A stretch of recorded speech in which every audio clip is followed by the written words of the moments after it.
control the cover boundary. At last the time is come, this is a cricketing emergency.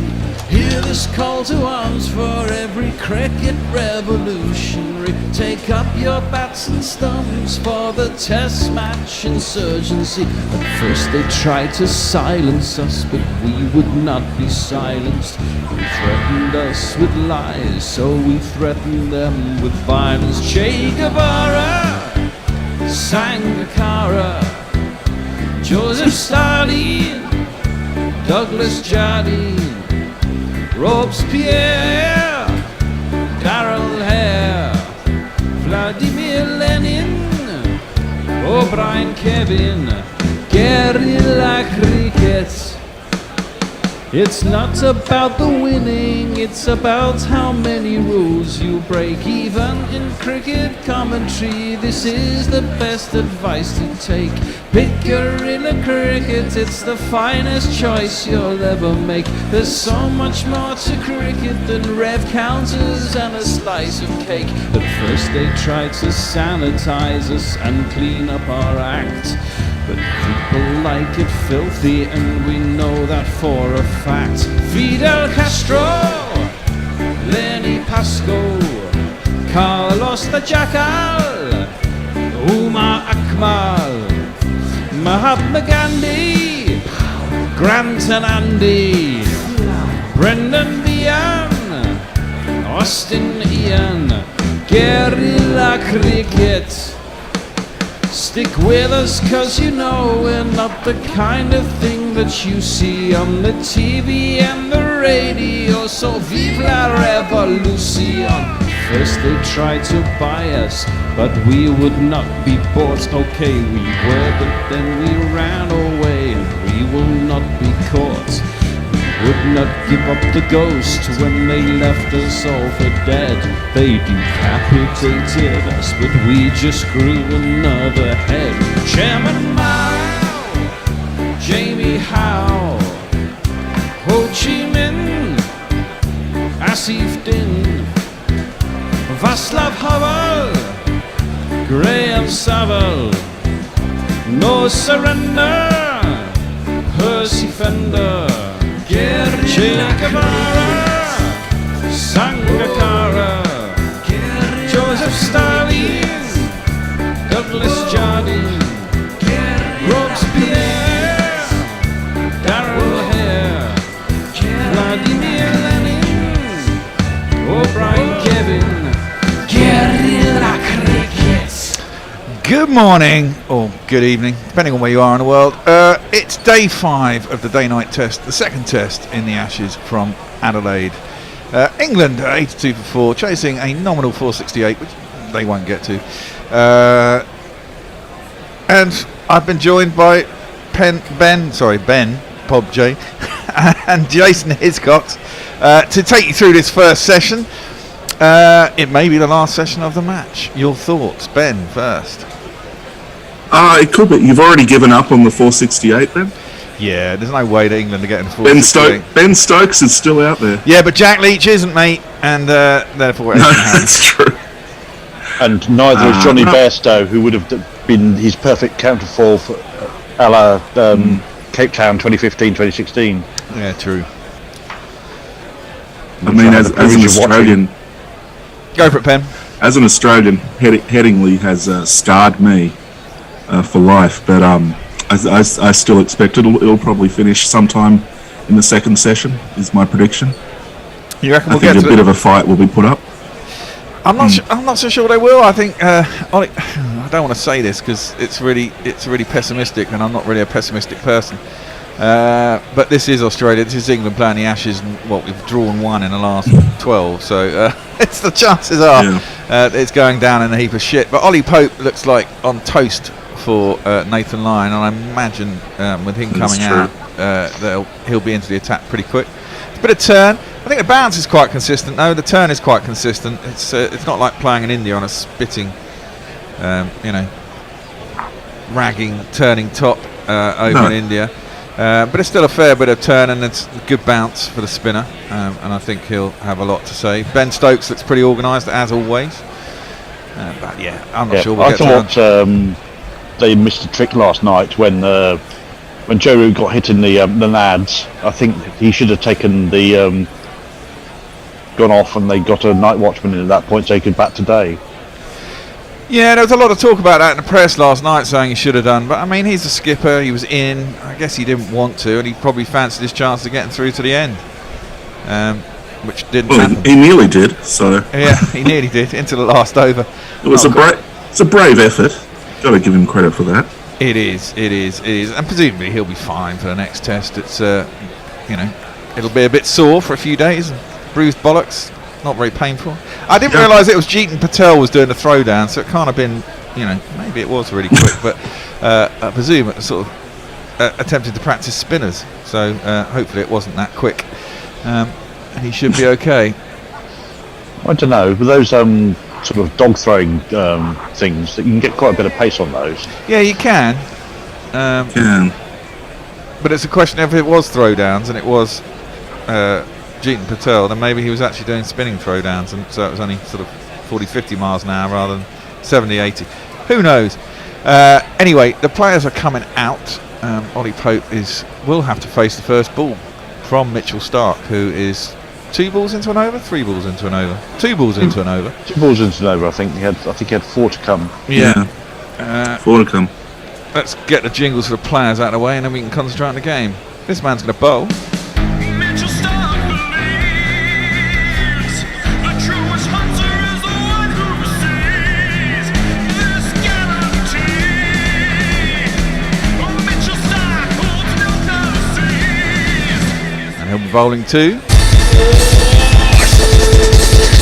We got a Pope, take a good hard look, it's Ollie Pope, it's Ollie Pope, it's Ollie Pope, take a hard look at Ollie Pope. And as it's early in the morning, we'll give you the full Ben Stokes. I got up Ben Stokes, and he called me a oh, if I'd only seen that Ben Stokes was so mean. And he called me up, said he'd punch my said I made him the arm looked up and said, you angry redhead, you'll get fined again. So we are ready for play. Mitchell Stark is at the end of his run, and the ball is 43.2 overs old.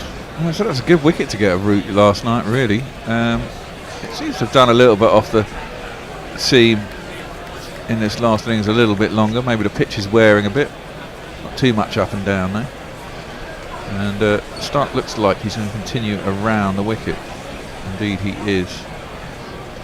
And this will be a test for Ollie Pope, because he hasn't done much yet so far. I do like to think he has a bit of potential, but he hasn't really produced it so far. So here comes Stark. First ball of the morning, around the wicket, and defended nicely by Ollie Pope, and he survives the first ball.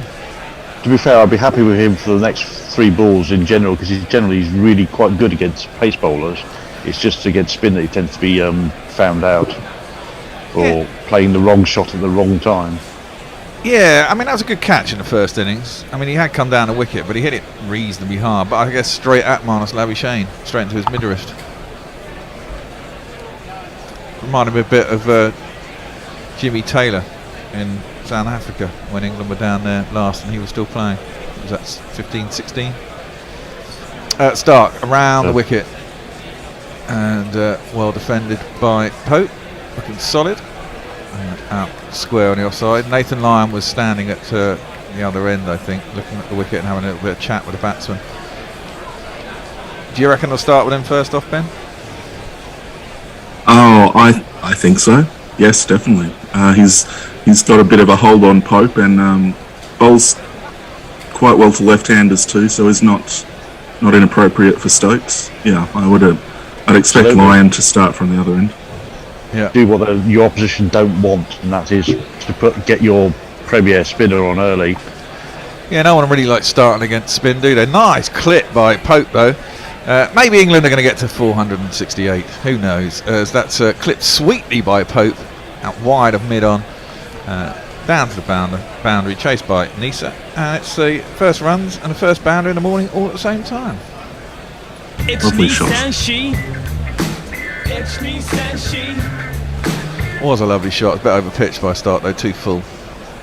There is one thing in Ollie Pope's favour today, I think, which probably isn't there in most of his innings, is that he's got nothing else to bat for. He's got no score to worry about. He can just go out there and bat. He can bat at whatever tempo he feels comfortable with. That's true. Start in wide of the off stump, and that will complete the over from overnight.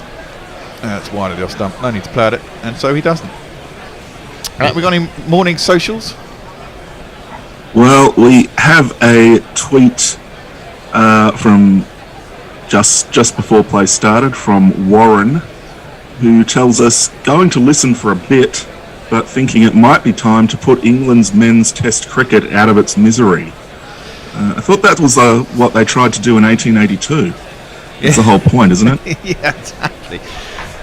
No, I think, we talked about this. England are quite an average test side, really. It's hard to win in Australia. Quite unique conditions in Australia, I think, for Englishmen.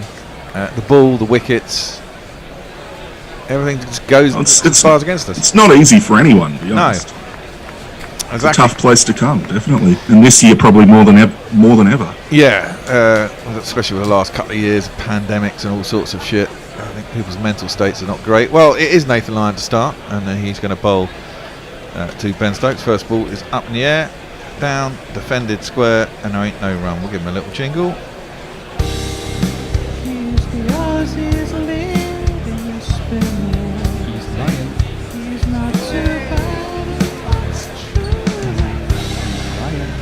There are two slips, silly mid-off, short leg.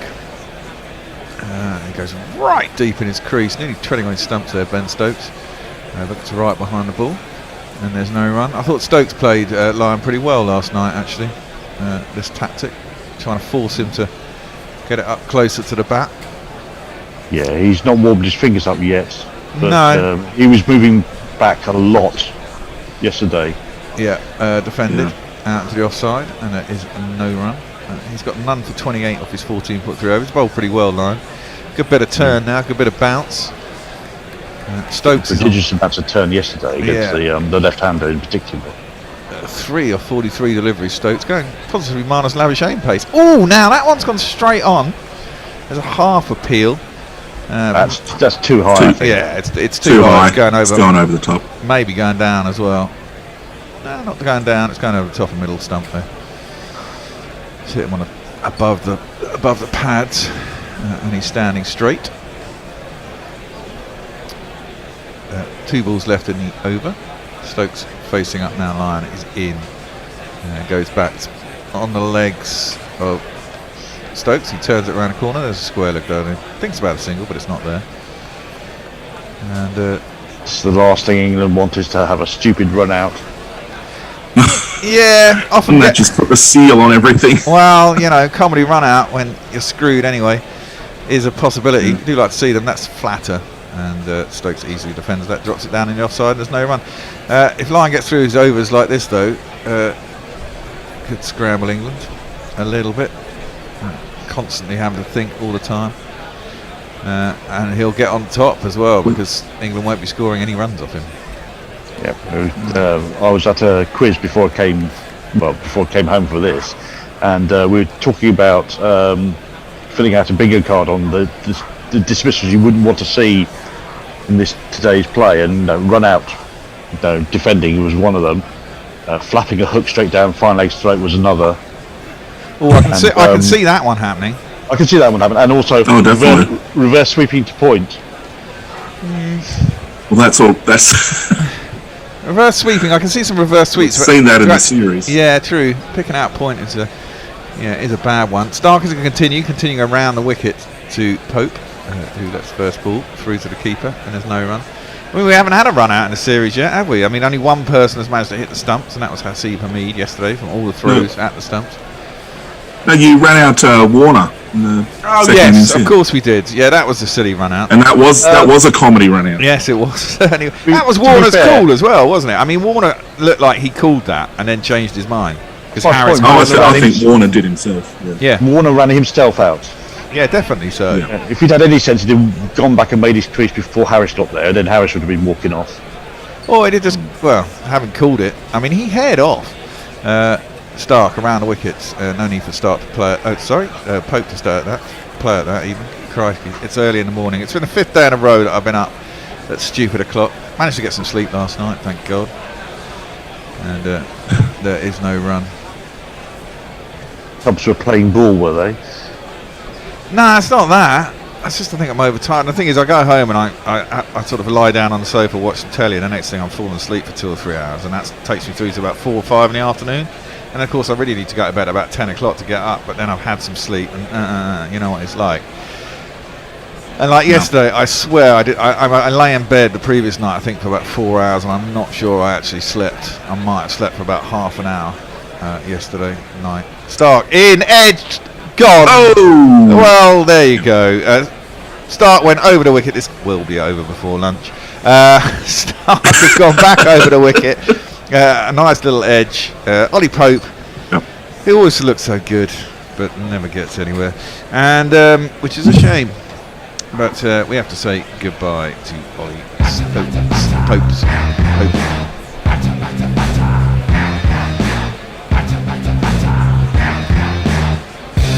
On your bike, mate.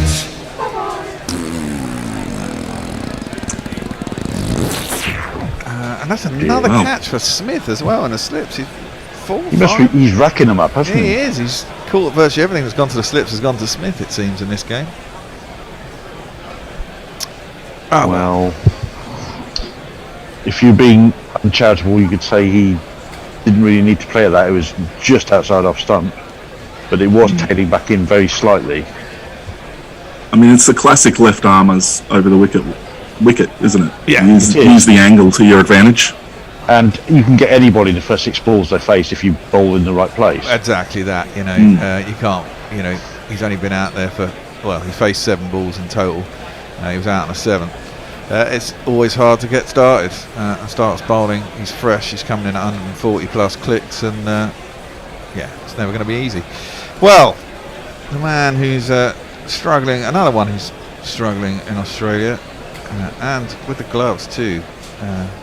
Gimlet-eyed Joss Butler. Pryor ain't no loss, 'cause we found someone subtler. Okay, he can't spell Joss, but he also can't spell Butler. Joss Butler. Just because he is Joss Butler. 1 S and 2 T's. Joss Butler. Now his handle famously has "fuck it" written on the top. Will he fuck it? Or will he say fuck it and score some runs? Who knows? Stark is in, and first ball is defended by Butler, and there's no run. Well, if Butler bats the way he's been keeping, he'll hit a couple of 6s out of the ground and then leave a straight one on middle stump. Yeah, something like that. It's been this very odd display behind the stumps by Butler. It has, hasn't it? I was defending him at the beginning of this test, because I always think it's keepers standing back is I think is a lot easier. I think the skill of a top class keeper is the skill of standing up to spinners, but he's managed to screw it up standing back as well. Leaves that one. Good bounce through to the keeper, and there ain't no run. And I mean that drop, Marnus Labuschagne, when he was in the 90s. I mean that's just shocking. Regulation and shocking, yeah. Pope knew when he kind of hopped up on his feet, praying that it would miss the slips like a child, but wasn't happening. I think England all out for 120 would be my bet. Back in bed by 6:30. which will please me no end. Stark in, and once again Butler leaves that through to the keeper, and there's no run, and that ends that over. 2 for 25 for Stark. Good stuff. Any social? Yes, Farong says, greetings from Dhaka. Damn brass monkeys about. Interesting. Can England bat through 90 plus overs to salvage a draw? No. Well, and he also says today marks 4,000 days since the last English victory on Australian soil. So that's a nice little birthday for us to celebrate. That sounds an awful long believe time. 13 years, well, 12 or 13 years, yeah. Yeah, 10 or 11. Yeah, 11 wasn't it? that would be 2010. that's January 2011 in Sydney, I think. Yeah, defended. Stokes back down the ground. There's no run. I mean, I guess if you put these two's highest scores in Test cricket, they could last all day. That's for the optimists among you. Absolutely. I think certainly Stokes has given himself some time in the middle in the last two tests. That's defended back down the track, and there's no run. And he looks like he's, we've got a competent 3, 4 and 5. It's just everyone else seems to be. Well, Rory Burns managed to, I guess, keep his place in the side yesterday. Lyon tosses that up, and Stokes once again goes back and defends into the leg side this time, and there ain't no run. I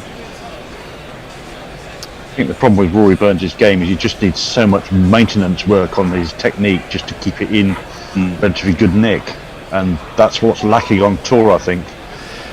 Yeah, I mean, you can see it. They're slow. It's like they're cranking it up as they get into the tour, which is too late. I mean, 2 games down is done. There's another man. There's a leg slip in now as well. So that's defended by Stokes on the offside, and there's no run. So they got leg slip, City, short leg, City mid off, and 2 slips. Everyone's around the bat, but Stokes looks pretty comfy. It has to be said. Ryan doesn't really want to push it up to him, and he keeps going back in his crease. He definitely knows what he wants to do. Yeah, absolutely. The turn and bounce is pretty consistent, so I think he can line it up as he defends that one again, and there's no run. He's not going to get any runs doing this though. He decided to play him off the back foot in preference and wait for the ball to turn. Yeah, indeed. Played off the pitch. Pitch isn't particularly quick, and that was flatter than the last delivery, but again it's a through in 2 minutes, and Mitchell starts having another go, which Mitch might not like too much. He might want a little bit more of a break between overs, but it's another maiden for Lyon. We've had a few messages on the socials. We've got Grand Theft Auto or Artau. Morning, here for the inevitable English turmoil, which seems a bit cruel. Mayank says Stark is still grabbing his back, which means it's a chronic issue and not just a tweak last night. As long as England fend off Lyon, they can draw this or even win it. Although I think that might have been before Stark got Pope. That's really optimistic. Pretty dismissive of Nisa and Richardson. Yeah, he's bowled okay. Butler is going to face up and pushes up one that's going across him by Stark. It whizzes past his outside edge through to the keeper, and there's no run. The thing is that Stark doesn't have to bowl long spells. He can bowl, if Lyon's got control at the other end, he can come in and go flat out for 3-4 overs, and then let somebody else have a go at that end and rotate them around. I presume they PCR tested Cummins, and he came up negative, although he's still got to isolate, and therefore he'll be available for the next test. Well, he's isolating in another state at the moment. Has he gone back to New South Wales or whatever? He has. He got a private jet. Nice. Left alone outside the off stump by Butler through to the keeper, and there's no run. Well, to start, I think Cummins is probably, I'd say, is a bigger miss than Stark. I don't know. Yeah, definitely. Yeah. Cummins is more reliable. Stark blows hot and cold, but when he's hot, he's very hot indeed. But as we see, I mean, he's stepped up well in this game. Yeah. With 2 bowlers out. So. Well, exactly that. And Nisa and Jai Richardson have bowled totally serviceable. Mind you, it is England. That's defended up to mid-on, and there's no run. I mean, that's it. Just the preparation time for England was hampered. Yeah. And I think, you know, if you're going to win in Australia, you've got to do proper prep, unless you're India last year. And they just didn't have it. And they might be... Listen, there's 3 games left. If let's say we win at Melbourne, 1 down with 2 to play. Don't think it will happen, but anything's possible. Stark is in, and once again left alone outside the off stump by Butler, through to the keeper, and there's no one. It's all very sedate this morning. 1-4 has been scored by England, nothing else. I wouldn't be surprised to see Stark replaced at the end of this over potentially. Given someone like Cameron Green a go, because he seems to have the wood over a couple of the batsmen, and he does get a bit of lift out of the ball. Yeah, he does. How tall is he? 6'8", 6'7". Bowls with good pace as well. Stark in for the 5th ball of the over, and Butler pulls away. Someone is, that won't please Stark. Someone behind the bowler's arm, no doubt. Or some official looking the wrong way. Yeah. In a high-vis jacket to make it perfectly obvious who they are. Do they have cheap ticket sales on day 5 in Australia? Is it like here where it's kind of day 5 tickets aren't on sale until pretty much day 4 has ended? Because hardly anything goes on day 5 here. I think they usually are, yeah. I thought they were quite cheap in general for, apart from the Melbourne test. There's hardly anyone in there. Well, from this end. Oh, there's Edge. Oh my God! They got away with that. Butler has edged that. It should have been a regulation catch for whoever was at first slip. But he kind of went to his side, expecting Carey, I think, to just come across and snaffle it. He kind of walked out of the way and let it through. Very weird. Butler lucky gets off the mark. Carey and Smith. Carey and Warner both thought the other was going for that. Yeah, Warner's backed off. Carey's left it for Warner, and it's gone straight through. Indeed, that's really quite weird. There's quite a gap, but I mean, I was going to say, I know you've got to give Carey room to manoeuvre in around to side, but I think Warner's way too close to Smith. Yeah, he's much closer to second slip than he is to the keeper, and Carey is forward. He can go in front of slip if he needs to, so they could be closer. Left alone this time by Butler, through to the keeper, and there's no one. I mean, it looks like the gap is left there to allow Carey to dive on that situation, and then Carey could have quite easily made that across there. But someone has to commit, even if both of them commit. But as you say, I mean, Carey is in front of Warner. If he dives across Warner and misses it, there's still a chance of Warner diving behind him and snaffling it. That's why you have a staggered slip cordon. But hey ho. I've got a positive message for you guys. Just Ideal has passed on a message from Larwood 98 in the Guardian, I believe it is. Oh, Lion's already up. Sorry, we'll wait for Lion to bowl. Lion bowls, and that is clipped into leg side. And Stokes is going to get his first one of the day. He's just wide enough of mid wicket to get himself a single. Give us Larwood 98's positive. Face the facts that Australian cricketers are better than English cricketers at cricket when played in Australia in Australian conditions. Just enjoy the days when the Aussies are groping at a swinging ball that requires a technique they do not possess on a cloudy, humid day somewhere in Blighty. If you get miserable when Smith and Labuschagne are batting away merrily or Warner is strutting about with a face like a smacked ass, just look up Doug Walter's record in England. Makes me laugh every time. Yeah, that's true, isn't it? I mean, that's what we were hopeful, which is that's a worked leg square on the leg side by Butler, and there's no run. Except for he drew last time, and Smith was really good. And yes, that's the fly in the ointment. Exactly that. Although you didn't win, which is good. Swept by Butler. He did retain the Ashes. I'm not sure he got any bat on that as it popped up towards Marnus Labuschagne, but he didn't make an effort to catch it. Let's have a look again. Got him on the arm. Back of the arm, yeah, but just above the glove. Would have been close to To the band on the glove. 2-2, wasn't it? Much like 2015, where there was 2-2, but after this ball. That is swept hard by.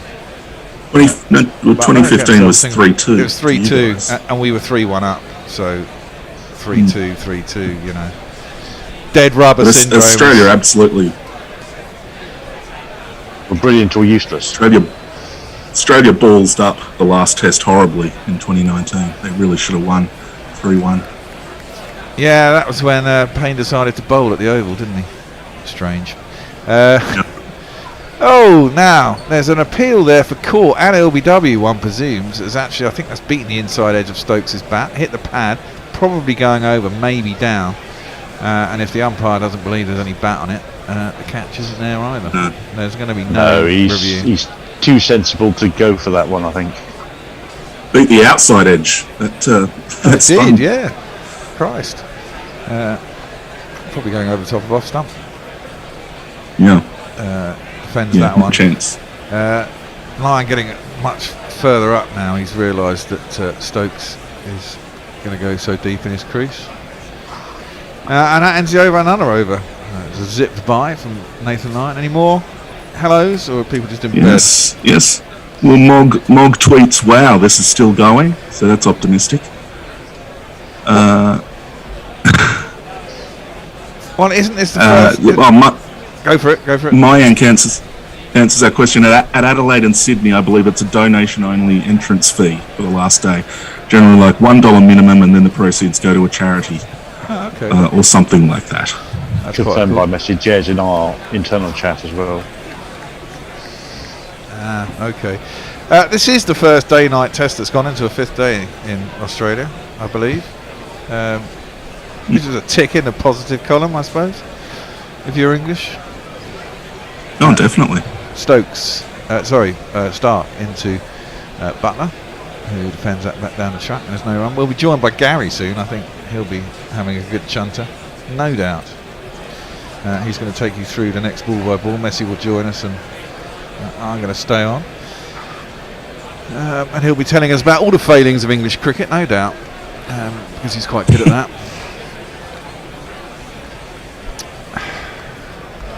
I don't know what we do. At least he does offer some a plan for the future when he does. Well, yeah, I mean, Gary watches county cricket, which I can't say I do, so he has a fair idea what players are out there. I don't always agree with him, but he has ideas. That's left alone outside the off stump by Butler, and there is no run. England need to find an opening partnership that can stick around 65% of the time, get through 35 overs, which we haven't had for a long time. Well, not since Strauss and Cook, I don't think. Yeah, and when Cook had 13 openers over the space of 3 or 4 years, and none of them hung around. Stark is in short, ducked underneath by Butler, through to the keeper, and there's no run. Apparently we have listeners today from Bangkok, Pakistan and Bali, as well as Dhaka. So very, very global guerrilla cricket. Indeed. When you did White Line, because you only ever did away series, didn't you, when you were doing White Line? Is that correct? Yes, we did. We did the series that Australian media didn't service well. So yeah, it was away series. Did you find do you do what we did? Do you have a Twitter feed, or do you just concentrate on the commentary? Stark is in, edged again. This time it's short of the slips, thank God, and there is no run. No, we had a Twitter feed. We had a Twitter feed. It's similar to you guys. So we had a loyal band of followers. Worldwide as well. That's a good question, actually. I'm not quite sure of the spread of White Line Wireless's reach. I have a feeling guerrilla cricket might have its tentacles slightly more broadly wrapped around the globe, but I think it was probably more Australian diaspora than anybody else into White Line. Probably. Stark in, fourth ball of the over, onto the hip of Butler, who clips it down to long leg. It'll just be an easy single. Stark has got 2 for 30. Bowling pretty well. England into the 90s, 93 for 5. 1 ball left in the 50th over. And yeah, there's a few people knocking about in the shades, but it's a very, very empty stadium, isn't it? Yeah. I'm surprised people haven't walked in at the beginning just to see England crumble and feel the victory. Do like that stadium. It's a very nice looking stadium, especially with the open end at one end, so it just keeps a little bit of the character from previous. I'm a bit of a traditionalist. I would prefer the old Adelaide with the slightly lower stands and the slightly more open look to it. Yeah, but they managed to Much keep more that. They kept that at the one end, and it makes it feel nice, I reckon. Kept the old scoreboard. Yep, indeed. Stokes gets inside the last ball of the over, clips it round the corner, and he'll get to face Nathan Lyon once again. More socials, one more over, and then we'll have a change. Brian Barish says, "G'day cricket nerds. Best case scenario is that England clutters itself into a small puddle before midnight. Don't these people..." Where's he? He's in Don't these East people Coast know? America. Oh, right. Don't these people know I've got work tomorrow? So that seems to be on the coming morning seems to be on a lot of people's minds around the world. So. Yeah, I mean, I guess it's the same for you. But although I think it starts when England are playing the Ashes here, it starts at what, about 9:30, 9 o'clock at night, rather than midnight. That's about 8 or 8:30. So yeah, you get some prime time viewing in. See, you never get that before here. you have to stay up. That's clipped into the leg side by Stokes. First ball to Lions, 18th over, and it'll be a single. That is the one thing about Australia. I love watching the Ashes. It's just painful starting at midnight. I mean, it's all right till about 3 in the morning, but when it gets to sort of 6, 7 in the morning, it's just hard work. Lyon around the wickets, too wide of Stokes' off stump. Offers no stroke, lets it through to the keeper, and there ain't no run. So what's a really bad time zone then, Ben, for you? Is it West Indies? Oh, the West Indies. The West Indies is like Australia for you guys. Yeah, we'll starting at about midnight. Oh, yeah. And ending just as you're getting up in the morning for work usually. Oh, yeah, that's defended by Stokes into the offside, and there is no run. See, the West Indies for us is great. It's brilliant. It's beer o'clock. It starts at 2 in the afternoon, ends at 9. It's like, yeah, right, crack the beers and let's get on with it. Which we have in March. England are going there after this. As that's defended into the offside by Stokes. Just drops it down, and there is no run. I think we've got a bunch of ODIs and T20s, haven't we? And then then we come back and then go back again for 3 tests, I think. Who have Australia got next? There's this around a wicket by Lyon, defending the offside. I'm not sure who we have immediately. We're supposed to tour Pakistan next year, which, geez, I really hope does happen. But there's so many things that could go wrong with that. Yeah, it'd be good if you did. We pulled out of our little T20 session, which we're not happy with. Oh, now there's a peel. He's well outside the line of off stump. He's got right across. You can see 3 stubs behind his back leg. Yeah, that was a bit of a cause célèbre in the UK, wasn't it? Because we pulled out of it for 4 days of travel. Yeah, indeed. Right, we're going to have a little switcheroo. Gary is going to come in and have a moan. No doubt. Morning, Gary. Messi is going to join us on the socials, and I'm going to hang about. Well, I will see you all later. See you all later. Well, good luck again. Maybe. Well, good morning, everyone, and a massive, massive congratulations to England. They've done absolutely brilliantly in this Test match, because here we are on day 5. Well, we are the only side who's got to day 5, Gary, in a day-night test. Well, credit where it's due. Absolutely. Thank you very much, Stephen Smith. Here is Mitchell Stark bowling to Joss Butler on his way to a futile 64, and it's through to the keeper, and there is no run. You think Butler's going to get to 64? Oh, keep his place, won't he? Keep his place. Do you think Burns has kept his place with the 37 or whatever it was yesterday? Well, the question is whether there's anybody out there who could actually take it, I suppose. Zach Crawley's a possibility, but, one raises one's eyebrows. I mean, I would be inclined to give one last hurrah for this 11. I think it was very, very tough to ask them to come in cold at Brisbane. And, they've been sucker punched by the weather and by the absurd planning as Stark's in, and this is defended back to Stark, and it is no run. I mean, maybe they've got to play a spinner, so maybe Leach has to come in, maybe for Wokes, but it's hard, I think, to be too harsh on the players. This really should be an up-country game in where I don't know, somewhere in northern Queensland or something, played in front of one man and a dingo while the batsmen get their eyes in and the bowlers find some rhythm. But here we are, sort of, on the 5th day of the second test. It was a very, very tough ask, and Australia have suitably walked all over everybody, every one of the England players selected, with the exception of Malan and Root. This ball is defended. There is no run. Yeah. So you can blame individual failings, you can blame the techniques and so on, but I do have a modicum of sympathy. I think they were dealt a bad hand and played it badly.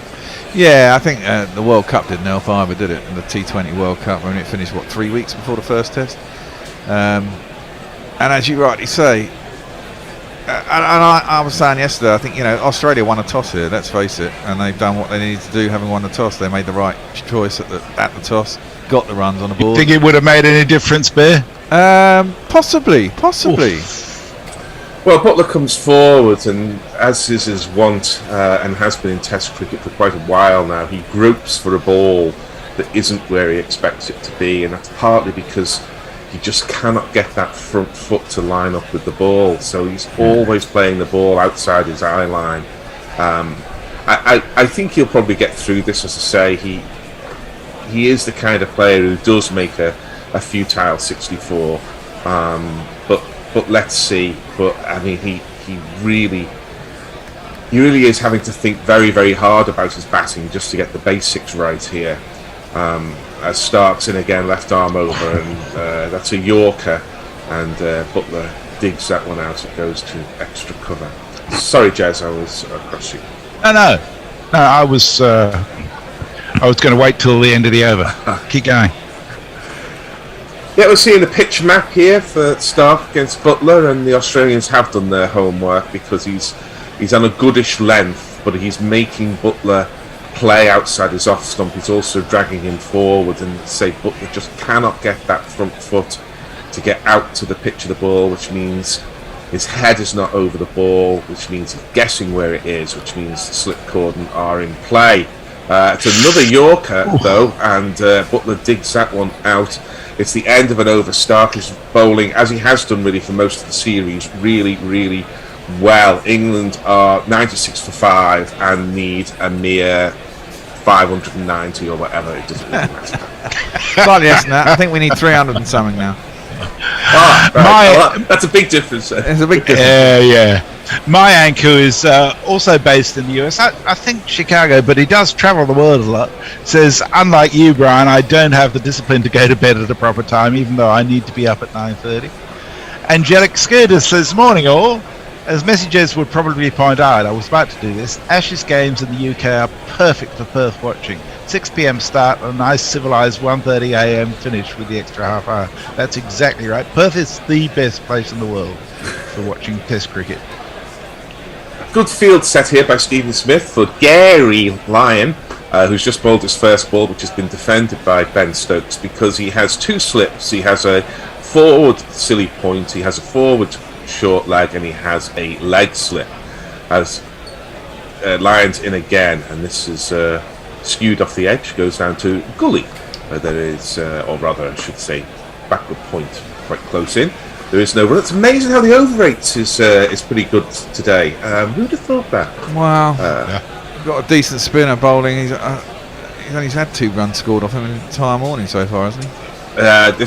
Goes back to Stokes, and the ball just goes into the ground and tossed back to Nathan Lyon. My point is always they can get through 15, 16, even 17 overs an hour when they need to, when they're going for a win.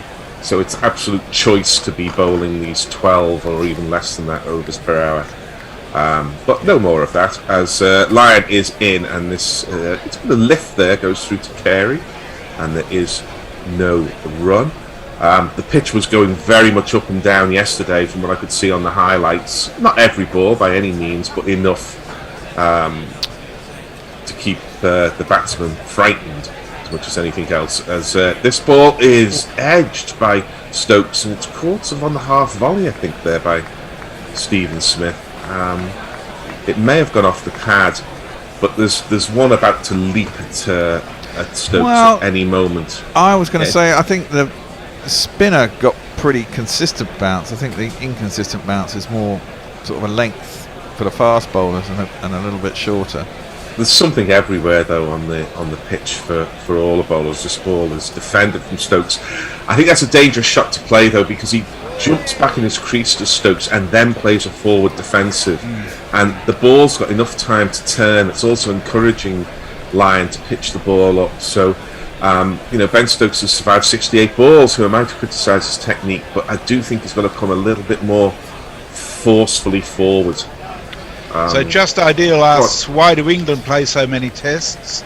Mog says, I assume the English team will have solved all its problems by the time the West Indies series comes around, which is almost exactly the same time Australia are due to be in Pakistan, followed by Sri Lanka.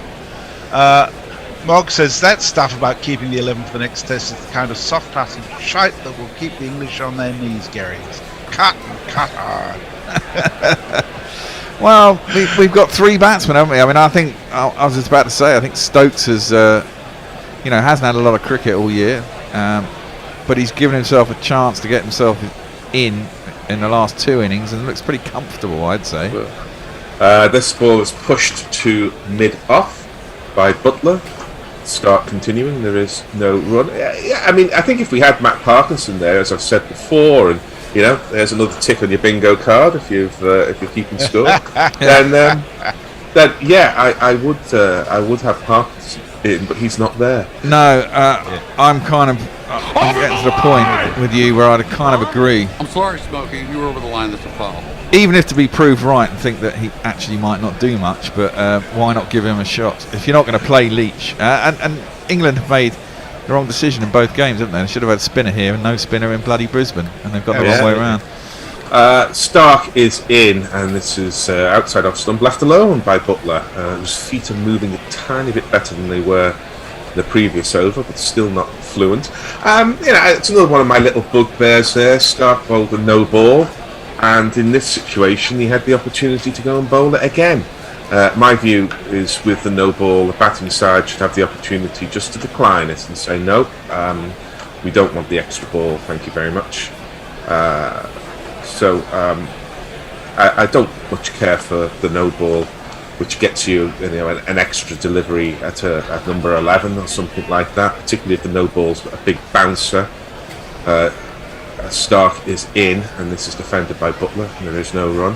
I do think the batting side should have the opportunity to decline the no ball should they so wish, or the extra delivery, I should say. Right. Would have been handy last summer when Bumrah was bouncing Anderson. Yeah, I mean it's long been the case that fast bowlers will charge in and sometimes deliberately overstep the line to get closer to bowl intimidatory stuff. And if you do that, you get called, and then you say, "Oh, go and have another go." Then the tail ender doesn't get forward, and you're bowling, or he edges it. Then you've done your job, and you've done your job by infringing the rules, bowling the no ball. I'm not saying Stark did that then, but this is through to the keeper. That's a long established tactic, as is trying to bowl as many deliveries as possible on a 5th day where only 2 results are in play, which is the draw, of course, and the Australia win. So you shouldn't have an extra delivery. To be fair to Australia, actually their over rate's been good the whole game.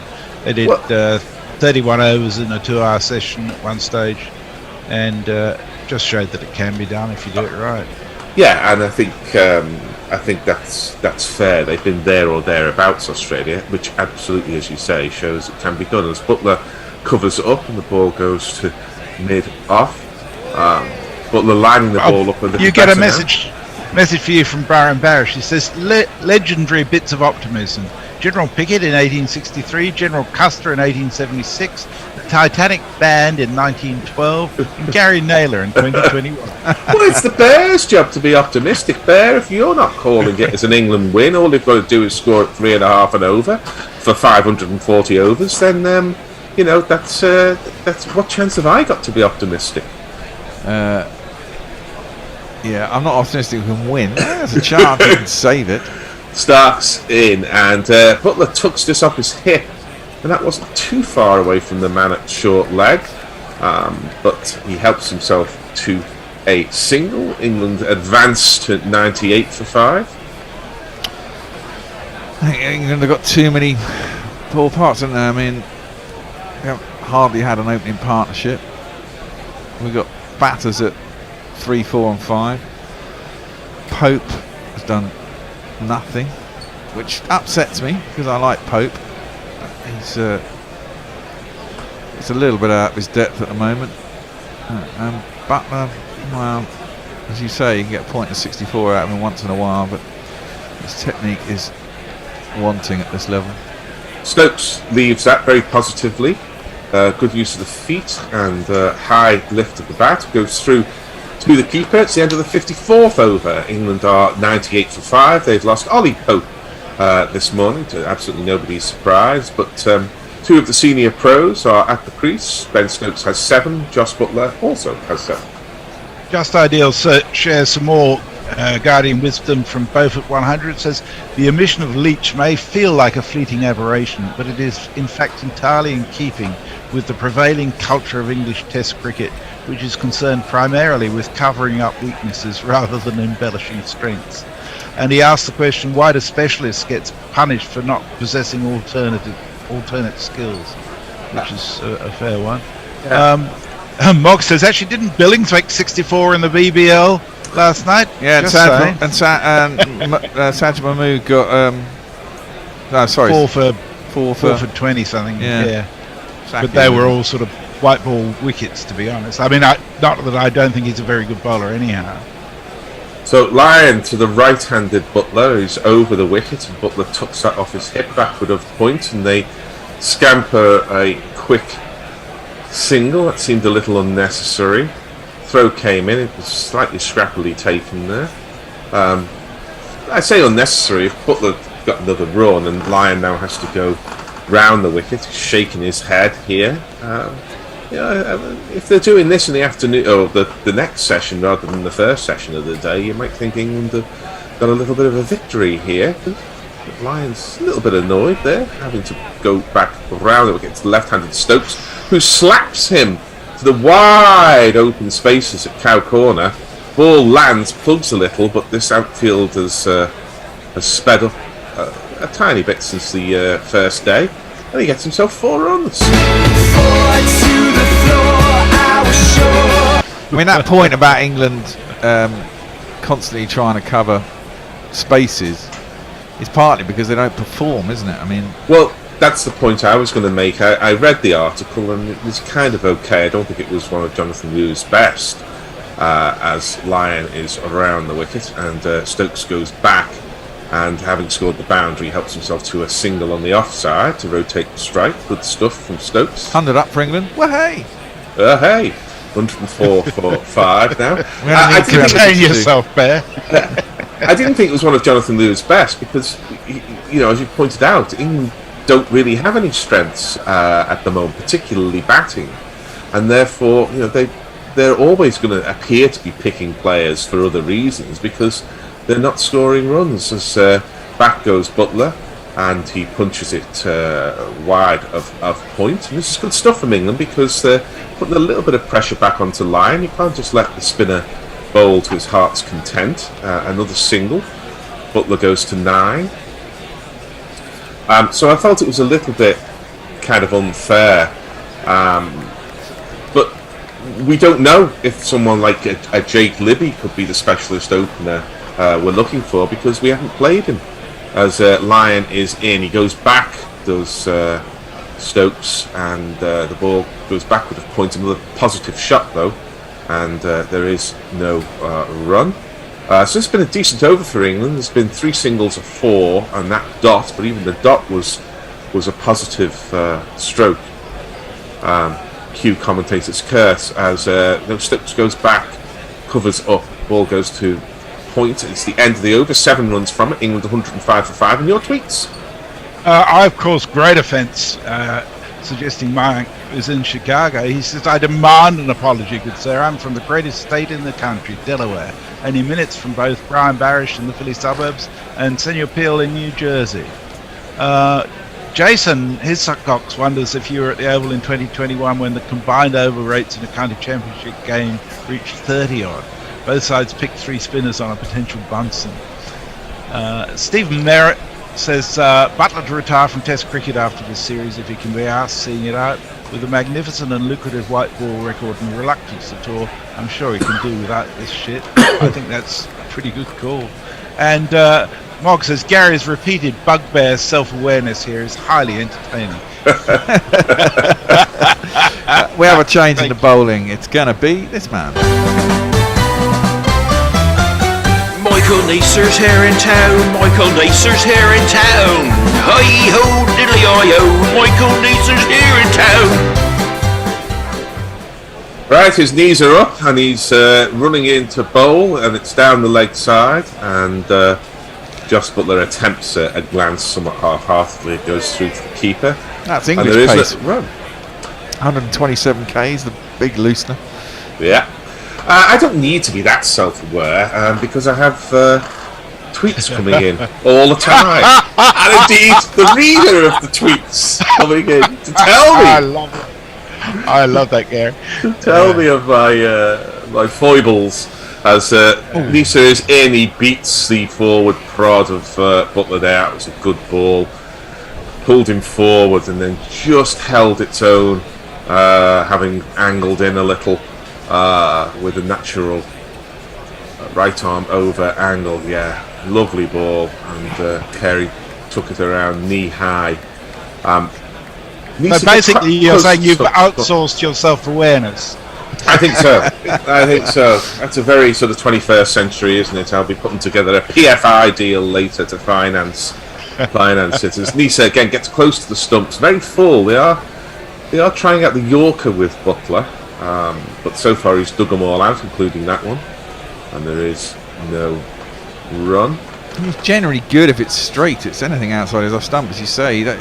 You watch Butler's batting and his forward movement or his front foot movement is he literally moves about a foot, and generally down the line of the stumps, not towards the ball.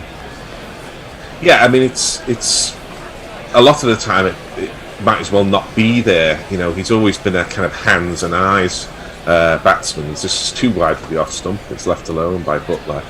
And you know, you can play with hands and eyes as he does in white ball cricket, successfully in white ball cricket. But you're not trying to bat 4 hours in white ball cricket. You're also not got a cordon of slips behind you for every edge that you may make. So it's a cliche to say it, but it's a different game. Yeah. We're looking at Leach, and I don't think Leach would have got the treatment here that he got in. That's edged, but it was very full and didn't get much higher, and it was well fielded by Stephen Smith at first slip. I mean, why there aren't 3 or 4 slips for Butler is completely beyond me. Smith is standing wide at first slip, and then there's a big gap. Dropped well in front of him. It was a good piece of fielding. There's a gap where there should be a second slip. There's a third slip. Bear in mind no fourth slip. that the green has got sort of go-go gadget arms that stretch about 12 feet either side. Yeah, it should still be 4 slips though. As goes full again does Nisa, and blocks does Butler to extra cover. There is no run, so that was a maiden. 1 ball edged by Butler. England 105 for 5. Your tweets. Just Ideal has much sympathy for Gary. However, we are not all hidebound bemoaning the lack of lead-ups, stroke shunting, the county championships, etc. Modern cricket is different. Professionals playing across a range of leagues turn up without ye olde preparation. Ravi is with us. He says, hi, I wasn't here because of a Crimbo dinner prep related panic, but now joining you for the last rites. Hi, Ravi. Just Ideal says, alternatively, construct your red ball team without the white ball players, which enables appropriate preparation. Yeah, that it will get there eventually, I think. Well, yeah, I mean, this series is kind of different in that sense anyway, because of the pandemic. It was always going to be hard, and until it properly ends, it's going to be hard for touring teams, full stop. Lying round the wickets, he goes back again, does Ben Stokes plays him off the pitch, and there is no run.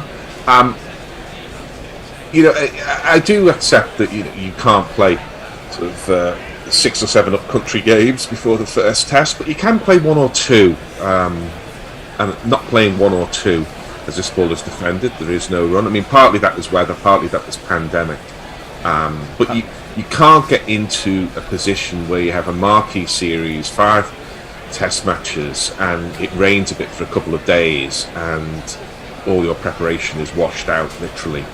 You can't be in that position. This ball is defended by Stokes, and there is no run, because it's just asking too much of the players. This is obviously it's an extremely high quality attack when it's the first choice, and even the second choice isn't bad at all. And simply throw batsman in there as he goes back to Stokes, taking on the pad. There's a big appeal, and Paul Wilson there under the hat says no, they're surely not going to DRS this, it's going way over the top.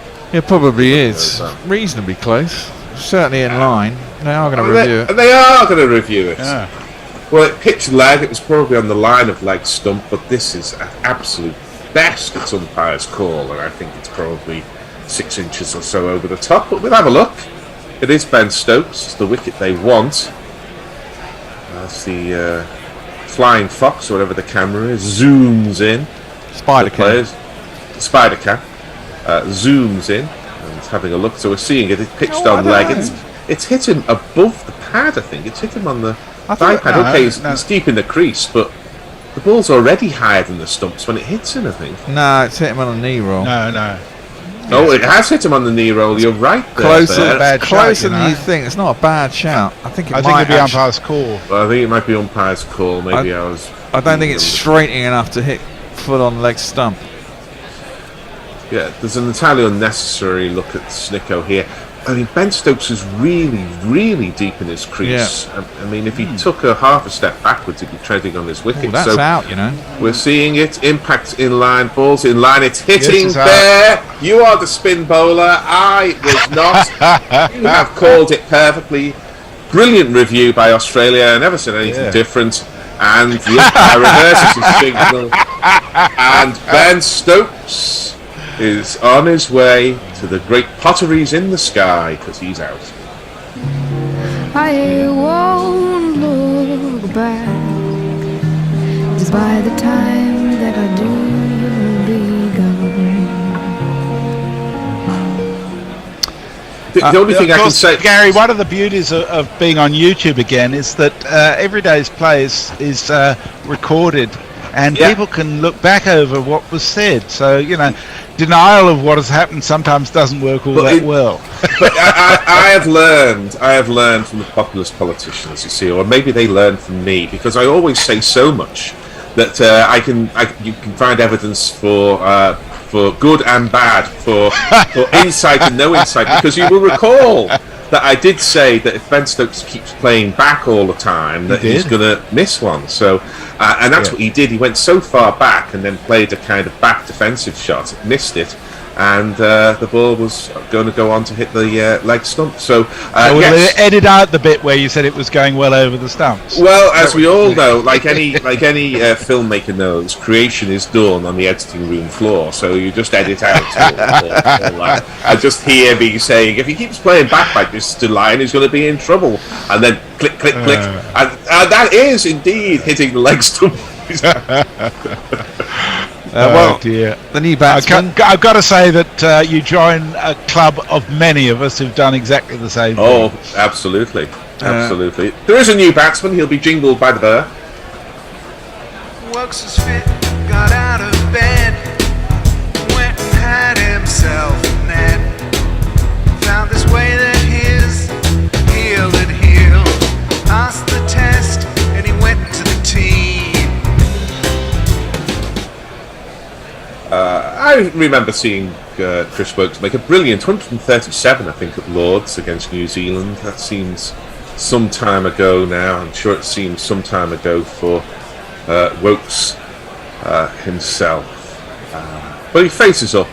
He's got Lyon, and he's in as Nathan Lyon. Woakes goes back and plays a slightly strange shot where he defended the ball into the leg side, but I'm not sure where his front foot was going. That's the first wicket for Gary Lyon, and he'll be happy with that. Over the wicket to the right-handed Woakes, who's beaten. There's a huge appeal again from the Australians. That one did seem with a little less conviction. It was for a catch behind, I think, wasn't it? From They've reviewed it straight away. Have they? Oh, wow. There was a lot of appealing from behind the stumps, not so much from Gary Lyon, but as you say, Lyon wasn't convinced. Yeah, but he's not up there hearing the noise, is he? And if there is a noise, it can only be the edge of the bat, because I don't think there was anything else in play. We're seeing it now. The ball comes down, it turns a little, and if there's noise there, it's the edge of the bat. You can't really see it on the naked eye there, but Carey was up almost before he caught the ball. Well, it looked to me like there was that's a really shit angle. That's the one. It did seem there was a gap. There's nothing there. Maybe there's nothing on a hotspot, but hotspot is, as we know, inconclusive. It'll be Snicko, which tells us. And here comes Snicko. The ball is going past the bat and nothing.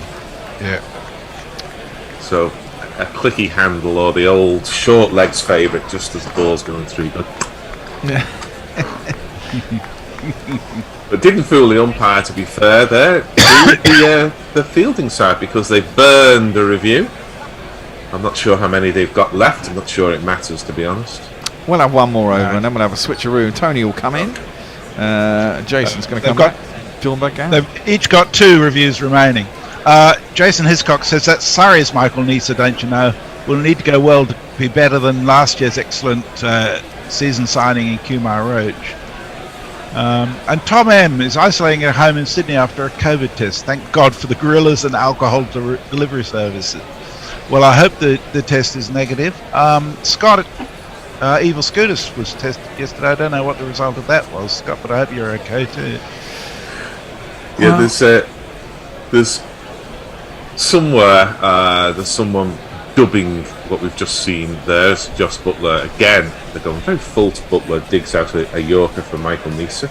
There is no run. As all the Australians are gathered together, they then jump in the air and start congratulating Nathan Lyon on the dismissal of Ben Stokes. And somebody's doing a commentary somewhere or other that says Australia's captain, Pat Cummins, has ruled himself out of the current Test match due to being pinged by COVID. And then it cuts across to the team doing exactly how to get pinged by COVID. This ball is very full. Played back to Nisa. There is no run. I do think it's strange that they still do this, all gather together, breathe the same air for a couple of minutes while a review is taking place, and then leap about. Because, if England are to win this Ashes, it'll be because all 11 of the players have got pinged here. Well, apparently it was pretty close that Cummins was going to eat with Stark and Lyon. Yeah. He forgot his phone or something, or they couldn't get in touch with him on the phone, otherwise they'd have all been pinged. Yeah, they sat outside, I think.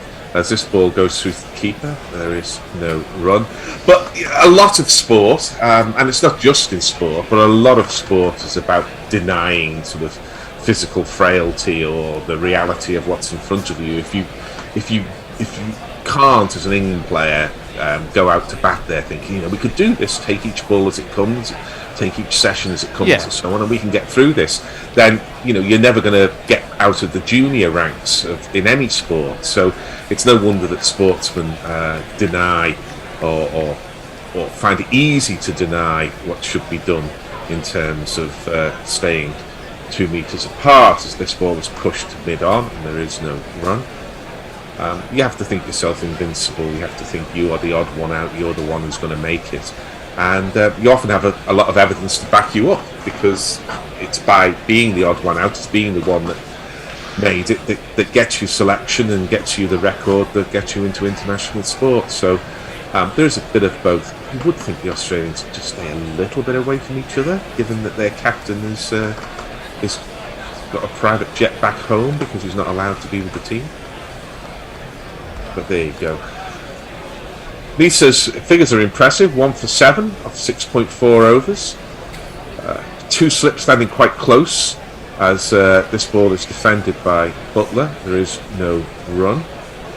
You can almost see, just in this half hour I've been on ball by ball, you can see that Butler's movements are getting more fluid, he's getting more balance there. He has 9 off 42. He hasn't played an aggressive shot yet, and that'll be the next thing we've got to look at with his movements. If he gets one wide of the off stump, and that's what I'd be bowling next to him here, after 5 dots, just throw it out there wide and full and say, do you fancy off driving that, because that's where he might reach for it and edge it. And no, he stays line and length as Nisa, and he's just blocked back by Butler. It's the end of the over, 58 gone. England are 105 for 6. Woke's yet to be off the mark. Butler has 9, and we're going to have a switcheroo in the voices. You are indeed. Tony's going to join you, and so is Jason. I'm out of here until after lunch, if we get there. If there is an after lunch bear. Good morning, by the way. And good morning to Gary. Yes, good morning, Tony. I hope you're well, or well as can be, at this god-awful hour in this god-awful match. Well, I was until you dragged me down into the slough of despondency. I could have just asked you the score, Tony. You could have just asked me the score. Well, no, I can see the score. In England, the score, of course, is that England have already lost 2 wickets this morning. They're 105 for 6.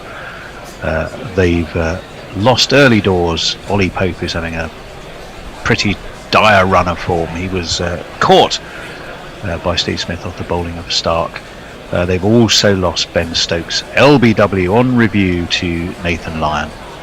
So 105 for 6. England reliant upon this pairing of Joss Butler and Chris Wokes. The players are having a drink break. Jason, good morning to you. And who's with us? Mayank's with us, and he says the biggest issue is the scheduling. Which fool decided to play so much cricket back to back? First the G20 World Cup, then 3 weeks later the first test had to be shoved in because England have to be fly to Barbados immediately after the 5th test. Yes, that's going to be an interesting series. Let's assume a worst case scenario of a 5-0 thumping. They're going to be right well in the mood for that. Anyway, carry on. And Farong says, since subbing for Smith, Labuschagne's runs in the first innings amount to 4 tons, 1 double ton, lowest score of 47 in 14 innings. So he's got 428 runs at an average of 102. Yeah, he's had a handy start. He's the Mike Hussey de nos jours, albeit he didn't have to wait as long as Mike Hussey did to start his Test career. Even Hussey reverted towards the norm towards the end of his career, but he still averaged, I think, 50 over mid 50s, I think. Yeah. I want to throw something at you boys, and maybe at the Twitter sphere. Given that England will come straight off this, as you say, and then fly off to Barbados, and there are worse things to do than to go to Barbados and play cricket. But there was a 1-day series in the summer. It's very hard to keep track of them. Wasn't there a 1-day series where England played an entire sort of new 11 because the people were COVID? They couldn't pick any of their original squad. Pakistan series. Yeah, and they did magnificently well, of course. Well, this is what I'm playing white ball cricket at home.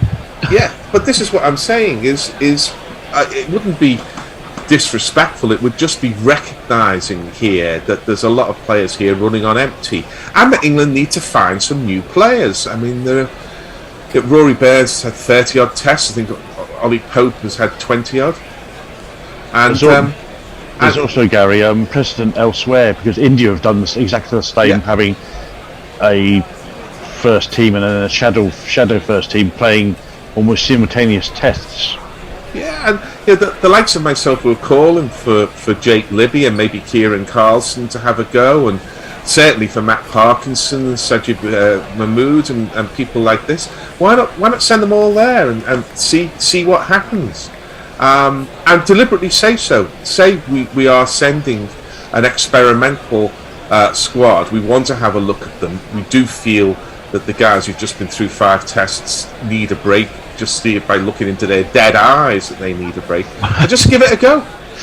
Well, Nathan Lyon well and truly on the attack, and in he comes to Chris Wakes, who pushes the ball past him and will get a single. So he's off and running with that single. England at 106 for 6-9 for Butler and 1 for Wokes. Loads of company, not surprisingly, around the bat. Australia looking to close this game out.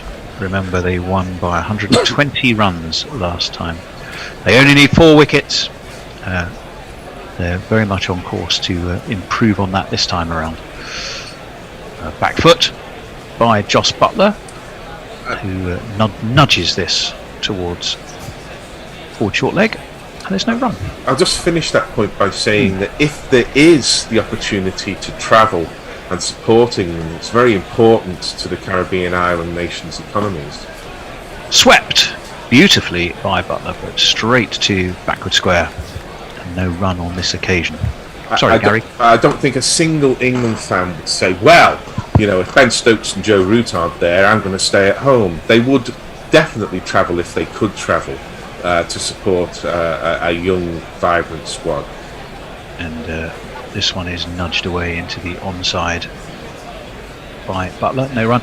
I think, Gary, what you're arguing for experimentation in some new and more youthful experience against a team which, don't forget, is in some state of transition itself, which might not be a bad time to try that. As onto the back foot goes Butler, drops this down to his feet. He's looked reasonably tidy, has Jos Buttler. Nathan Lyon is a class act, constantly pushing, probing, plenty of flight, getting some turn as you would expect. Day 5, Adelaide. 4 men lie like vultures, crouched, awaiting their prey. But this again is just pushed into the onside by Wokes. There's no run. It's the end of that Lyon over. Just a single from it. It's 106 for 6. 4 wickets needed for Australia. A long, long way to go for England. Jason. Hombre Nuevo says, morning, cheers for the early morning work. Wondering when will we get to the point where all the remaining batters' top scores will not even equal or better the required score. I think we've pretty much got to it. Oh, I don't know. Broad's 169 and Anderson's 81. Pretty handy for 10 and 11. And a very despondent Ravi Nair says, what's the point of following the Ashes in Australia? Apart from 2010, it's been nothing but a litany of despond, depression and despair. You should have said diatribe. And lack of sleep. Depression and despair. That's beautifully alliterative. 2 slips and a gully are in place for Michael Neser, who is in, and it's worked nicely off his hips by Stokes, but straight to square leg. For a moment he twitched, thinking perhaps there was a single there, and very swiftly was told by Jos Buttler that probably wasn't a great idea. I mean, why would you not have the square leg at short leg there? I mean, is he... What, for the one that pops up? Yeah, is he really worried about the single, Stephen Smith? I don't think he is. I think Neser is not the kind of bloke to put it up someone's nose necessarily. Oh, he doesn't county cricket. Neser, indeed, as this one's the bat angled beautifully, and away through cover it goes. He'll take 2. It's not going to go to the fence. Nathan Lyon jogs after it. I don't think Australia will be overly troubled by an additional 2 to the score, 108 for 6. And the other thing it does by putting the short leg in there, particularly because the short leg can be reminding the batsman between deliveries, is that the odd one has popped up. I mean, Jimmy Anderson was getting the ball to rear up to shoulder height, wasn't he, yesterday? And Anderson is 39 years old. Lisa's 31. Prime of his foot. In comes Neser, driven beautifully away past point. That is going to go to the boundary. You bet your life it is. It's 4 runs for England. It's 4 runs for Chris Wokes. And there's the bear comes jogging back into screen to do a jingle now. And if you kids can't listen, then you bound to see the way you get shot for crossing a boundary, crossing a boundary. Having myself some toast, boys. Having some toast. Nestle, are you listening? That was a gorgeous shot, actually, Gary, wasn't it? It was, but Wokes has that in his locker when he plays well, and when he plays the cover drive in particular, he looks an absolute dream, which is why you've got to bowl a few short ones at him to put him again, down. straighter, fuller, more effective, and Wokes again just angles the bat, this time straight to cover, and there is no run. Yeah, just shorter, wider. Just set him on the back there foot to be first, you know, as Glenn McGrath would do, and then you can do the pitch up delivery. But I'm surprised they haven't tried to get, not necessarily up his nose, but certainly just into that armpit area. Just have him think about the one that might pop off the pitch. He bowled a few himself that did that. Go short before you go full, as Wokes pulls out there, and he does like a bit of that. But we've got 2 slips and then a gap and then a 4th slip, who is the albatross-armed Cameron Green, and it's kind of 2-minute point, isn't there? Yeah, it's an interesting field. They clearly feel they've got an opportunity there on that offside. That one's full. That's also driven. It's driven away through extra cover, and they'll definitely get 2. The ball is hauled in short of the rope by Travis Head, and 2 it is. So 8 off this over from Nisa, who's been a little bit loose, but Australia very much crowding the bat and less concerned about the boundaries at this stage. And bowling very, very full. You know, it's been an over of half volleys or near enough there. So I am surprised they haven't just tried the body a little bit of the new batsman. In comes Nisa left with a big periscopic leave from Chris Wokes. And at the end of that, Nisa over, 114 for 6. The target 468. England are several Australian country miles from that, and they only have 4 wickets left. 9 for Wokes, 9 for Butler. They're trotting along in unison, harmony, and we'll find out, Jason, what people are thinking. Tom M asked the question, COVID is exploding in Sydney so much at the minute.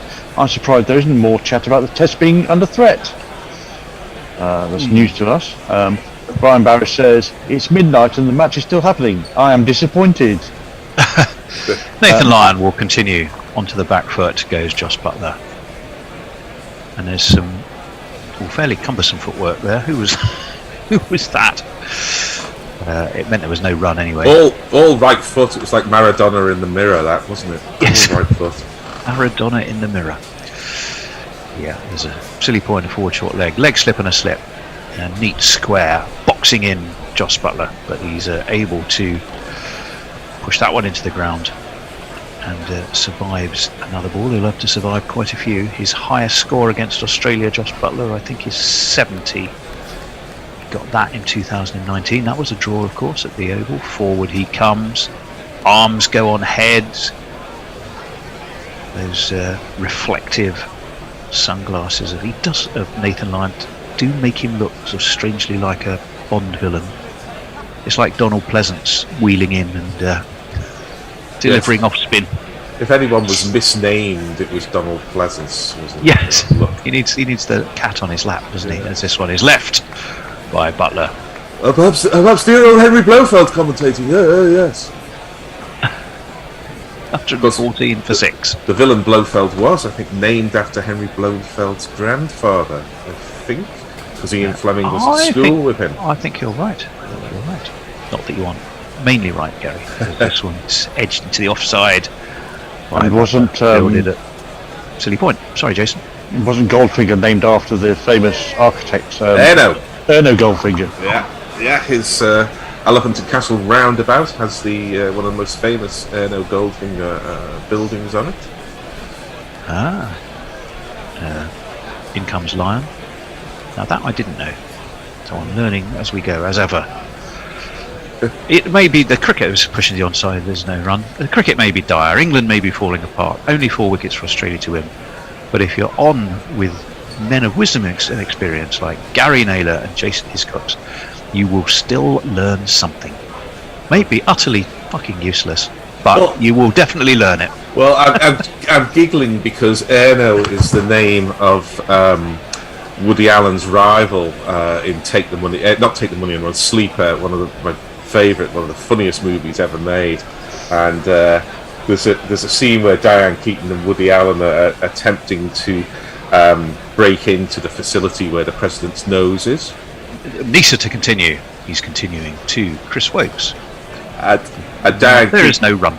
Diane Keaton, who looks absolutely fantastic in the movie, is extolling the virtues of the guerrilla leader Erno.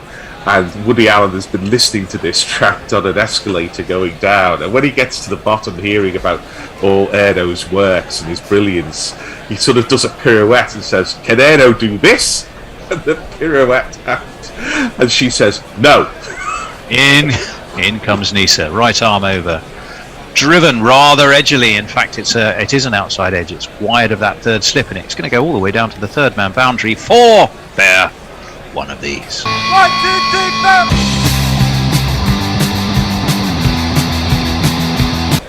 Did he mean that, Gary, or was that a legitimate edge, or did he deliberately angle that? No, it was an edge.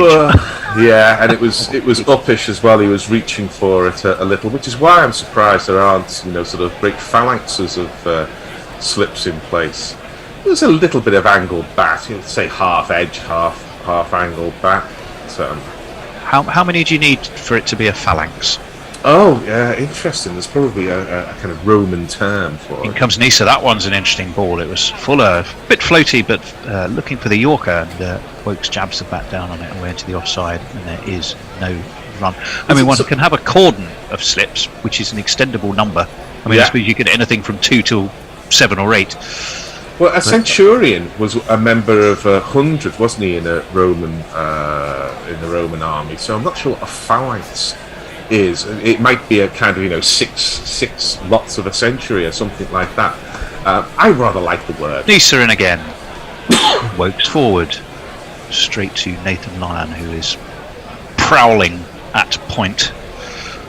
And there is no run. Cohort, Gary, six centurions. Ah, right. Well, yesterday it wasn't so much the phalanx as the phallus that was worrying Joe Root, wasn't it? Ba-bum tish. Yeah, ba-bum tish. Any news on Root, whether he's feeling any better? Poor lad. Yeah. Why, though, he didn't go off last night wouldn't probably have made a difference ultimately to this match, as in comes Nisa. Driven past the man who's at silly mid on. They should get 2. They may even be able to come back for 3.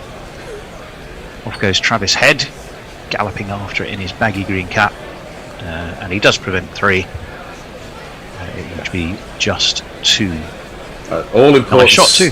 All important sliding stop there from Travis Head to pick up a stationary ball. Are you suggesting it was slightly over theatricizing? Well, they do it. The fielding. They do it to impress the coaches, and show commitment and all of that. And had he jammed his knee in there and put himself out for the series. There's a ring of 1, 2, 3, 4, 5, 6 on that offside, and it's left alone, tidy enough by Birmingham's finest, Chris Wokes, and through it goes to Alex Tyson Carey. So at the end of the over, it's 120 for 6. Wokes 15, Butler 9. Jason, your man on the messages. And Just Odell says he's got no issue with the rush to Barbados, if you have a separate white ball team, that is. Tom M says Broad and Anderson looked all right in the first innings. Maybe if Wokes and Butler can hang around a bit, we can bat into the second session. Messages says something from Lawrence Booth. I'm trying to read. Australia have named unchanged 15-man squad for the rest of the series. There's confidence for you. Well, one would scarcely be surprised. Again, there's that boxing in of the 4 around Joss Butler, but he sweeps beautifully backward of square. There is a man down there, however, and will just restrict him to a single and bring Christopher Roger Wokes on 2 strikes. Big Aston Villa fan, Wokes, but I don't think they got to play at the weekend, so you won't have seen any football recollection. One of the many games that was called off. Nathan Lyons operating from the cathedral end towards that big towering stand that people tend to wander across, attached to ropes. Lyon in, back foot, flicked off his hip, 2 backward square, no run. Gary, you were in the... Yeah, I'm due to go to Goodison twice over the Christmas and New Year break. I don't expect either game to go ahead at the moment. Oh, I'm sorry to hear that, but I think you could be right. Nathan Lyon is in again. Nicely forward comes Wokes, who, to be fair, has looked rather tidy. I'll tell you what, Chris Wokes with that beard, I'm not sure you ever see him in the same room as Dawid Malan, other than the fact that one, of course, is left-handed and the other right. Familiar, they do look similar, don't they? Lyon in again, onto the back foot goes Wokes. Tyson Carey. Alex Carey. Just lifts that down by his ankle. Butler's looking thoughtful. Not, we think, we were certainly saying yesterday, not a man who looks like he's particularly enjoying his work this test. Oh, down the track comes Wokes, looking to whip that away. The throw comes in from Silly Point, nearly hits the stumps, goes wide. I think that's all happening everywhere. That's a bit optimistic. It nearly hits the stumps. It was about 6 feet wide. Alex Carey was desperately trying to cover it. Yeah, you're right. Yes, it was about 6 feet wide, Jason. Oh, we'd have been out though if he hit it. Yeah. He would have been out, but the ball was nowhere near the stumps, as Jason pointed out. This has just helped him. It's a way around the corner, but there is, of course, the leg slip. Takes it on the bounce. It's the end of the over. Just probing and frugal, but hasn't netted another wicket. England soldier on. Those rejected dwarves, probing and frugal. Can I just put a point before we go to tweets, which is this, and one hesitates to use the word, a plan of England's batsmen to play Lyon from deep in the crease? Because they've all done it. They've all waited for the turn. I think it must be. Sometimes these things can just happen because one player sees another player doing it and thinks, well, I'll play that way as well. But it does seem to be the lower percentage option, as you remarked earlier, Jason, to go back in the crease and then wait for what is predictable turn but not predictable bounce, and then play the ball with men all around the bat. But that's a change of bowling. What they're doing. Ding dong! It's Jai Avon Richardson calling.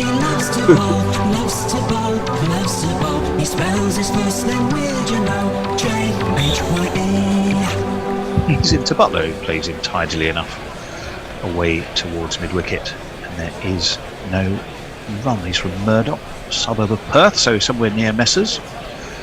Is Richardson? He's named after Sir Walter Lodie Forbes Murdoch, apparently. Murdoch was where he was born, in Perth. A suburb of Perth could be anywhere within about 100 miles. Well, that's true. Richardson, right arm over and in. Up onto his toes goes Butler. Plays that beautifully away past point and will get 4 runs. That was a gorgeous shot, as you heard Gary ejaculate. I'm handing that exclamation over to Jason. It was him rather than me. Oh, was it? Yeah. I beg your pardon. But you're absolutely correct. Whichever one of you, Jason. It was lovely. It was a no ball too. Well. It was. That was hit right at the top of the bounce on the up. I'm sorry, Smokey. You were over the line. Richardson will have an extra ball to bowl this over. This one is wider of off stump. Joss Butler, dismissive of it, wants nothing to do with it, nor should he. England are looking for a draw here. They just need to bat time. The runs will take care of themselves, particularly as Australia are crowding the bat. I talked all through the last break between overs, so I'm going to stay stum and allow Jason to get through some tweets. Well, that is what is known as famous last words. But we shall see. Guilty. Those are indeed the last words.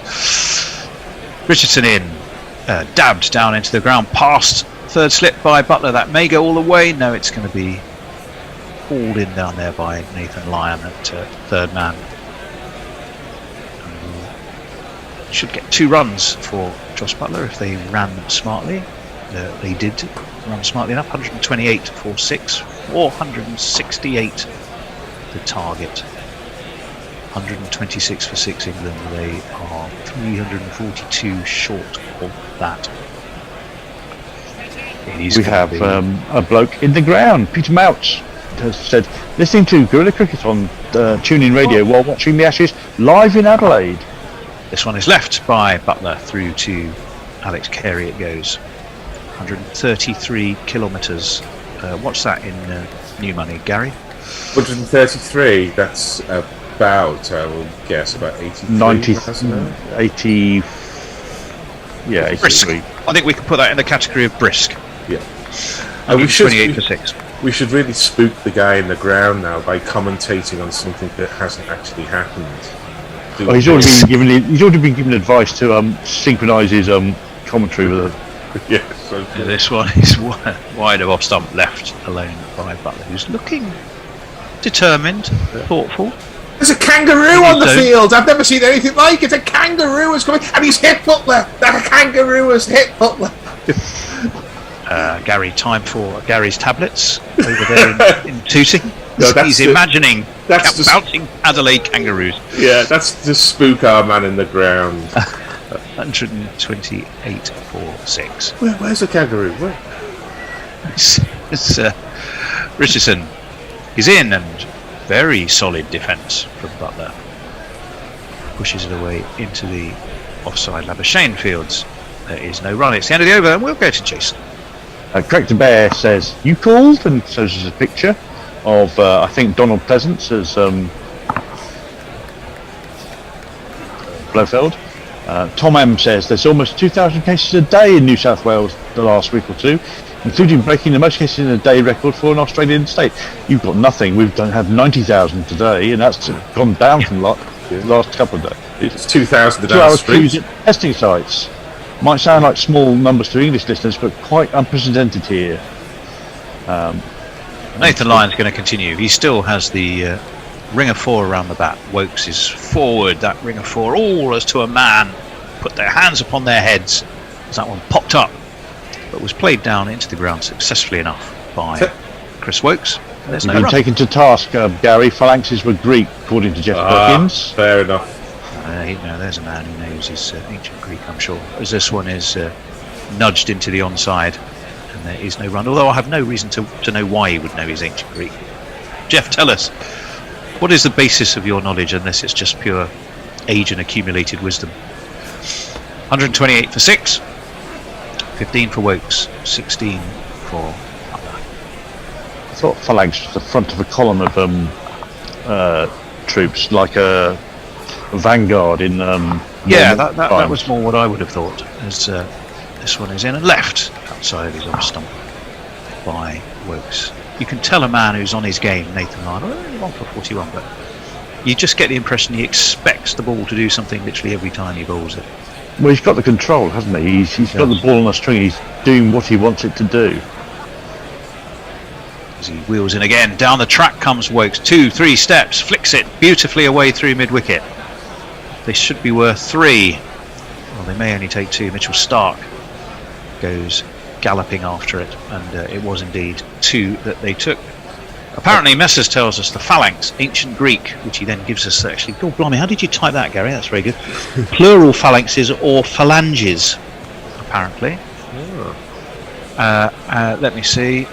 A rectangular mass military formation, usually composed entirely of heavy infantry armed with spears or pikes or similar. This one is pushed away to one of those who doesn't have a pike, a spear, or any weapon, in fact, other than his hands, and does the fielding, so there is no run. 130 for 6. Just 2 from this Lion over so far. In comes Lion onto the back foot. Played late, played nicely by Chris Wokes. There is no run. The ball is in the hands of C. Smith. Australia busily about their work. We shall go back to Jason. Mog says, utter fucking useless knowledge is the best kind of knowledge. The Crunch says, I don't think it has to be particularly violent to be a mugging. When I got mugged, they told me to give me my wallet, or they would bash me. And I happily obliged, given there was only $7 in my wallet.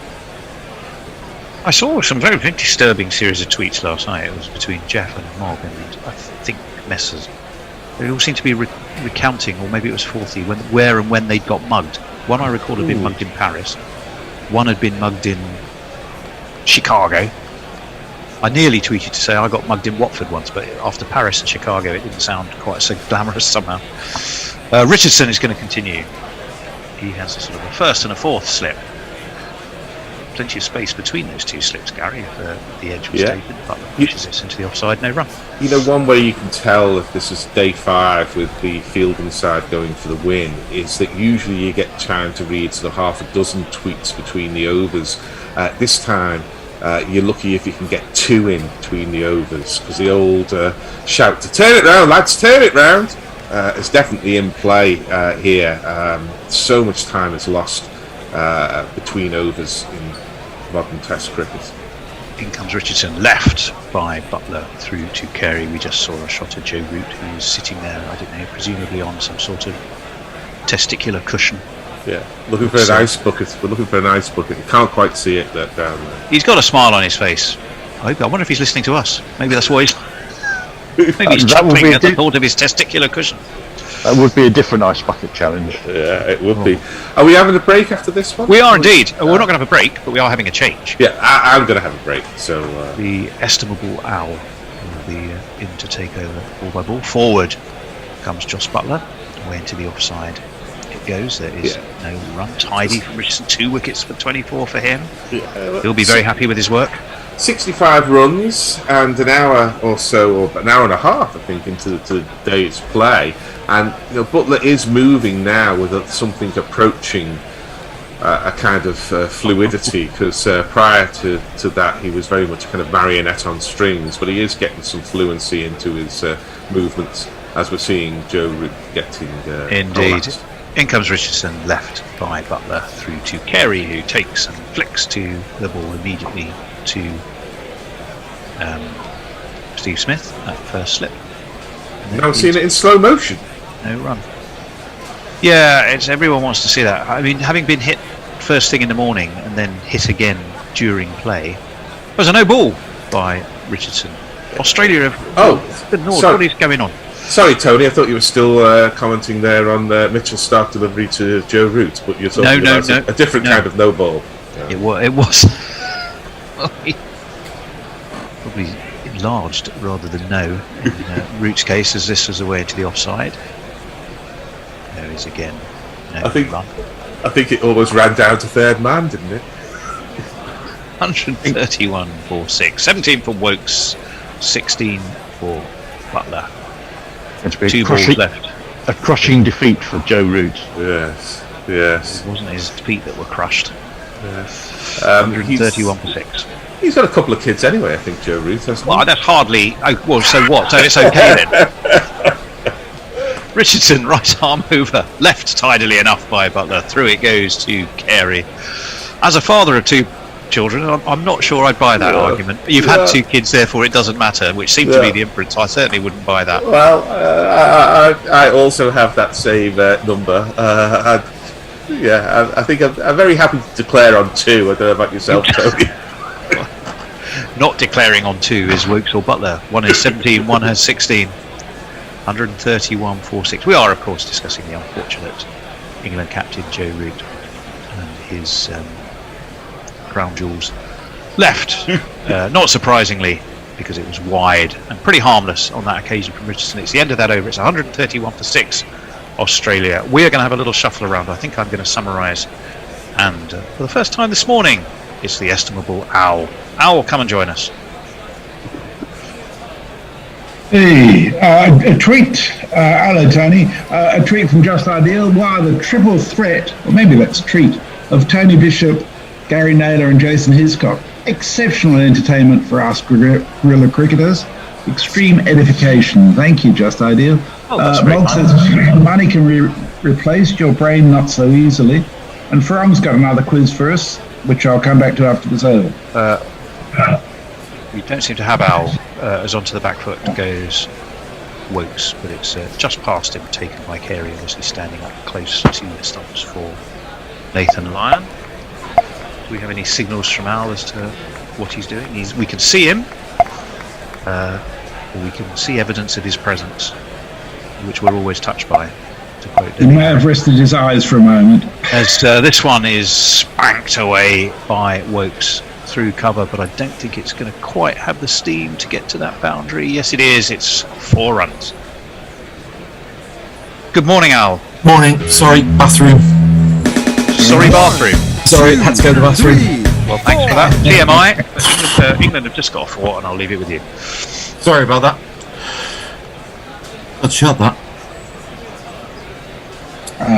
Line in.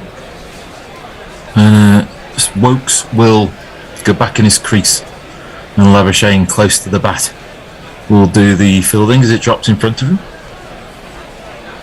Wokes 21, Butler 16. As we limp slowly and surely towards the conclusion, the only matter is when rather than if. Line firing across, blocked. It's such a common English tale of doom, isn't it? Well, I think it just becomes more and more inevitable. Yeah. As this almost Yorks Wokes, but he just drops the bat on the ball, and there'll be 1 ball left of the over from line. Is 26th of the innings. Just read Mog's tweet. And that is blocked away. Labuschagne extravagantly jumps and twists and fields eventually. And at the end of 67 overs, England are 135. Well, you do wonder, don't you, about the threat of the new ball, which is with Lyon bowling at one end, is 13 overs away, isn't it? Right. You do suspect that might wreak some havoc, but we yet to see. Sorry, Messrs. Farong's got a new quiz for us today after asking us yesterday who had the most ODI 50s in the 20th century, which was Alan Border with 102. Who had the most ODI 50s in the 21st century? And he says it's very interesting very easy if you think of guerrilla cricket. So my thoughts immediately go to Shane Watson, but I don't know if that's correct.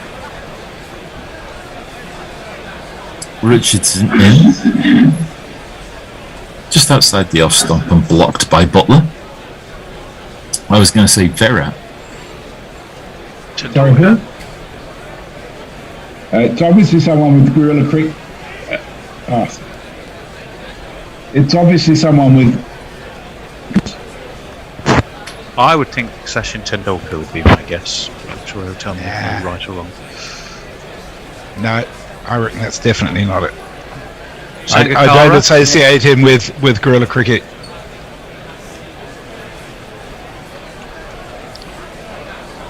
Richardson in, slightly wide of a crease.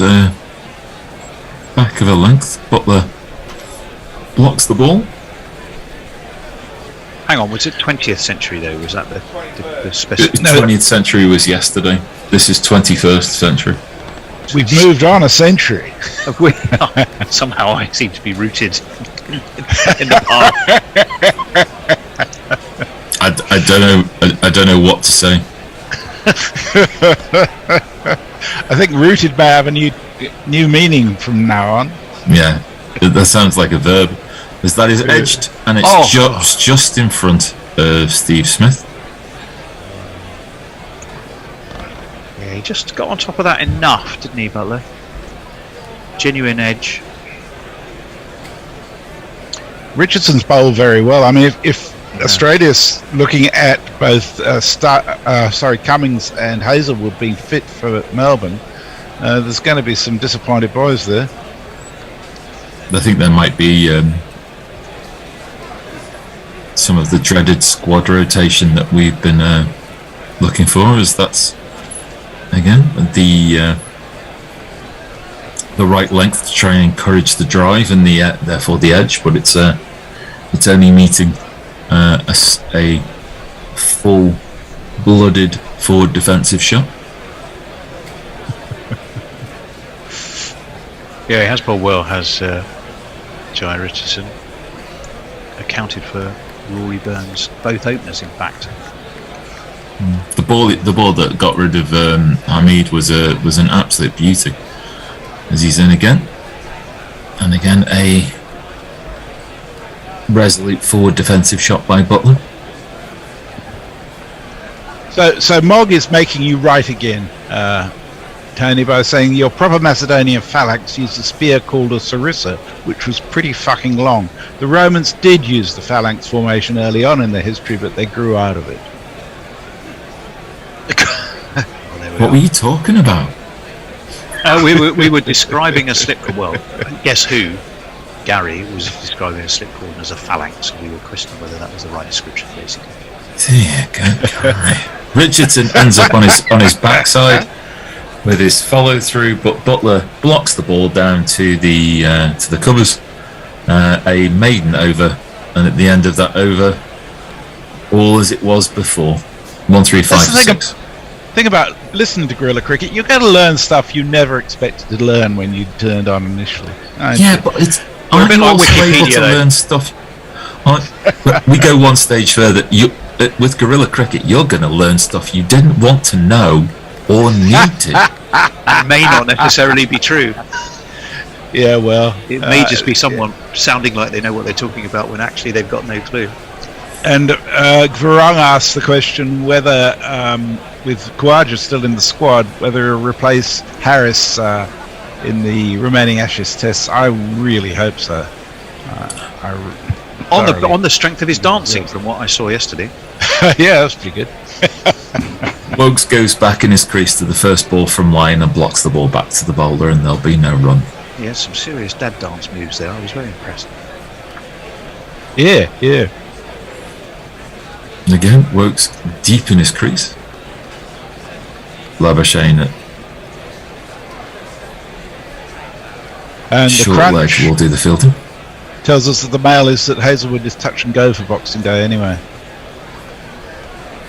Is it Side Street, I believe, isn't it? Yes. One day at a time. Get through Christmas Day first. Yeah. A whole week to get through first. Block of the third delivery back to the bowler. As by my reckoning, is 2.5 overs of me describing no intent to score runs. Lyon switches from one side of the wicket to the other, bowling over the wicket rather than around it now. If you can do that all day and nothing happened now, well, you'd settle for that, wouldn't you? No, it would drive me insane.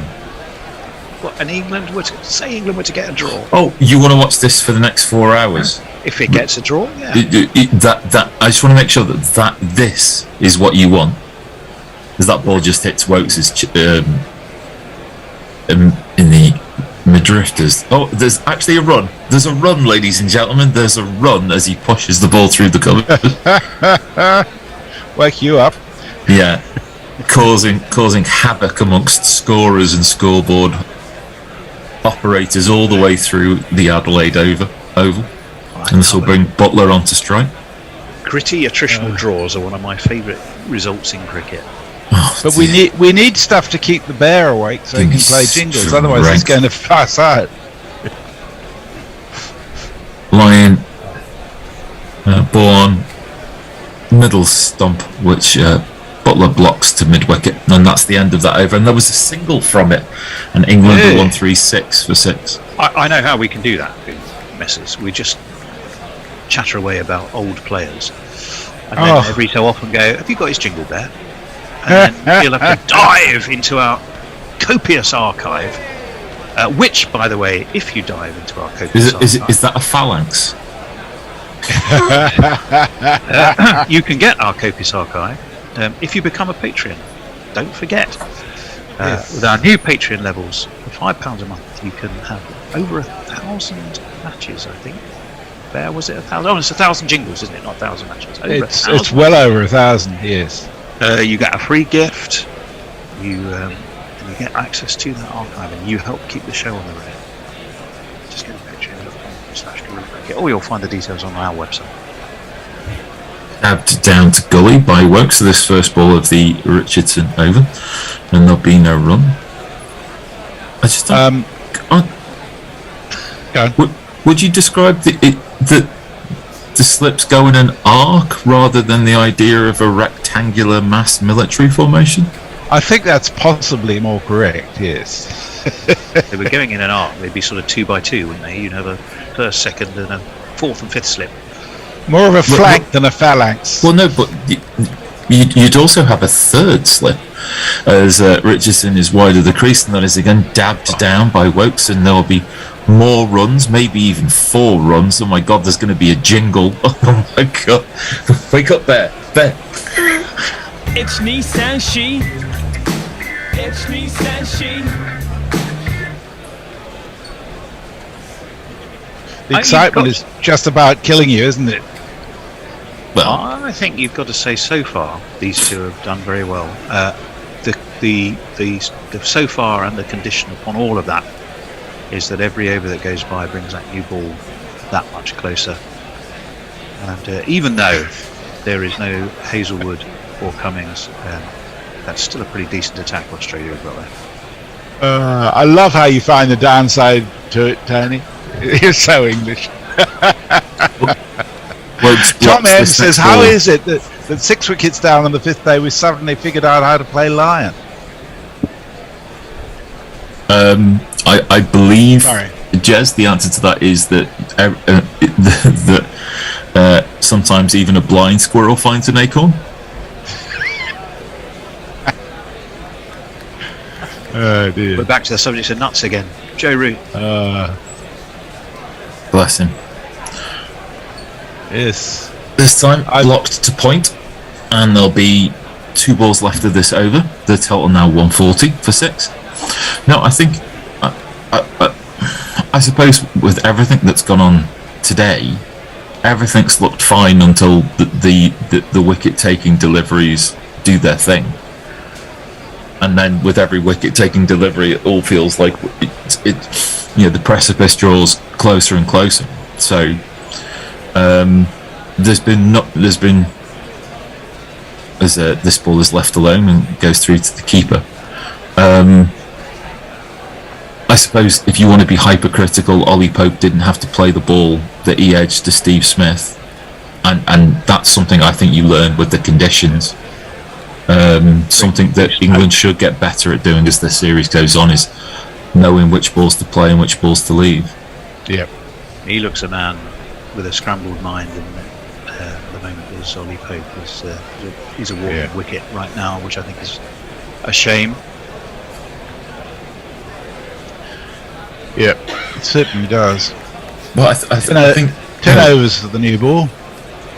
In as much as that there have been people like us and me, as this ball is too short, too wide, and left it to go to the keeper, who have done things like call for Stokes not to be there and all that type of stuff, that they've got to find it within themselves to hit a reset button and essentially do what all good sportsmen and women do, which is to have short-term memory loss over the course of the next week. And commentators. Varong sent us another picture of Root suffering rather badly. I've changed my background in his honour, which just says Great Balls of Fire, and gives us another hint about that quiz. He said, think jingles, ODI 21st century 50s. Easy, but then again, I know the answer. Sangakkara, is it? Could be. Yeah, that's good punt. It could be the best guerrilla cricket jingle of all, which is Brendan McCullum. Lion. This is pitching outside leg stump and flicked around the corner by Butler, but there is a fielder there. Yes. Jack be nimble, Jack be quick. Jack jumped over the candlestick. Silly boy, he should have jumped higher. Goodness gracious, great balls of fire. Yes. Line in, slightly quicker delivery, I think, and Butler resolute to the task of defence. Although mine is more related to Jerry Lee Lewis, I think. Before Knackle jumps all over this, says Jason, Lyon is an unusual spinner in that he often performs better in the first innings than in the second. That's a good point. I've got my notes here on Nathan Lyon. Butler going backwards? It says he was born young, and I thought that's a bit bleeding obvious, but apparently young is a South Australia. Yeah, it is. Apparently it's the cherry capital of Australia. It hosts the National Cherry Festival every year. Young in Australia. Nearly chops Butler in front, but Butler just gets the bat down in time. Does that fall in your wanted to know category or not, Al? It didn't need to know. Yeah, okay.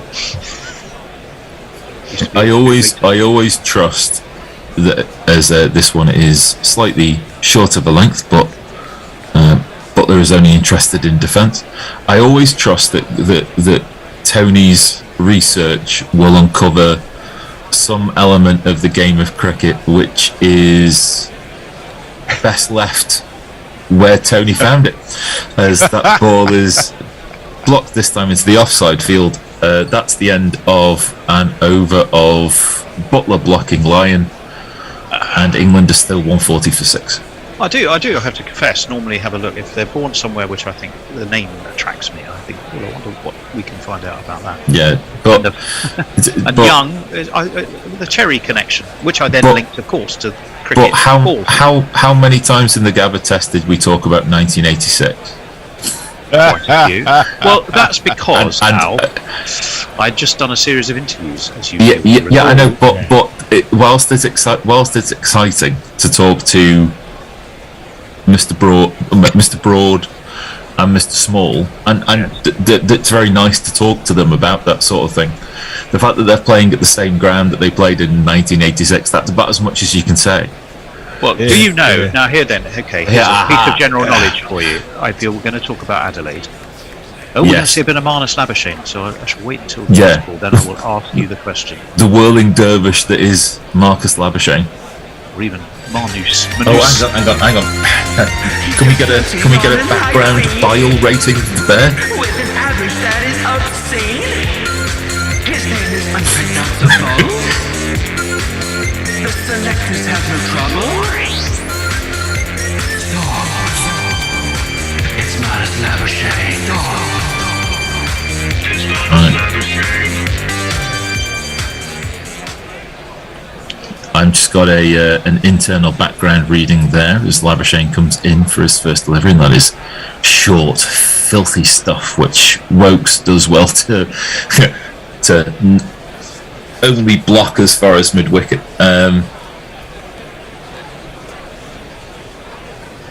If Labuschagne takes a wicket, and we might not be able to contain the bear, as that is a huge leg-spinning delivery, which Wokes has no desire to go anywhere near, and is well taken by Kerry behind the stumps. He does have a wicket against England to his name, does Marnus Labuschagne. This one slightly straighter, forcing Wokes to actually put bat on ball, which he does successfully. There'll be no run. It's not the most high profile of wickets. You've got Jack Leach at Old Trafford. Oh, Leach was a fucking genius. Yeah. Oh, I remember Jack Leach. That is blocked by Wokes, but it's fielded at second slip. Anyway, my question for you, Al, was going to be, go on. About bowling. Who has the record bowling figures at the Adelaide Oval in Test matches? That is blocked to point, and there'll be one ball left in the over. Fascinated me. So West Indian. Hang on. Can we do this via a process of guess who type questions? If you wish. Yes, you can. Right. So let's. So long as you're not looking it up whilst you're asking the questions. That is pushed, and I'm sure. Oh, I was going to say I thought there'd be a run, but there isn't. That's the end of the over. So my first question is the person Australian? I'll give you a clue and say so. By birth, yes. By birth, yes, which means not an Australian not someone who plays for Australia. So let's get rid of all the Australians. No, you can't do that. Yes, I can. Is it Billy Midwinter? No, it wasn't. Mayank says 100% agree with Tony Bishop that this is the best kind of test cricket. I can watch a gritty blockathon any day of the week. Yep. And Tom M says the English batting phalanx suffering the worst defeats in Cynosophilae, which is not a battle I'm familiar with, but I'm sure Mog is. Nathan Lyon will continue over the wicket. Now it does hit Butler on the pad, but certainly seemed outside off stump. Yeah. And there is a sense of haughty derision from the umpire, which I think... Do umpires go to umpire school for haughty derision, or do you think they're born with it? Lyon and that is an attempted sweep by Butler. No real... It seemed a very premeditated shot, and again there is an appeal to the umpire.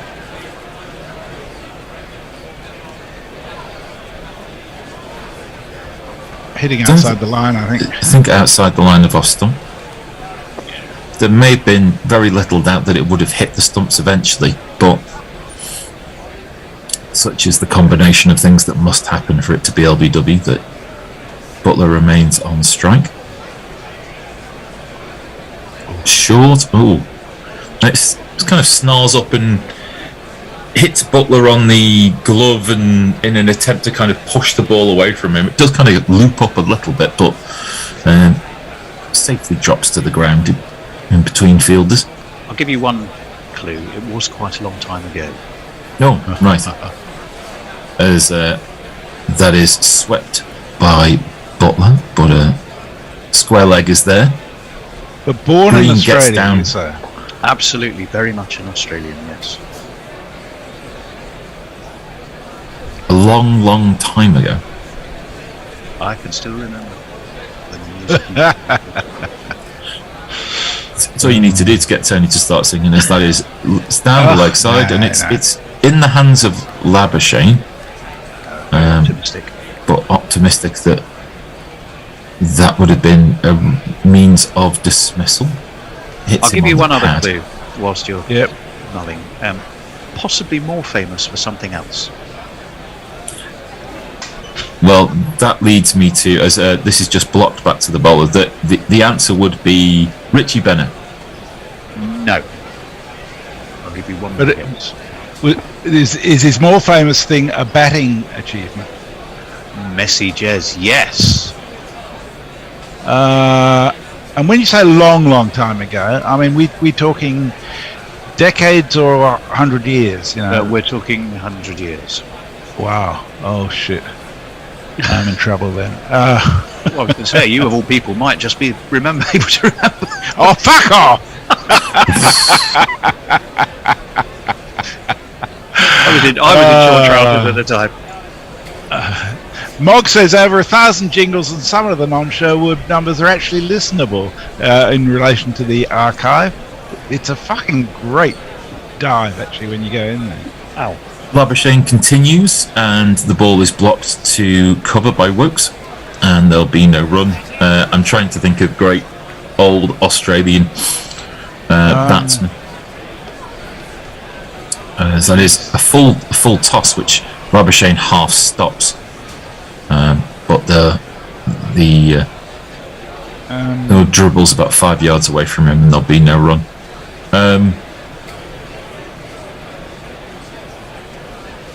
Mine's going blank. And a brother who also played and captained, in fact, Australia. Maybe I'm not thinking far enough. Not Bannerman. Not Bannerman. Trevor Chappell. No, Trevor Chappell. Last century. Well, it's in the last century. True. Okay. Ooh, Thank you. Through mid-wicket. Is this ball by Wokes, as we remind Tony that we are in fact in the 21st century. Okay, the century before last is when this happened. This the best ever bowling figures at Adelaide. No, you've got me stumped, Tone. As you probably would have expected me to be stumped. We'll check at the end of the over. Well, actually, no, it's the end of my spell, so I'm going to have to tell you again. We'll wait just to tell you. There's blocked back to Labuschagne by Wokes after I think he took a whole 2 runs off the ball before. Yes, he did. And there's one ball left in this Labuschagne over. 30.4 overs this session. As that is back of a length. And that is hit Harris. And at the end of that over, the 74th of the innings, England are 142 for 6, and that is took a break 1. Right, well, I'll put you out your misery, and then you can do the scorecard and all that stuff. The best ever bowling figures at Adelaide were achieved by Albert Trott on the 1st of November 1895. He got 8 for 43. McLaren, Ward, Brown, Rockwell, Robert Peel, Ford, Johnny Briggs, and W.H. Lockwood. Johnny Briggs. All I can think of, all I've got now is the music. Is the music of the old children's program, Johnny Briggs. That trumpet. But what was he most famous for, Al? This is one of your Mr. Trott, isn't he? Isn't he the fellow who hit the ball out of Lord's? He is the only man ever to clear the Lord's Pavilion. You are absolutely right. Thumping Monty Noble. I do listen to you sometimes. Anyway, there you go. It isn't just you going something dark side, something complete. It's not that. I do listen to you. Fucking Farong says that he knows the answer. 1895. Perhaps Messrs was there. You fuckers. You're all picking on me. There's one really important tweet I do want to read out from Just Ideal, which says, I would encourage all listeners to consider Patreon sponsorship of Guerrilla Cricket. The thought of being returned to the inane non-commentary of elsewhere is intolerable. Feed the gorillas bananas, or insert appropriate protein. Mug Peter Siddle, see how many he's got. Please. Yes. Yeah, we do need your help to just be able to pay for the cost of bringing this to air, and that doesn't include any wages. Nobody gets paid for any of this, but there are a fair few expenses to cover. So yeah, someone's got to keep the bear in coffee. Yeah, well, apart from anything else, in electronics, well, indeed, computers go wrong and things like that. Hard to believe. So this morning we've lost Pope. Court Smith bowled start for 4. We've lost Stokes after a review. LBW bowled line for 12. Butler has remained throughout. Butler has remained on 16. Wokes is not out on 28. And the total has moved to 142 for 6. I think what we knew at the beginning of the day, we still know, that it was just a matter of when. There is enthusiasm, as Tony is quite right to point out, in the fact that there hasn't been a capitulation, that there is a doggedness of sticking to the task, but working on the law of big numbers, that somewhere there's a spinning, hissing delivery from line with your name on it, and a new ball round the corner, that, of the things that we wanted to see, the last 2 hours are about as good as we could have seen from England. Would the pair of you both agree with that? Yeah, I think that's about right. I would definitely say that, without a doubt. Do we have any final messages before we can?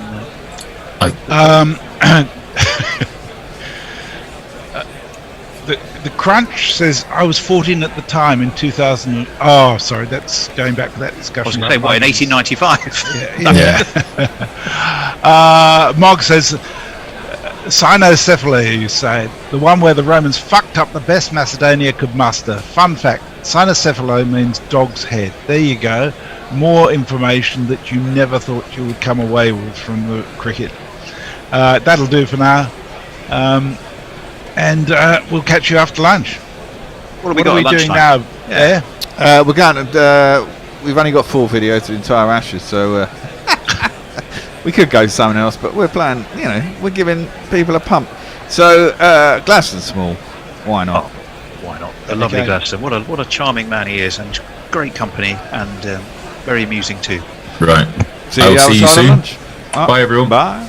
Chairman Mao, Jamie Howe, oh Chi Minh, Asif Din, Václav Havel, Graham Saville, No Surrender, Percy Fender, Guerrilla Cricket. Welcome to Guerrilla Cricket. I'm Tony Bishop. December the 3rd saw the release of Inside the Tour, the Ashes 86-87. It's the definitive story of that extraordinary tour, told to Mark Pugach by those who were part of it. It's a terrific listen, and you can find it via your usual podcast provider. One of those who was not just there, but was man of the match as England clinched the series at the MCG is my guest today, Gladstone Small. Gladstone, welcome back to Guerrilla Cricket. Tony, pleasure. Delighted to be back. Great to hear you guys are going from strength to strength. Yeah, well, thank you for that. And yes, we are. So I'm going to start off with a fairly easy, gentle opener for you. A half volley. A little half volley. Yeah. You took more wickets against Australia than anyone else, than any other opponent. Was there something special about playing Australia?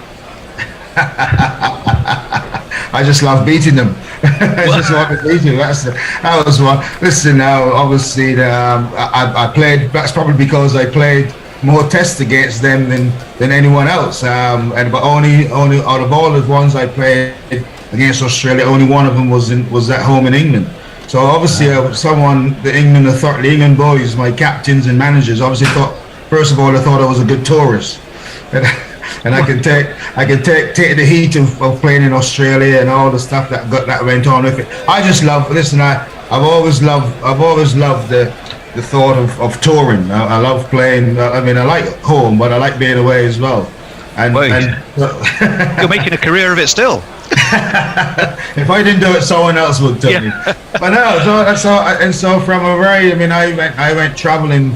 Obviously, a young cricketer back in the 80s. The season finished in England in September, and if you want to progress and learn and do things, you go play abroad. And I went to play in Australia, and my first season was 1982-83, playing club cricket in Melbourne, and that was my coincided with probably it was Ashes tour, Bob Willis Ashes tour. And I got called into the England team that summer. The summer and at home, Bob Willis called me up for the test match. Derek Pringle injured his back right in the note after practice on the day before the test match at Edgbaston against Pakistan. And Bob Willis called me up to the test match. And I myself wasn't feeling too well. But roll it forward, the England team went to Australia that winter. I was playing in Melbourne. So whenever the England team came to Melbourne, I was invited to go train and practice, and I got it. It was a great insight. It was a wonderful insight into Test match cricket and how the guys set themselves up in the psyche and the mindset that you have to be in. And I love that little bit that I got. I mean, and that Test match that was my very first Ashes Test match I saw, because I had missed. In 1981 Ashes, both from Ashes, I was playing county cricket. So back then the county cricketers, we played a lot of cricket. I didn't get to see any of those matches at all. One feels the England team might be better if that was still true, Gladstone. But well, that's another thing. I've got a question for you then. From arriving in England as a young teenager to winning the Ashes, that's some journey. Before it happened, before that 86-87 series. Was there ever a point where you thought, you know what, one day I'm going to win an Ashes for England? Did it ever cross your mind? Well, listen, I grew up, the guy that gave me the love of the game, my granddad, born in Jamaica but lived in Barbados, and then he never left Barbados until when he died in 1993 years old. But he loved English cricket, he loved England cricket. And as a young boy, I remember him coming home from work on the sugar plantations and tuning in his radio to find out wherever England was playing a test match. And that could have been at Lord's, at Headingley, at places like Old Trafford, places I didn't know. Only thing I know about them was that they had a cricket ground in those places. I didn't know where they were, and that meant Grandad would tune into England playing Australia in the Ashes. And so I'd heard about this thing called the Ashes from a little boy because of my my granddad. So hence I knew the history and the tradition of it and the importance of what Ashes cricket was all about. Wow. And so then when I then got that to see it in '82 and saw what probably the best test match that I ever saw actually was that 1982-83 test match at the MCG, and then followed by the Edgbaston test match in 2005, that famous one in 2005. And then interspersed with that all of the atmosphere, the tension, the players that plays in all those great matches, and it still makes the footnote that if an England player or an Australian player only could make 100 or take 1 for, who would the opposition be? The Australian would say England, and the Englishman would say Australia. It is still the iconic Test series played out in this great game of cricket. Well, let's just remind people for a second about that 86-87 tour. England had unexpectedly won in Brisbane on the back of Sir Ian Botham heroics. They then drew in Perth and Adelaide, so a win at the MCG would give England the series. Enter Hugh Gladstone to be man of the match. But should we actually thank Elton John for making that little piece of history possible? We definitely should thank him for many things on that trip. And he was our tour mascot, on more occasions than one, I must say. It's and yes, that morning, luckily back then in '86-87, obviously like now the guys have been in Australia I think for a month or so, and they've only played about 3 or 4 days against each other. Whereas in '86-87 we were in Australia for a month before the first test match. But the clever Australians had started us in Brisbane. Then they took us around a tour of Australia. And as you well know, Australia is not Wales. It's not a small. You can't do it by bus. You got. For any Welsh listeners, what Gladstone is by no means inferring that Wales is small. Well, I'm just saying the size of Wales. It's so yes, you got and they fly you all over from Brisbane to Tasmania, back up to Sydney, over to Perth, and then you end up back in Brisbane for the first test match, and you play a lot of cricket. Luckily, the likes of both Sir Botham and the senior players weren't too keen on, should we say? They were saving themselves for the main contest. So the likes likes of myself and the other younger players, people like Neil Foster and Phil de Freitas, Jimmy Whittaker, those sort of guys, Bill Affey, Chris Broad, those guys. It gave us non-senior players the chance to get into the tour and make a step for your player. So hence on that tour, and luckily I'd played the previous summer. I'd played probably some of the best, my most educated part of my cricket career was playing Sheffield Shield cricket in South Australia the previous season, and that meant I'd played at the SCG, the MCG, WACA, the Gabba, all these. I'd had that. So when I got to these venues, I wasn't, the size of the Australian grounds. They could leave you in awe of because they're much bigger grounds than the ones we play, than our grounds here. Like the MCG is not just in capacity, but in the size of the playing area.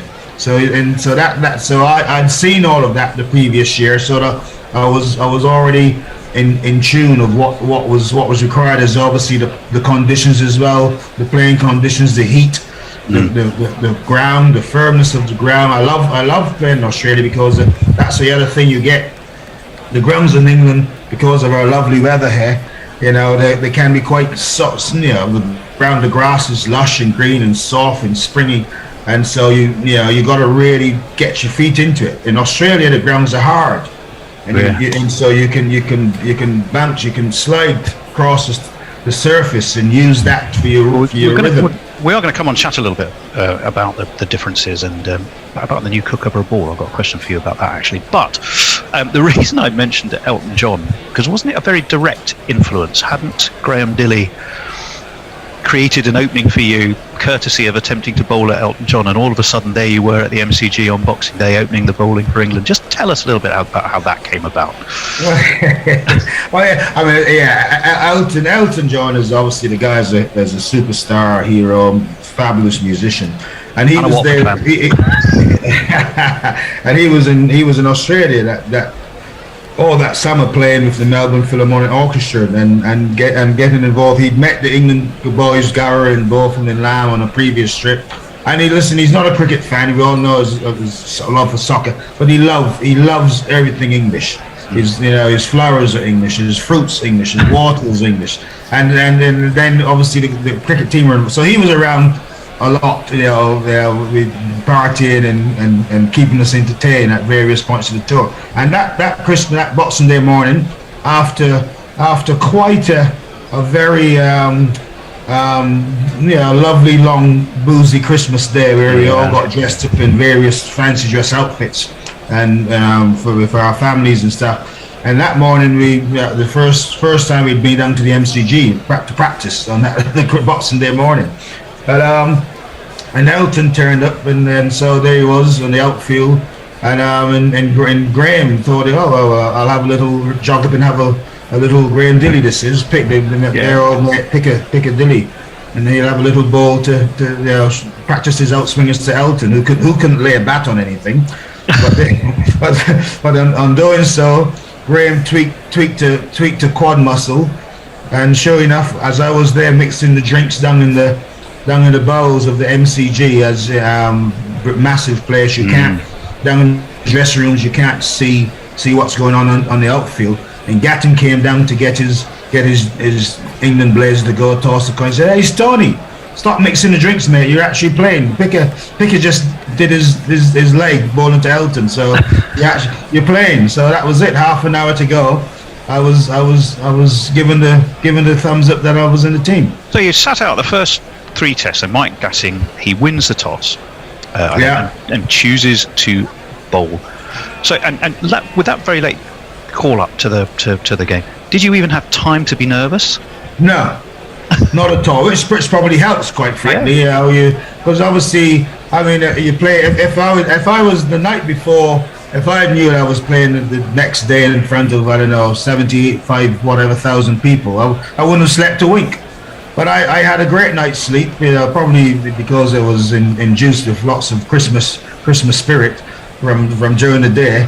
But I had a great night's sleep and got to the ground, and so but then after Gat won the toss, put the Aussies in on a cloudy, overcast day in Melbourne. So the bowling conditions were the sort of things as a seam swing bowler, you dream of picking in a nice green atmospheric conditions, and but still you got to come back. You walk out on the field, and it's not a welcoming crowd that greets you.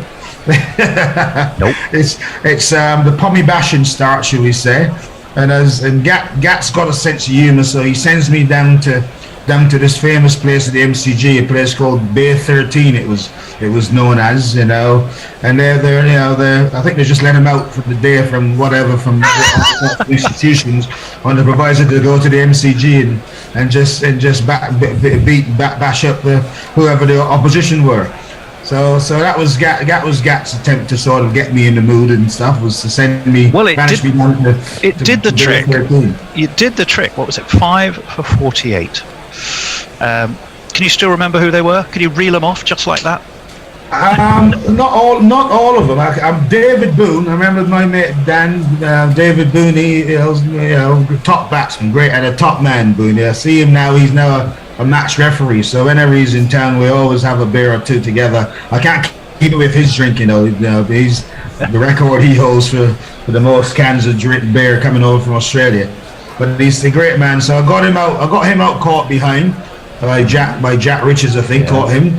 And I also got a really good pal of mine, sadly no longer with us, and someone who I'd played a lot of cricket with in Melbourne back in the early days. Two of my biggest Aussie mates, quite frankly, was one is the ugliest man in cricket, Merv Hughes, and the other one was sadly no longer with us, is Dean Jones. He was a Melbourne son of Melbourne, and he loved the Melbourne people, love him, and he loved them. So I remember getting him out quite early as well, and I think I got Steve Waugh. You did. You got three of them. You're going well. I'm not sure. A guy called Peter Sleep, who spinner, yeah. Who I'd actually played with the previous year. He played for South Australia, so great nickname. Sunder Sleep was his nickname. Sunder. Yeah, so I remember getting him out and one of the borders, I think. And then, but the thing with my five wickets were all, as I said, caught keeper. Yeah. Both of them caught one at second slip, caught Gatton at first slip. Richard's got two, and I think both of them got 2 catches. Both of them might have got 3 catches, actually. Yeah. So I got my 5 with 5, classic, seam bowling. Both of them got 5. Yeah. I think one was caught, Jack Richards caught one running back towards me at that fine leg from a top edge pull. One was caught at third man. One was caught at deep long on, or one was caught at cover. So he got 5 as well. The great man. But it's a testimony of he was nowhere near fit, Beefy. I mean, no one else would have played that match. He was only about 67% fit of that. But he said, "Listen, mate, there's no way there's no way I'm not going to play this test match. We're 1-0 up with 2 to play. Just put whatever you want in me. I'll get the doctor to do whatever he wants to do. I'm playing this test match." So he was nowhere near fit, the big man. But 70% fit, 20% guts, 10% pure adrenaline, I would imagine.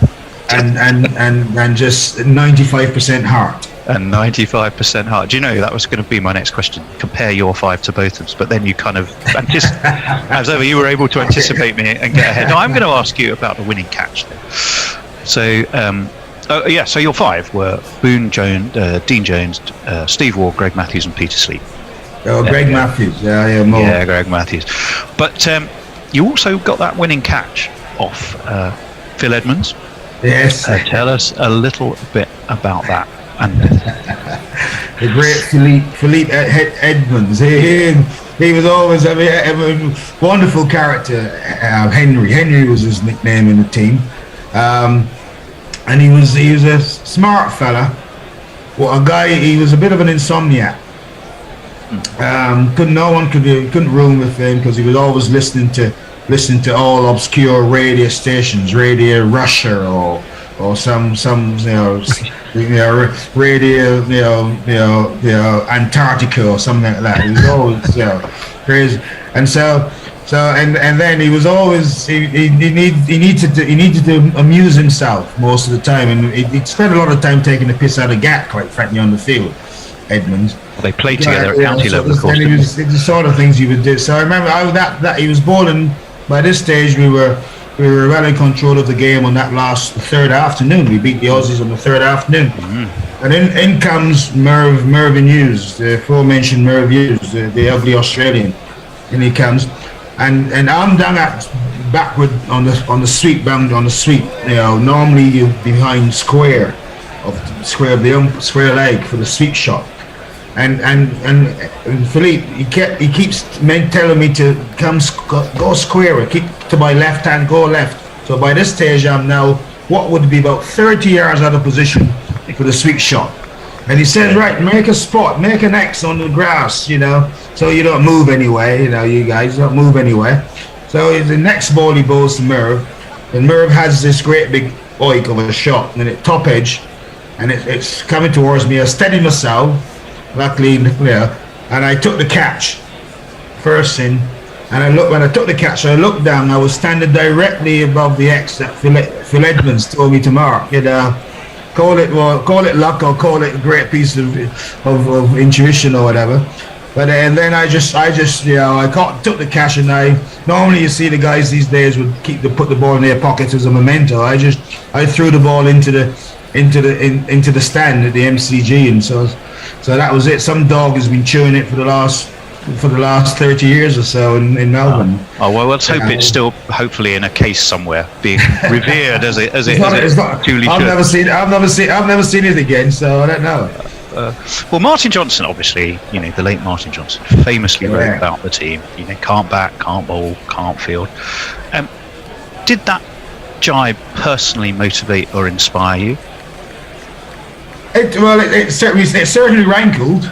It certainly got us our attention. Listen, Scoop, as he was known, was a lovely fella, and he was back in those days. Thankfully, I mean the press boys, the media boys, the likes of Scoop and people like Chris Lander, Grayo, they're great guys.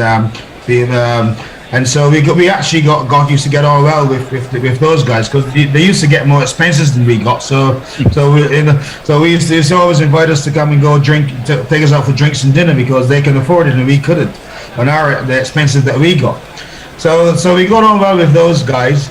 But when that article, obviously it was definitely used as Mickey Stewart, the coach manager of that team. And he was very, very, very smart man, Mickey. He didn't have to say much, but and the first person he saw that he showed that article to was Beefy. Was Beefy. So you can imagine let's just say the words that Beefy mentioned couldn't be printable. What Beefy said about Martin Johnson back then. But I remember that night before that Test match. And listen, we'd lost in that month before that we'd lost. We lost to the Queensland rum drinkers up in Bundaberg. Yeah. The South Australian wine farmers beat us. Largely by dint of giving you copious amounts of their product, apparently. Yeah, well, there was that as well. But because we went, as well as playing the Shield guys, we played what was called Country 11s. We really ship ourselves all over the place to play these Country 11s. And so because the guys weren't in Test cricket mode for the first, it was a good the warm up, should we say, was very more enjoyable than more cricket. I will come on to that. Now I'm going to ask you about that either of the series and what Ian Botham had said. The published version is that's it, the party's over, the real game begins tomorrow. Now, I asked Chris Broad that when I spoke to him. He had a version of it. Every printed interview I've seen, every England player's got a different version of it. What's yours? What are you even allowed to say what he actually said? Do you remember the actual words? I remember it very, very, very vividly. We were, as I said, we weren't at the races for that month. Obviously, yes, the likes of myself, the guys who are the younger, the guys who are trying to play their way into Test cricket in their career. Obviously, you play for England, so you're trying, but it wasn't. We know it wasn't a Test match. And then that night, the night before, we had a gathering. It wasn't a dinner. We didn't have a dinner. We just gathered in a team room, which was full of Castlemaine 4X and Beefy was sponsored by Lindeman's Wines or something like that. Some wine man. So there was lots of, and so he said, right guys, he just said, right, party is over. Tomorrow, the real serious stuff begins. This is where the England team come to play.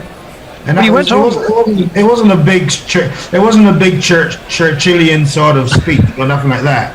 Oh, okay. It was just a stage of right. Collective focus. Test cricket starts. Well, you snagged another fifer in Sydney, but the series was won by then.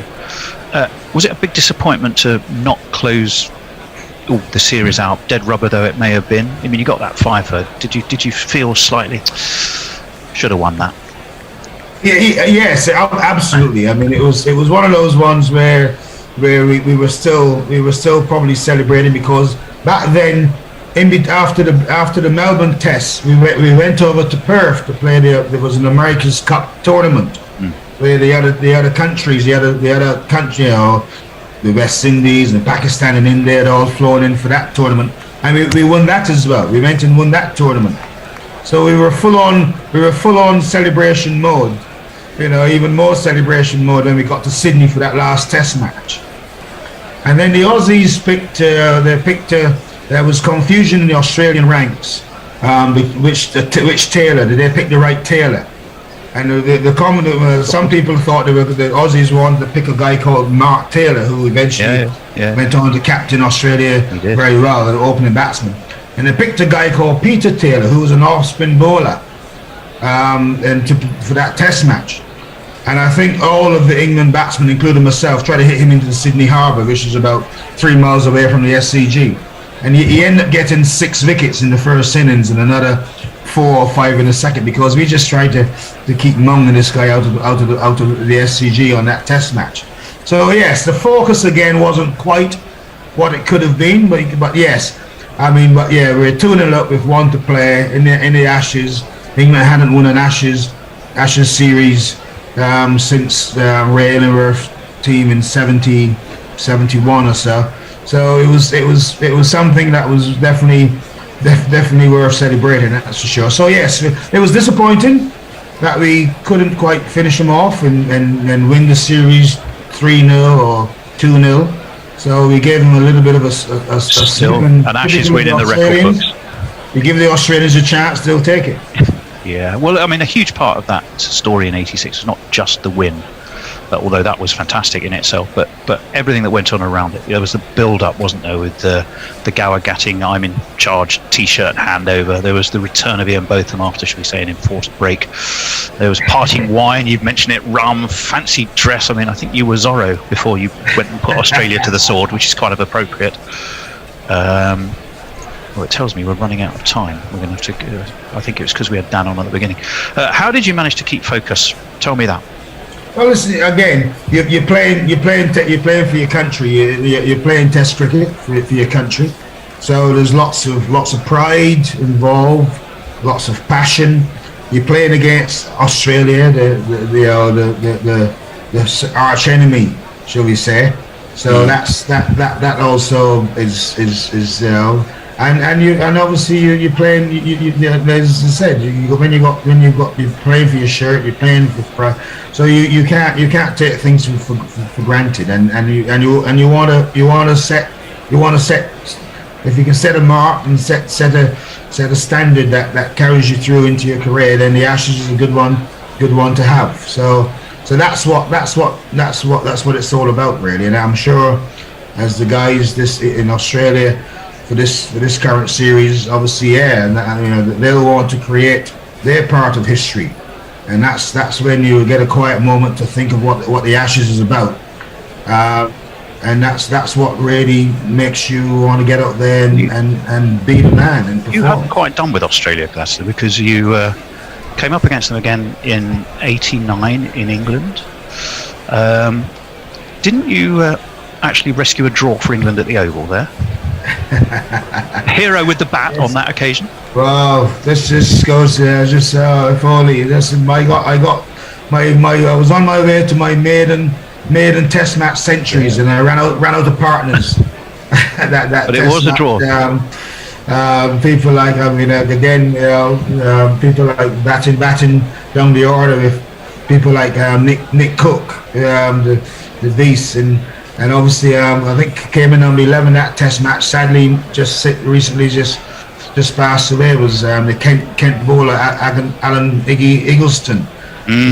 Sadly, just recently passed away. So he was making his Test match debut at Test match, and I know, and I remember obviously trying to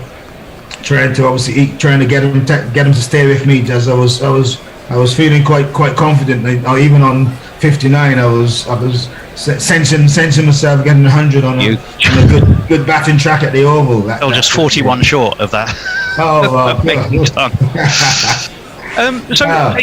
If we think ahead, then let's look ahead to the series coming up. Can our England side out there take inspiration from those heroes of '86, '87? Starting in Brisbane.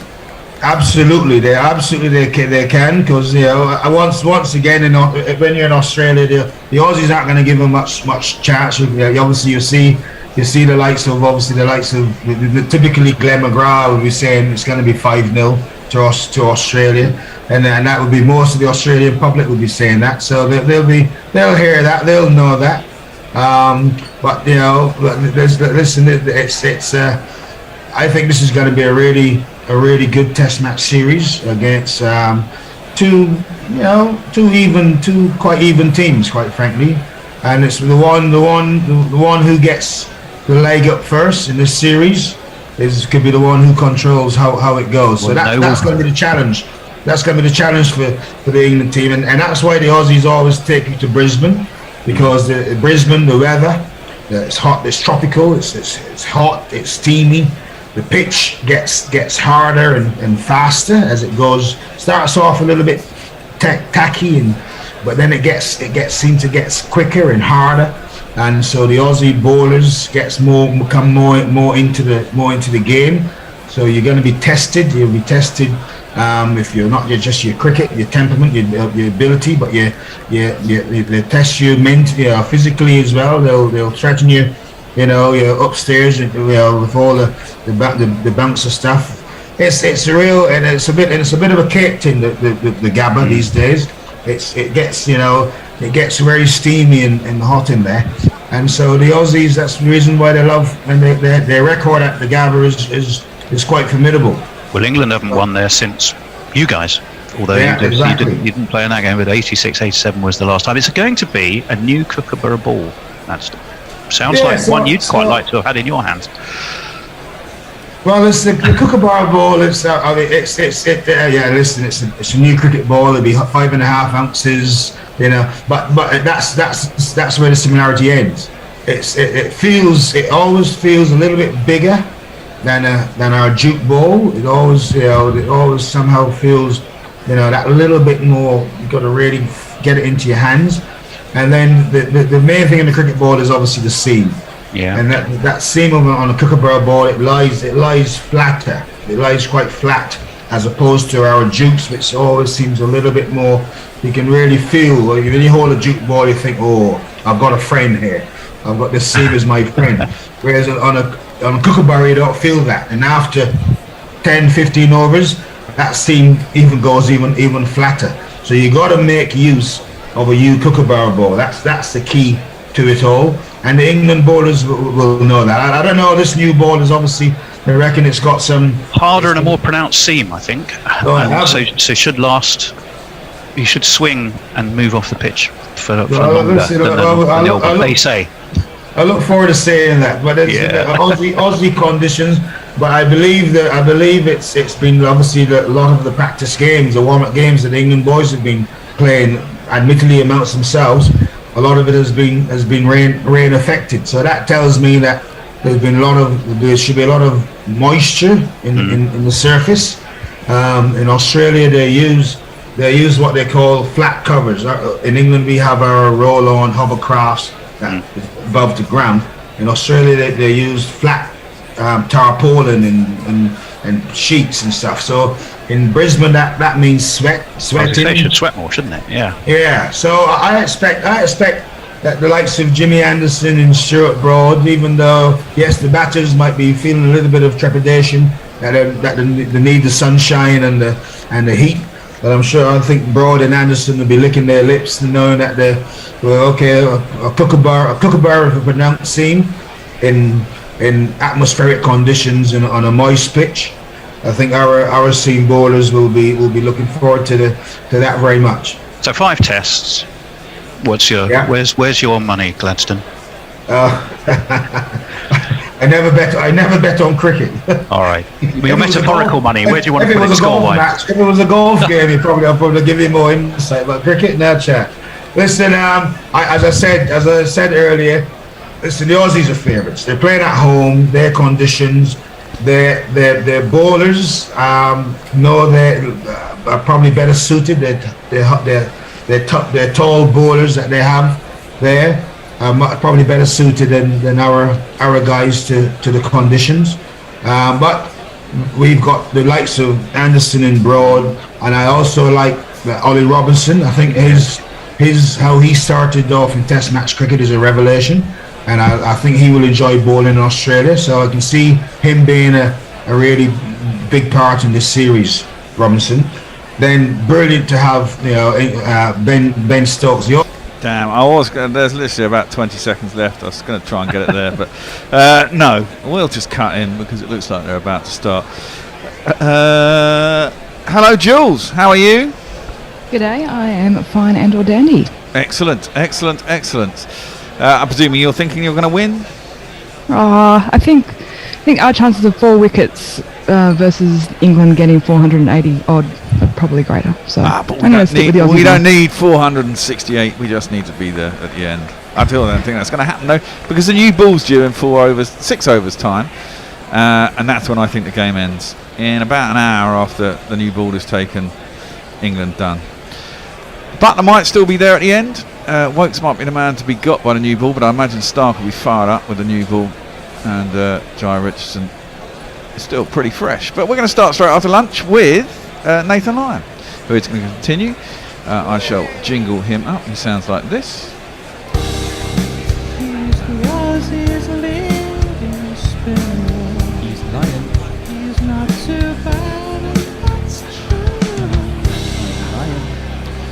Second ball of the over is swept, and it's up in the air, and it's got to be out, surely. No, the umpire says no.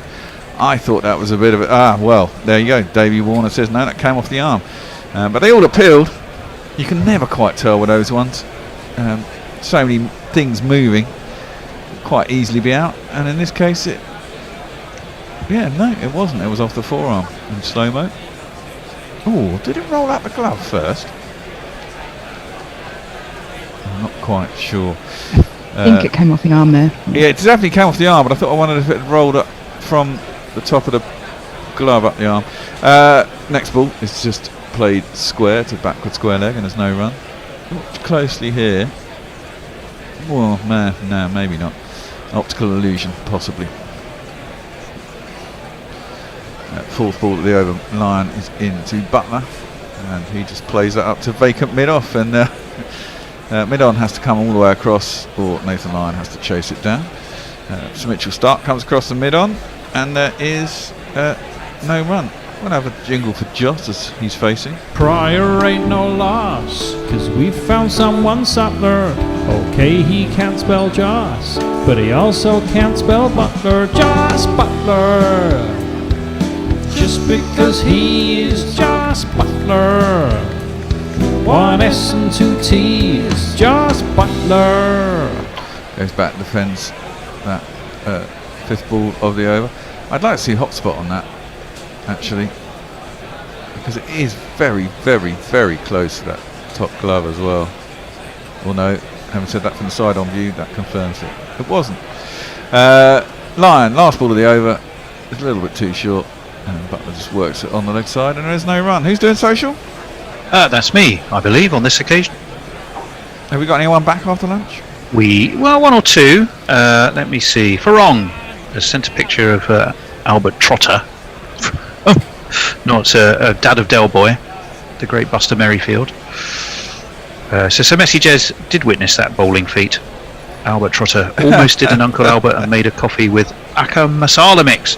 I keep it in a coffee jar. Oh, that sounds like could have been a serious error.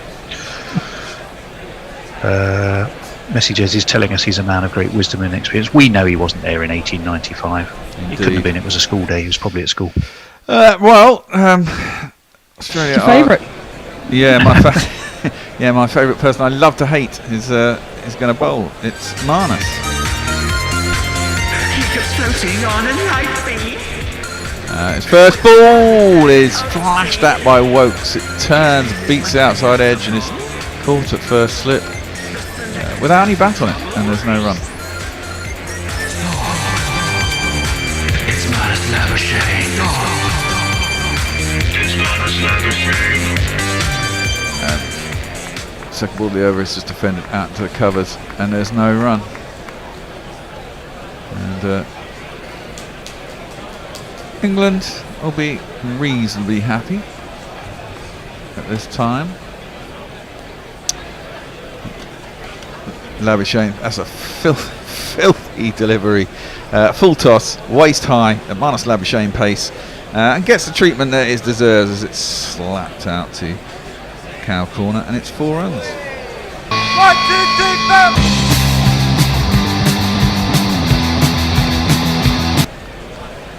I think England could call for the Mercy new ball just to get this over and done with. Well, that's it, isn't it? It all looks quite easy with the wicket looks quite placid now. I mean, it seems a lot slower than it was a couple of days ago. So that's cut by Wokes out to cover, and there's no run. There's not a lot of, the ball's soft, old, but as you say, it's rightly going to change when the new ball comes into play. Labuschagne tosses that up, and again that's clipped by Wokes. Getting easy runs here.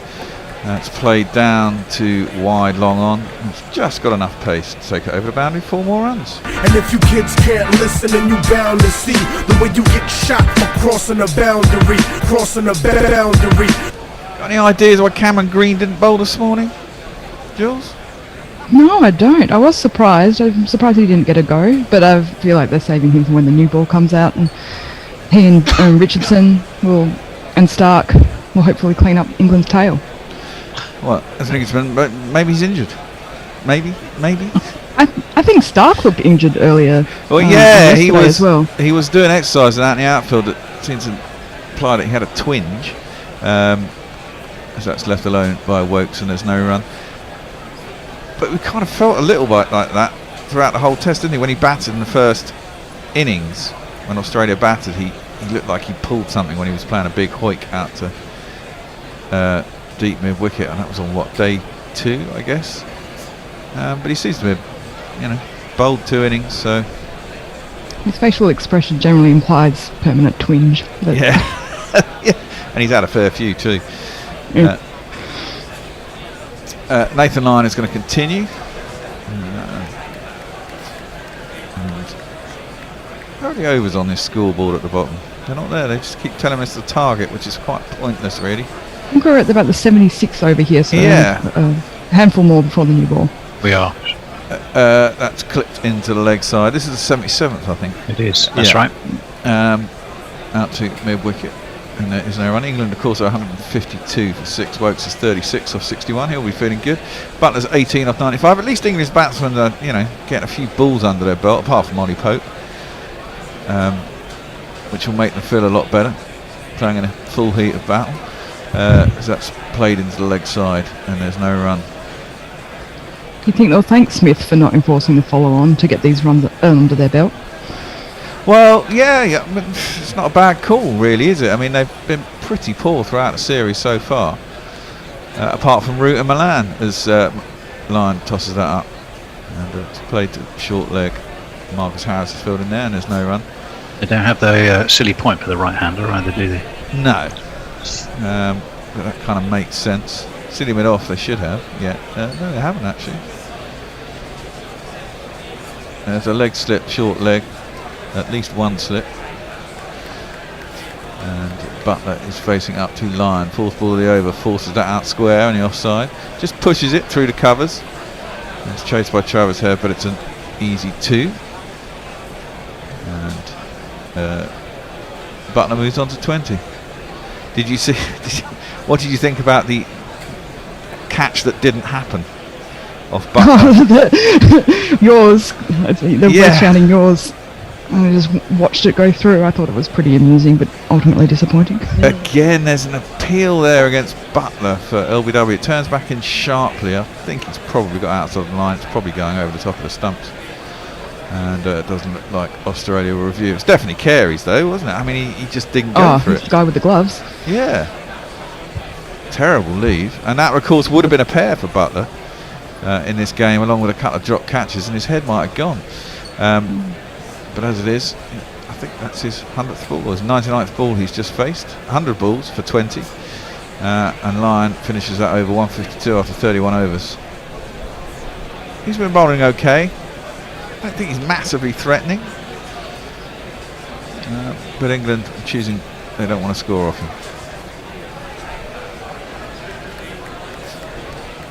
him. The degrading pitch also isn't helping Lyon, I don't think. No, it's not. It's not degrading more quickly enough. No, it's still quite consistent, isn't it? The turn, the bounce is pretty consistent. Been a very good wicket for cricket. Yeah, it has. Maybe you wanted to, I mean, spinner probably does want to degrade it a little bit more on the 5th day. The bounces, I think, has been reasonably consistent. I know Gary disagrees with me, but I think for Nathan Lyon, particularly when he's bowling fullish. And the bounce has been quite predictable. The turns, pretty predictable too. That's defended back down the track, and there's no run. There's no great pace in the pitch either for the spinners. I'm struggling to see big foot marks from the fast bowlers that the capitalise off. Yeah, not too many of those too either. Labuschagne tosses it up. I think that was a googly. Or at least an attempted googly. But that's one thing I think England massively miss without having a left arm bowler. Yeah, you do, especially for the right-handers as well earlier in the game. That's short, and Wokes just stands up, slaps it back to Labuschagne, and there's no run. Get through, it's over reasonably quick though. Yeah, they're just galloping through to try and get to that new ball, aren't they? Yeah. Tosses that one up outside off stump, slapped hard by Wokes, but it's a deep set cover. And that'll be no run.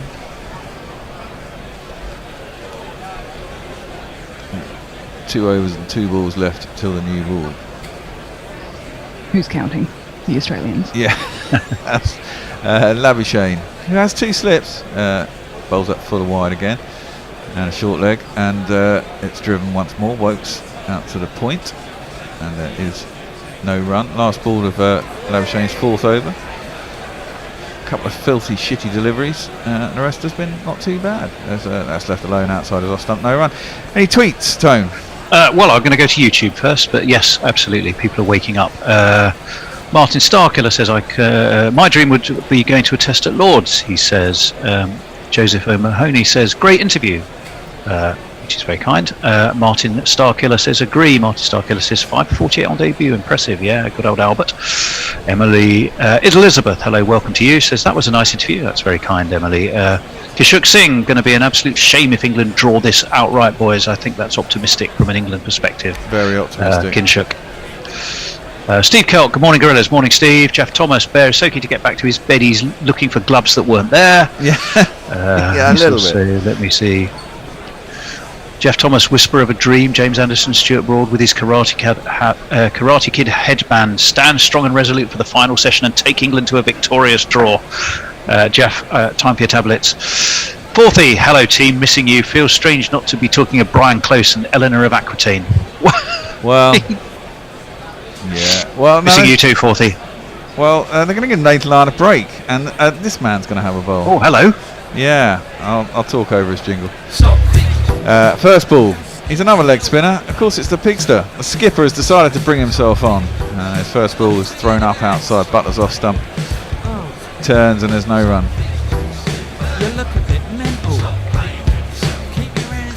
That's flat and into the legs, and just defended square on the leg side by Butler, and there's no run.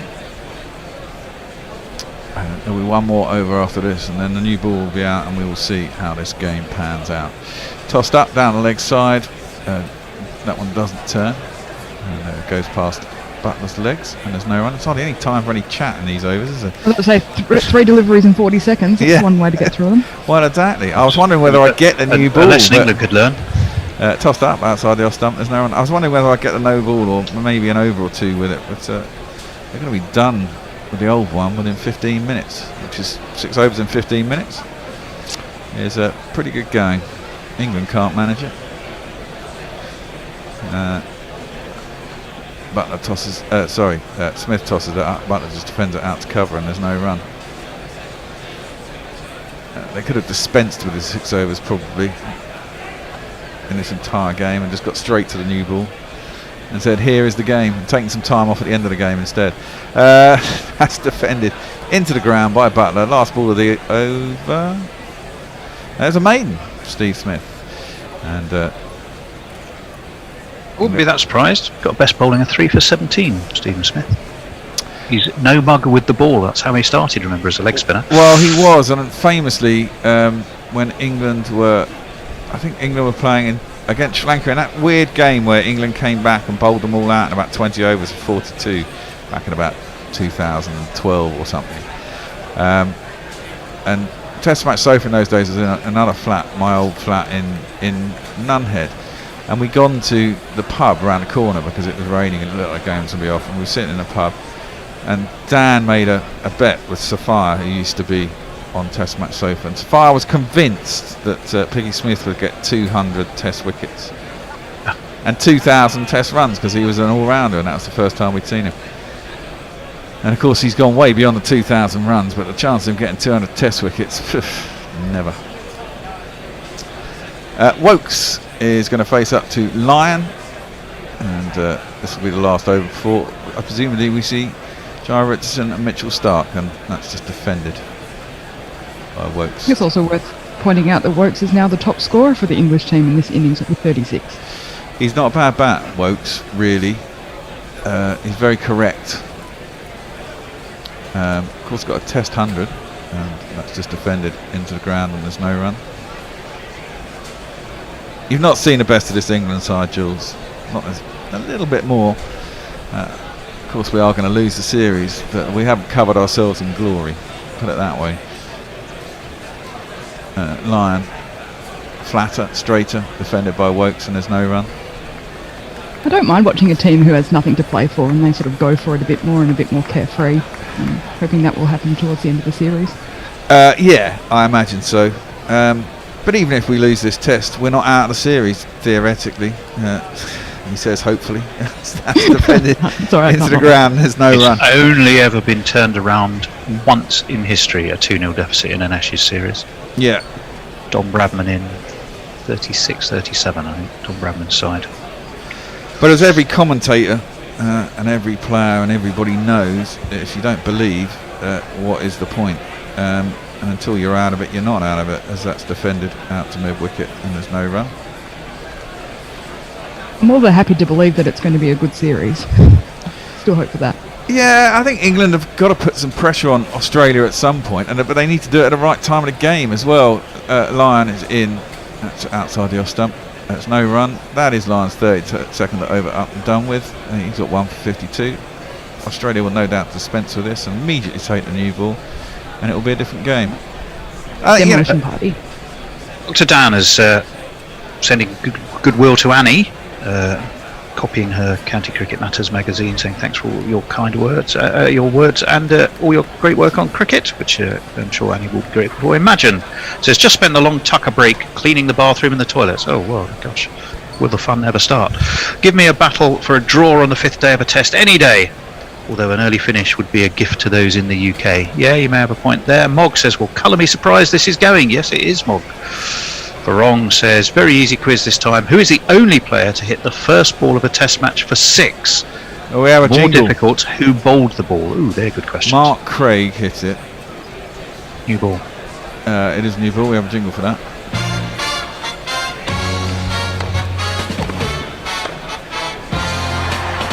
New balls, please. And I think it was in that series against Pakistan. Might have been after Phil Hughes died. Around that time, Pakistan were playing New Zealand in UAE. Can't think who that might be. Well, immediately Mitchell Stark is recalled. He Actually, sounds, you're wrong. am I?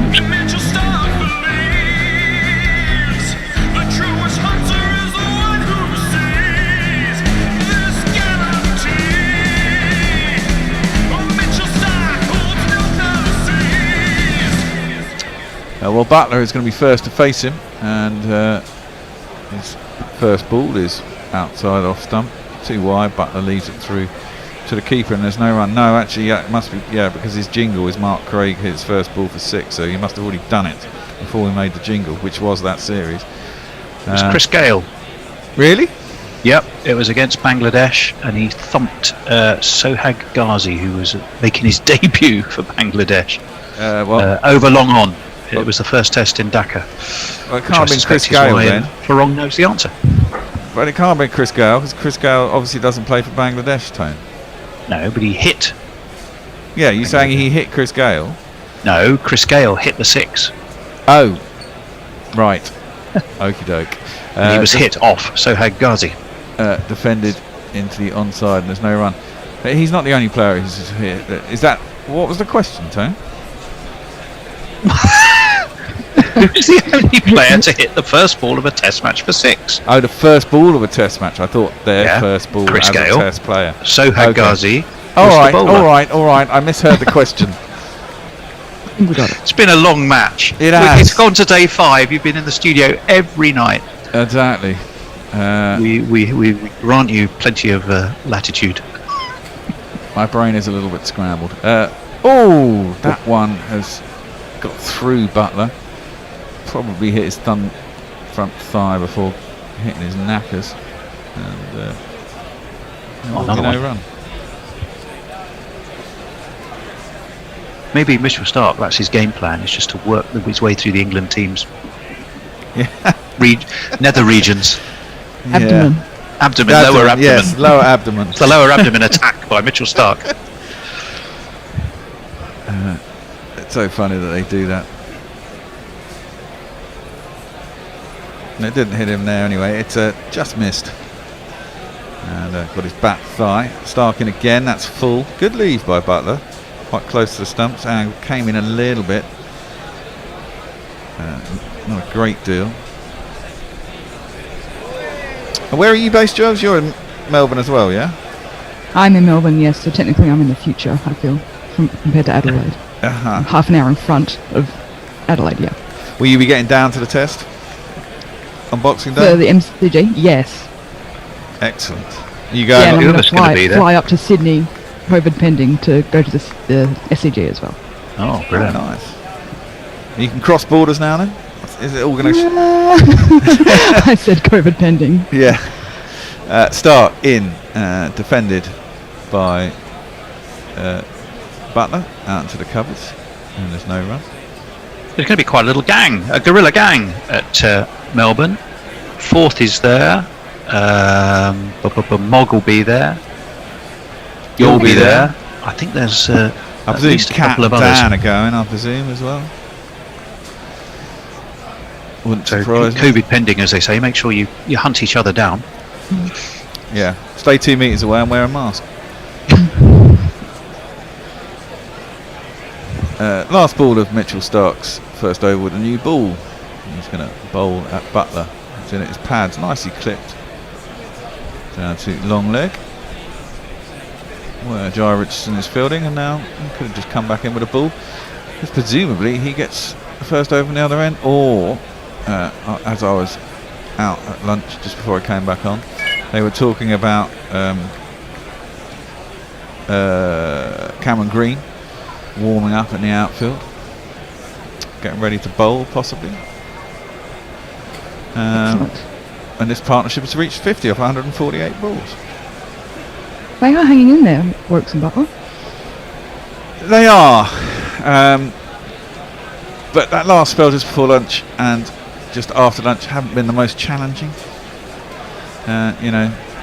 Bits and obbly-dobbly spinners that there was no desire to even score runs. Tom M is saying Wokes is tunning up here, which might be optimistic. Let me see. Nathan Davis says, I skipped out on yesterday's play. This is on YouTube. Thought I'd come back to see if we can squeak a draw. Jeff Thomas says, apparently in fourth, Henry II wants a quiet word with you. Yeah. Ooh, now there's a big appeal. There's almost a celebrity appeal by Richardson.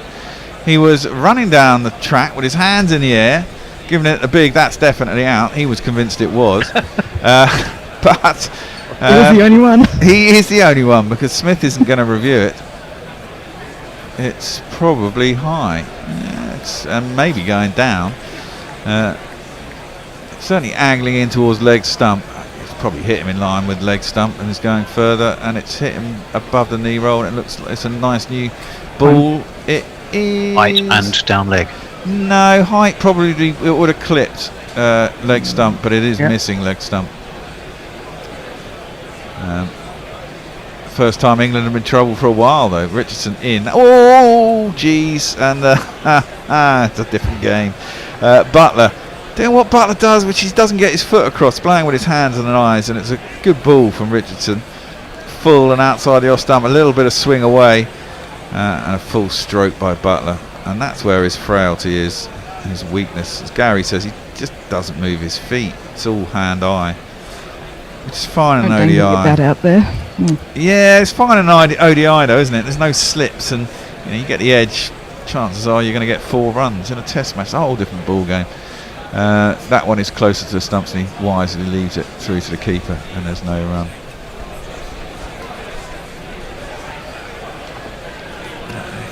.21 he is off 115 balls, and Wokes is 36.73. 81.38 overs England have faced to get to the 155. Pretty slow going. And Richard Button will come in to deliver his 4th ball of the over. Outside off stump, this time Butler isn't tempted, and it's through to the keeper, and there is no run. Richard's whizzing them through it there at about 130 clicks. Yeah, he's got reasonable pace. I was led to believe he was quicker, but I think he's done himself proud in this test. I think both him and Nisa have. Richardson in for the 5th ball of the over. It's just defended back down the track, and there is no run. I think the Australians will be happy to see what they can do without Cummins and Hazelwood. Yeah, it's promising. It is, yeah, it is promising. It's a good test. More pressure, of course, when you're away from home, I imagine. But certainly, they've not had to worry too much. It's quite a weak England side. As last ball of Richardson's first over with the new ball is just defended from the crease by Butler, and it goes out towards cover, and there is no run. Socials tone. Yeah, the Crunch has said, has anyone noticed yet that Butler has a Cowan ton? Yes, indeed he does. 118 balls he's faced of 21. Named after, was it Ed Cowan? Yeah, it was. Indeed. Yeah, I think so. For Wrong, possible hope for England. What would happen if they couldn't field a team? Is Cricket Australia taking a big risk by letting players fly home to New South Wales before the Boxing Day test? Jules, what do you reckon? Sorry, I just didn't catch that. Farong was saying, is Cricket Australia taking a big risk by letting players fly home to New South Wales before the Boxing Day test?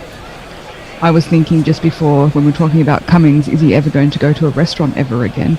So I think they're taking a massive risk. Well, he had the hump. The others had the hump with him because he didn't respond to their text messages to join them, did they? I think that was the story I read. Yeah, well, that was one of the things, and we could have had no Stark or Lyon in this test as well if they had. Just left alone by Wokes. New South Wales currently has the most amount of cases, daily cases at the moment, and I think they've just brought mask restrictions back in, but not necessarily lockdowns. Yeah, and you've kept it under control really quite well. Of course, in Melbourne, as Forth has been telling us for the last year, 200 and something odd days of lockdown in Melbourne in the last year. Crazy. World's longest lockdown. I think we've all tried to claim that, but yeah. Stark is at the end of his run, and he's approaching the crease now, bowling to Wokes, who again lets that through to the keeper, and there's no run. Good diligence from these two, apart from Butler in the last over, who flashed at one outside his off stump, leaving quite well. And it's up to Australia, I suppose, to bowl at the stumps, or at least bowl a challenging line that forces them to play. The light roller is also going to be at Melbourne. He is telling us. Would it allow capacity at Melbourne at the MCG on Boxing Day? Are they allowed sort of 80,000, 90,000? Last year when I went, I had a whole row to myself, which was my mate and I. That was a pretty nice way to spend the Boxing Day test, but I think they've sold, between 80 and 100% capacity. Wow. Defended back down the track, and there is no run. That must have been quite pleasant. You get to see proper international match with nice load of space, no one near you, nice beer, chilling in the sun. It's an awesome stadium, and it's just so huge. They changed the rules about drinking in your seat because of COVID, and I think they're going to have a hard time changing it back in the MCC area. So yeah, you can only drink sitting down. Is that right? I think there were some rules, like the guy from the Obamas was telling us the other day at Adelaide. You could only drink sitting down. I think you couldn't drink standing up. And if you stood up, you had to wear a mask, but you were fine if you were sitting down, something like that. Stark again bowls quite close to the off stump. There's no swing for Stark here. It hasn't really swung all match. Occasionally there's been little bits, or seem to have been little bits around dusk. Yeah, we call that vertical consumption here in Australia, which we think is pretty funny. No vertical consumption. Well, it's always better to drink sitting down anyway. Yeah, there's been no swing in this game, and Stark would have liked to have seen someone, would have thought. 2 balls left in the over, and then we will have a change as Wokes is facing up to Stark. Shorter, straighter, but Wokes gets on top of it and just plays it down to point, and there's no run. At the end of this over, Jules will take over from me.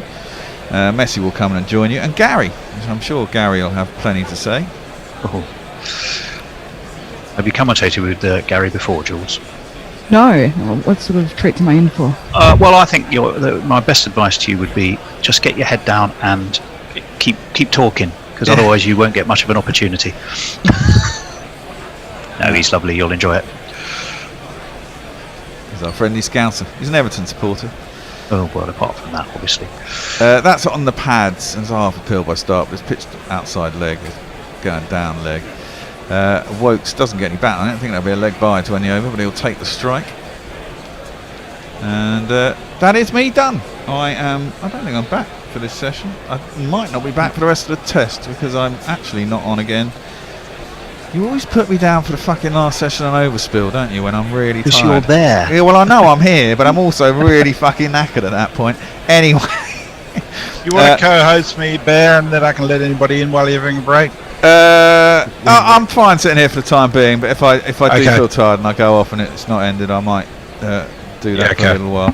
Well, I'll see you all if it gets to the end of the... Well, if it does get to the end of the day, I am back on it. It'd be bloody exciting, put it that way. But the chances are I'm not. See you later.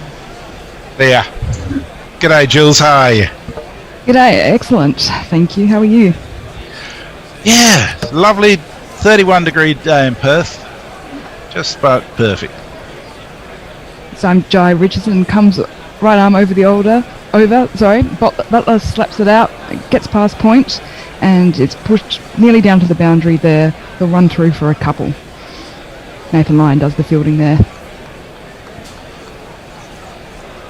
Well, it's still dark in Tooting. I think it's the shortest day today in England. It may be the shortest day tomorrow, or maybe there's something to do with perambulation of the Earth around the Sun that makes the shortest day the 22nd or 23rd. But anyway, it's still dark. Coming up for our longest day here in Australia. This time, Richardson, right arm over the wicket to Wokes there, straight through to the keeper. Nice bit of swing away actually that time. It's the first bit of swing we've seen since the new ball, I think, and England are 6 for 158. When does the anxiety start for Australia? How long have we got to go before the doubt starts to creep in? I think if we get to the next break, we might be in trouble. Yeah. It's the design mechanism. He just defends that back. That's all right. And point pounces on that, but it trickles past. Lyon fields it out down near third man, and they run through for a couple. There is a contractual obligation on both sides to have England hope just put its head around the door occasionally before buggering off completely. I'm waiting to dip into the big book of cricket cliches and say, well, the new ball has not brought forth the expected breakthrough.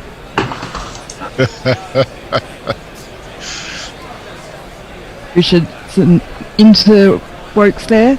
It was a better length delivery. It's just defended out into the offside for no run. Nathan Lyon introduced to the attack, and I think England can count that as a minor victory. I've got all of these lined up, you know.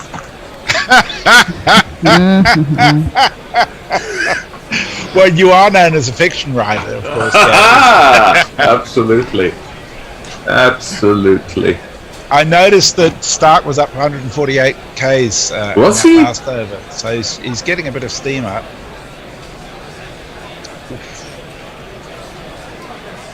Oh, full length delivery there from Richardson. Wokes, shoulders, arms, goes through to the keeper there. It was. I think shoulders, arms is a very generous reference to a player miss. So. Sorry, my screen just froze at exactly the right moment, but I saw it go through to the keeper. He kept his bat down, sorry, and he nearly took the corner of his bat there. Wilkes is a strange batsman. I'll comment on it in a moment. Strange, but top scoring for England in this innings. As another similar delivery, the defensive shot was paid there by Wokes, but the ball misses the outside edge of the bat there. So at the end of the 84th over, England are 6 I'll just come in with a few tweets before you carry on. Leah's with us. Says, morning everyone. At my parents ready to travel south for a funeral later. Thanks for distracting me this morning. Let's hope England can prolong this. Farong says, if Tottenham can draw with Liverpool, then England can grab a draw here. Very controversial point to Spurs last night. Don't let's start talking football. And Nesta says, just saw the England scoreboard for this innings. Rubbish, innit? Worst thing you saw since you discovered Liz Truss had been appointed as Brexit Minister, eh, Nesta? And Chris says, can both Butler and Bairstow both play in the next test, with Butler playing as a bat and Bairstow as a keeper? I suppose that's possible. No more. Stark, left arm over the wicket there to Butler, and just tucks that out onto the onside for no run. I tell you what, you must get a hell of a lot of speeding tickets in Australia if Stark's bowling at 145 clicks here, but still. I've never believed speed guns. It's interesting, isn't it? Green was coming in at 142, 143 Ks, which didn't look like it, but then he gets that whip from that huge height. And he was certainly getting batters to play late on him sometimes yesterday, so maybe it's true. Stark into Butler there again. Butler gets his bat straight out of the way there, and it goes straight to the keeper. Well, I had 44 clicks. Yeah, I had a tremendous apper, Sue, that I left for the tweets, and I've completely forgotten what I was going to say. So that'll come back to me at 3 o'clock tomorrow morning. We're not commentating. If I do think of it, I'll let you know. I've got to say that is my first experience of words losing you, Gary. Well, I'll give you an example in a moment of that.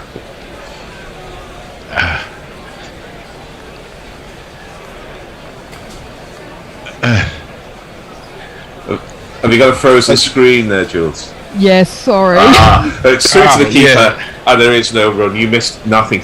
No, for a couple of years, I had to give back-to-back lectures on kind of cultural theory or something. I mean, God knows what it was I was doing.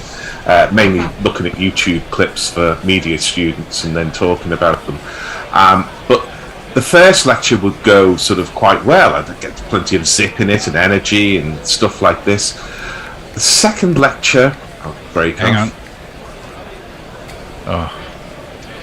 Stark in again. It's a shorter delivery there to Butler. Scrapes past his side, and Carey sort of grabs it at about chest height there. It was nipped through. Yeah, the second lecture, it was all a little bit after the Lord Mayor's show, and sometimes I would find myself sort of drifting off as I was going through the notes and the points, and I always felt rather guilty about not finding the same sort of zip that one really ought to find when you've got 200 students in front of you. But it's because I'd done it all between 1 and 3, so doing it again between 3:30 and 5:30 was all a little bit of a trial. The words wouldn't come. So the matinee was the one to go to then? I think so.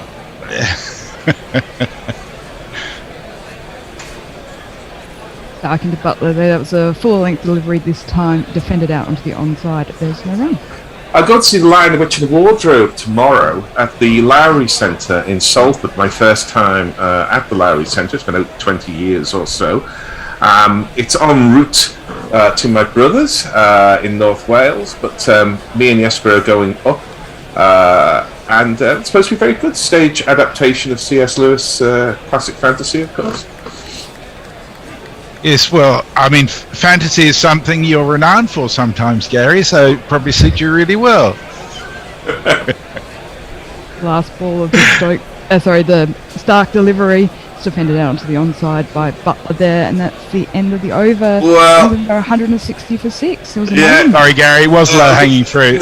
No, that's fair enough. I was going to say England are looking for their Aslan, a saviour, to come along and rescue the series, but we're more likely to be crucified in Melbourne than we are to be saved. Anyway, some tweets from you. Leah says, I prefer Dentry to Cowanton. It's punnier. Yeah. Tom M says, less than an ODI to go. Butler is a great 50-over player. This is a job done. I love the optimism. And Chris says, if England players do get COVID, then you could get Beefy Vaughan and every other former player in the com box on the field. Oh, no, that's a horrible thought. Richardson there into Wokes, defended straight back down the pitch. I remembered my point I was going to make, and it was about the strangeness of Chris Wokes' batting. It's not strange; is probably the wrong word, but it's a peculiarity which perhaps he has more than most number 8s. And God knows I like talking about a number 8. Bingo card, everybody. I'll give it to you after the next ball. I think Jules is seeing these balls a few seconds after us, which is why there's a bit of a gap. Richardson to Wokes, who defends that straight back down the pitch. It's no run. Wokes, more than most number 8s, can look like a 6, even a 5, when he plays the cover drive. In other words, if things are in his favour, Wokes really looks like a top-order bat, and he has a record in first-class cricket that suggests that I think for 3 years before he was picked as a bowler for England, he was averaging over 40 in the county championship. I'll break off. 3 sips in a gully as Richardson comes into Wokes again, who plays that out into the offside. No run. But when he's when he's up against a new ball and he's up against extreme pace or a spitting turning wicket, because he's probably because he thinks of himself as a number 8, or he thinks of himself as a bowler who bats a bit, that the technique isn't quite there, and he can then look like a kind of 9 masquerading as an 8. So he kind of oscillates, if you like, between sort of 5.5 and 9, and never quite settles as an 8. So you either get feast or famine, I think, with Wokes. At his best, he's a very decent bat. Yeah, I mean, his record in England is so much better. Sorry. No, I was going to say Richardson straight through to the keeper there. Wokes didn't want to bar up that. Yeah, in England, he's got kind of Sobers numbers where his the difference between his batting average and his bowling average is sort of higher than sort of Callis and people like that. It's that good. But overseas, he's kind of the reverse. He's the kryptonite of getting his passport out is enough to see Superman sort of dissolve into a puddle of not so goodness.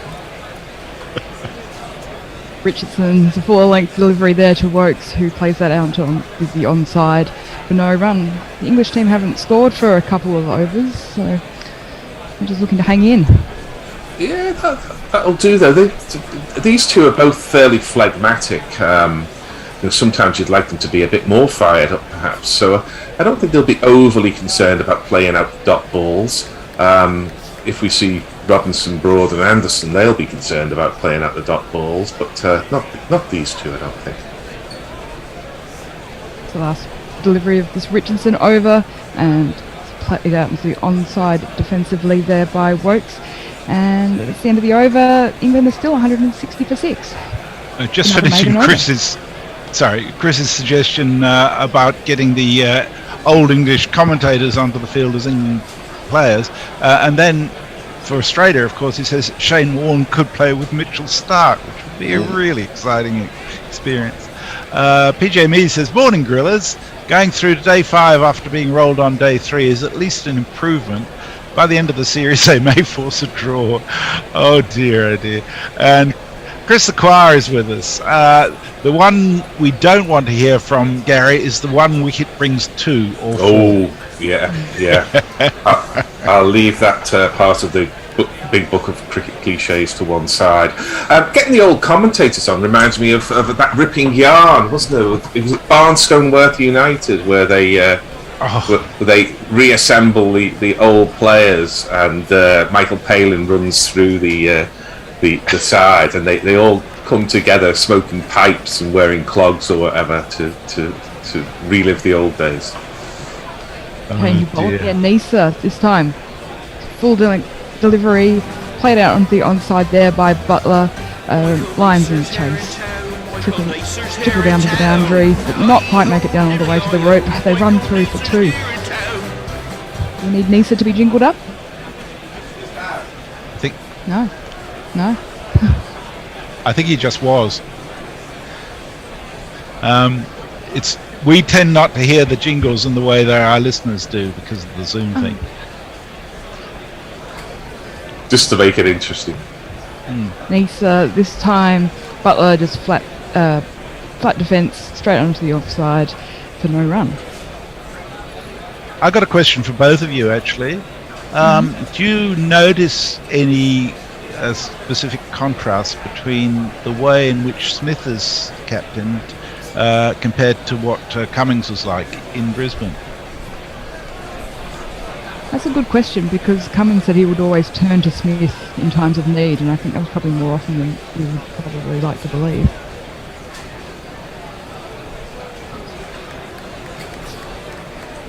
Nisa over the wicket there to Butler, and there is no run.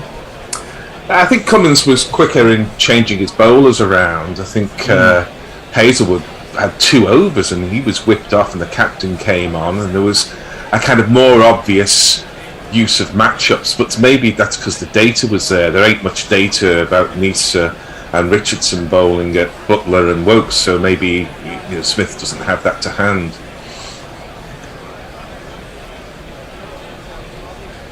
Nisa into Butler there, straight through to Carey. There's no run. It's very close to the stumps there. Nisa raised his hands on his head, almost disappointed. I mean, I know there's misgivings in Australia amongst the public about having Smith as captain. There certainly doesn't appear to be anything in the camp about Smith being captain. There's, when we see them in the huddle or we see them calling for a review, they look like a group who are together. Of course, it's easy to be together when you're winning. Yeah.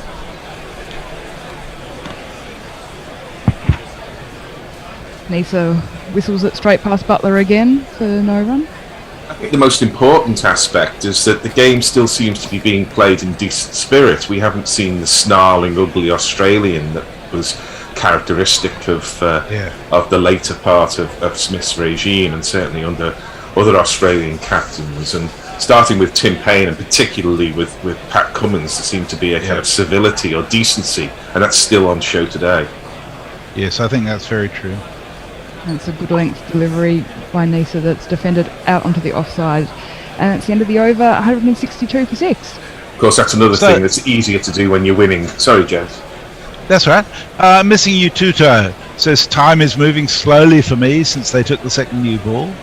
Ravi there says, why are we drawing out this torture? Get out, damn you, Butler, or score a triple century and win the bloody match. Right now, you're like a gambler eking out his last few pennies to stay at the roulette table 1 minute longer. I like that analogy.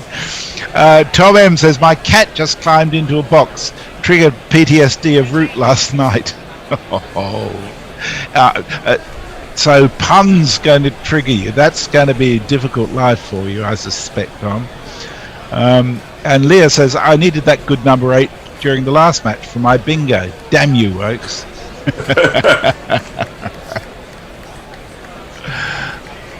Sorry, I talked through a ball. No, it's okay. Richardson bowled there to to Wokes, and he's just played that out onto the offside. There's no run. My own observation in relation to Cummings versus Smith is that I think Cummins is much more sensitive to what bowlers can do than Smith was. Like, using Green as part of the attack rather than a relief bowler was quite clear. So shorter delivery there from Richardson. Woke sort of limbos out of the way there. Not sure that where his bat was is where he'd like it to be because it was too close to the ball. And it goes through to the keeper there. Yeah, some speculation as to why Cameron Green wasn't bowling in the first session. I felt it was a really straightforward answer to that. Is that they're saving him for Melbourne? I mean, why flog an all-rounder if you don't need to? Maybe.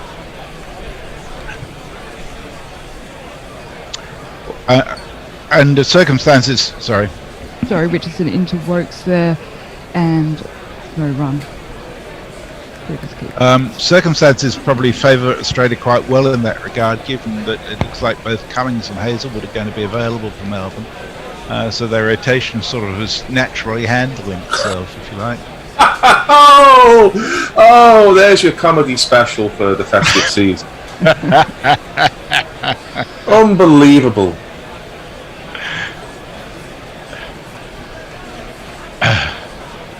Richardson into Wokes there as a sort of rubbish delivery that Wokes jumps up to pounce on and defends it out onto the onside. It's no run. The reason I'm laughing there is that WinViz, if you thought C.S. Lewis and Narnia were fantasy, I'll give you WinViz.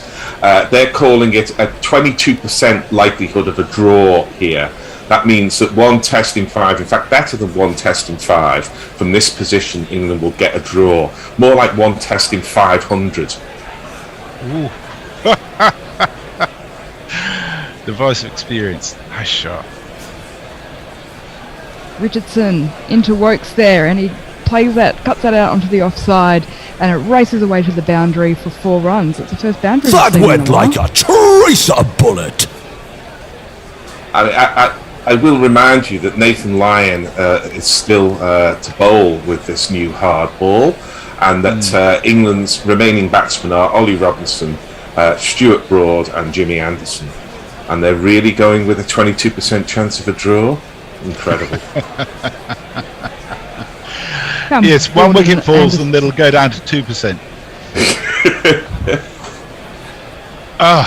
There you go. There you go. So Richardson through to Wokes.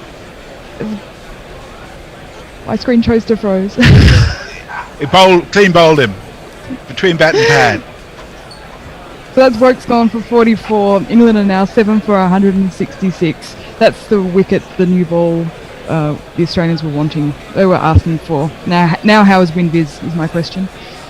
Yeah, I'm just going to look it up. And I want to hear Gary's cliche. That I dreamed were mine are gone.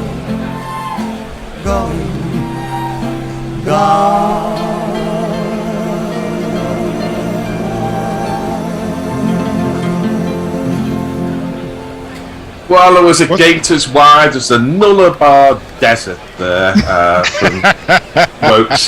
The indeterminate footwork, that was the number 9 in Wokes rather than number 5. And he was neither forward nor back. The ball did seam in.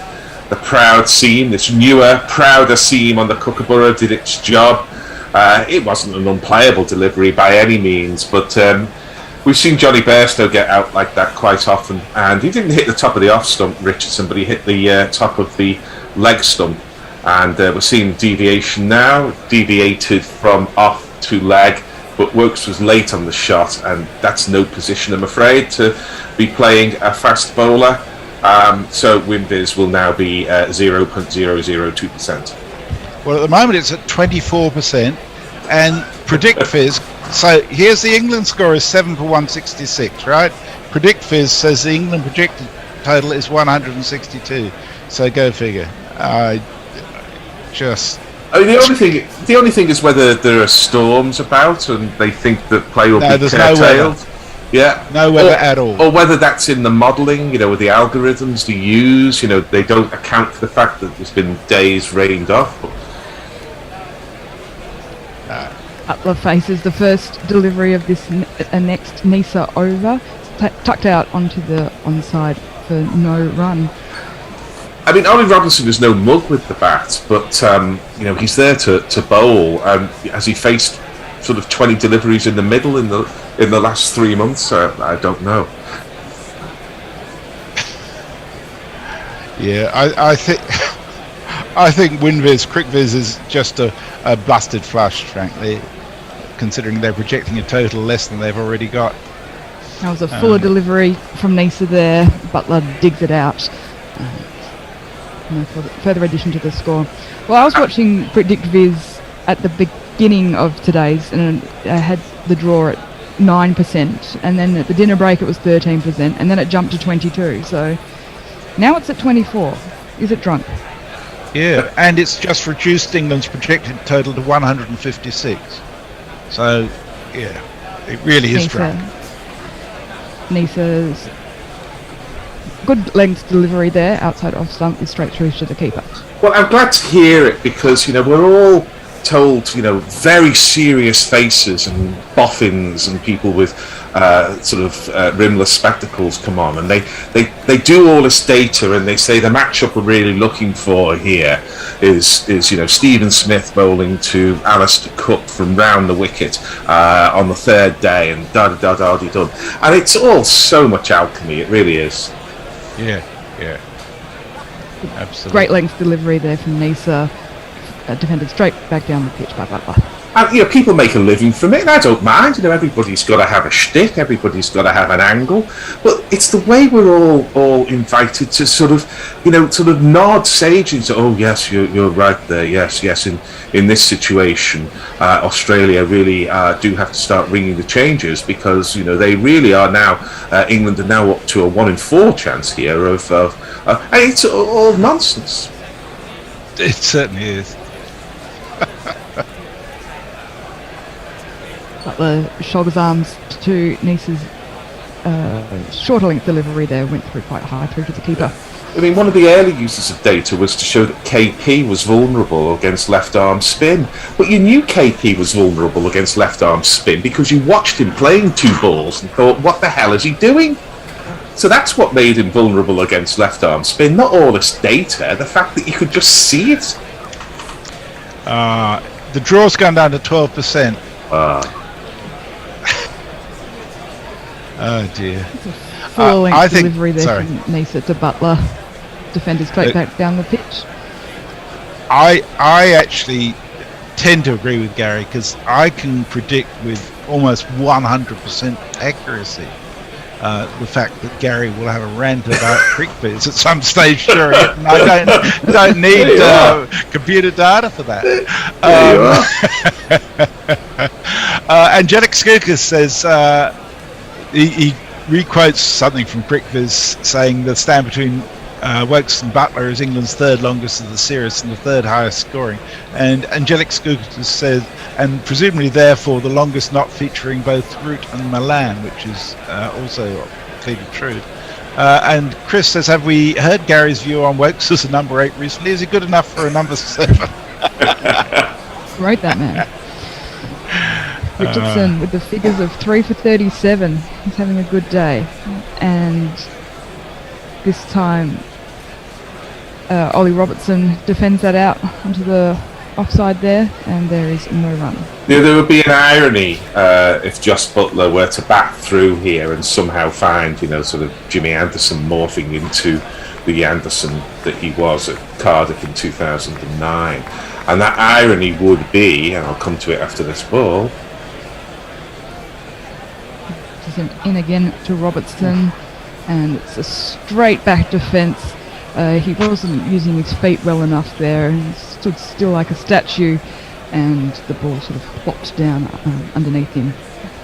Yeah, the irony would be that Jos Buttler is picked as a game changer, and I often call him the game changer who doesn't change games, because it's all expected he's going to play a kind of Gilchristen innings of 150 off 140 balls and change the game.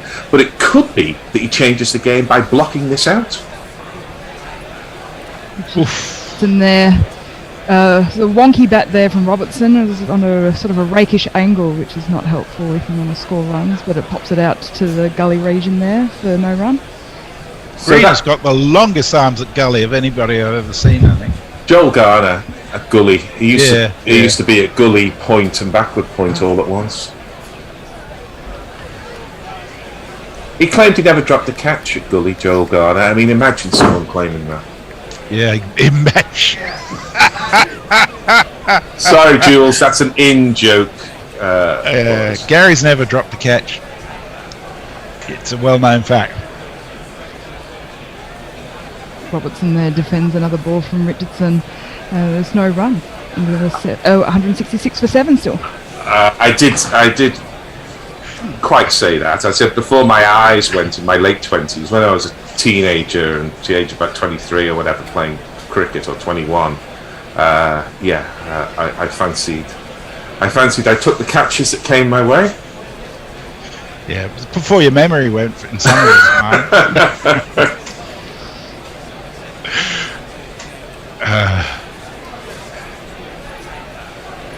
Fifth delivery there of the Richardson over, straight through. It's no run. Yeah, I came back to playing cricket at 28. I kept wondering why the ball kept hitting my hands so hard. You know, what's going wrong? What's that?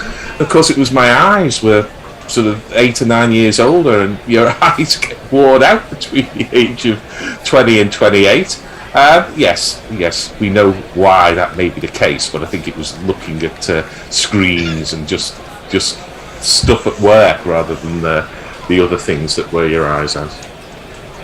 Indeed. Richardson in for the last ball of this over.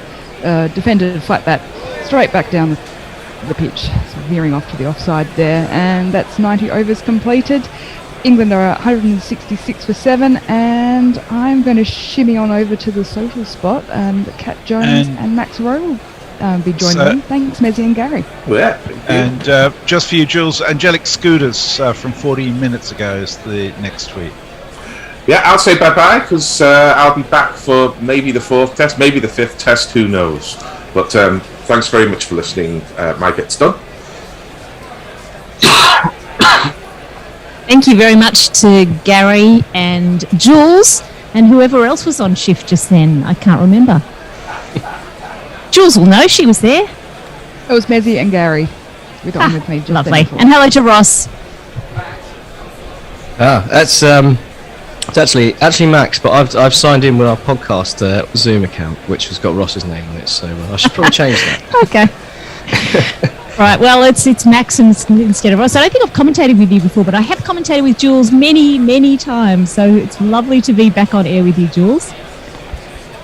Likewise, Kat, we are on the same time zone. Indeed. We're in the future. I like to refer to us to being in the future compared to Adelaide. And if anyone is seeing vision, I'm commentating out of the boot of my car. I have a couple of cricket bags in there ready for the season, but the only person in the family still playing cricket is my son, who broke his arm, and he's only just able to go back to sport this week. So we haven't seen much local cricket this season yet. Well, I hope he's on the mend. Was it a cool broken arm, or was it one of those stories that you don't actually want to tell your friends? It wasn't a Michael Clark broken fucking arm. It was a basketball injury. Thank goodness for that. So no, he's fine now, and we do have a lot of local cricket at the ground. We can hear them appealing from my balcony, which is always delightful on a weekend. Now we have the players. The players are having a bit of a break at the moment. They're having drinks. Can you rent the balcony out for people to come and watch, or is not quite that on top of the cricket? You can't quite see it. You do get a glimpse through the bushes of people playing, but you can't quite tell what's going on. So glimpsing things through the bushes doesn't tend to go down too well when people aren't aware. But it's surprisingly loud across the the oval. So at the moment we are just waiting for the play to resume again. And Jules, you were taking us through. I've got the scorecard up. What was the most recent wicket that you were calling there, Jules? That was Chris Wokes, who was bowled by Richardson there, and he was toppled for 44, which is still the highest scoring gentleman for England in the second innings here. Bit of a shame, poor old Wokes. He certainly did his part though, more so than any of the top order, as you say. So at the moment we have Ollie Robertson. He's not out on a duck. Well, he may not get a duck. We'll wait and see. And Josh Butler's on 23 from, 1,000 deliveries that he's faced, right? 136 balls, Josh Butler. Yeah, it's one of those innings that Josh Butler comes out with just when England fans are calling for him to be replaced, having dropped a couple of catches and had a couple of failures. This is all part of the Josh Butler cycle. So he's bagged himself another 3 tests.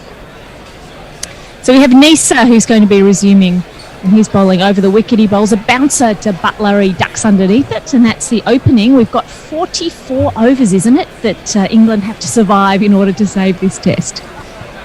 No problem.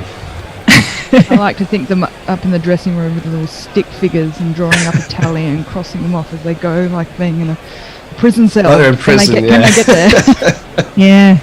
Yeah. That's the way it goes, I think. So Josh Butler will be dotting out a few more, we think. Dotting and ducking, and hopefully competently leaving anything that's not on his stumps. And Nisa bowls again. This one's back of a length and goes through to the keeper outside off. It's 166 for 7. The score doesn't really matter though, does it? We shouldn't be really talking about the score. Now, what we need is we need the graphics like they have on the 100 in the second innings, just with the balls ticking down. So, yeah, I don't know what we're on. We're on now about 263. Just tick that down. Yeah, that's a good idea. Get onto it, whoever's on production, and I can see a vacant chair with whoever's on production. This next ball is wrapping Butler on the pads, but it's going way down leg side. In fact, they have taken a single as the ball's dribbled out to short fine leg, and it doesn't look like that's a bye. I don't know if it was signalled off the bat.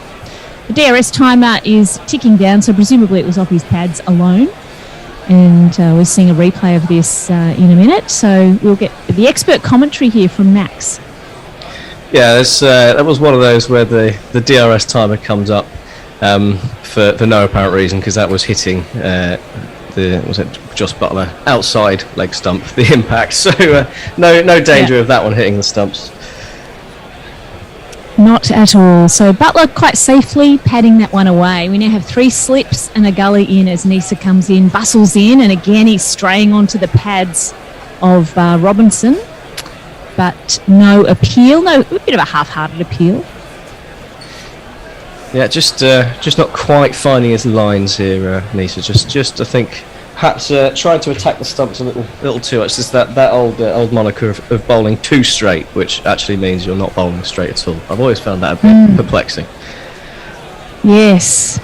Yeah, not much point being in line with leg stump if it's swaying across the line. Australia just need 3 wickets to win. England need, way too many runs. This one's a fuller length ball, swinging a little in the air from Robinson, and it is defended away. From Nisa, and it's defended away by Robinson. Yeah, he pushed at that a little bit, Robinson. I think there was half a chance of a caught and bowled there. I think Nisa might have needed a few extra inches on the arms to take that. But little it was in the air push for a minute. Yeah. Oh, he did get a hand to it. Oh, he did. Always very difficult taking them in your follow through. I am told I'm not a bowler, but changing direction on the way through. Yeah. So another one straying onto the pads of Robinson, and he uses this, works it around the corner awkwardly, and they have run a single. So that's him off the blob. He's 1 run, and Butler's on 23.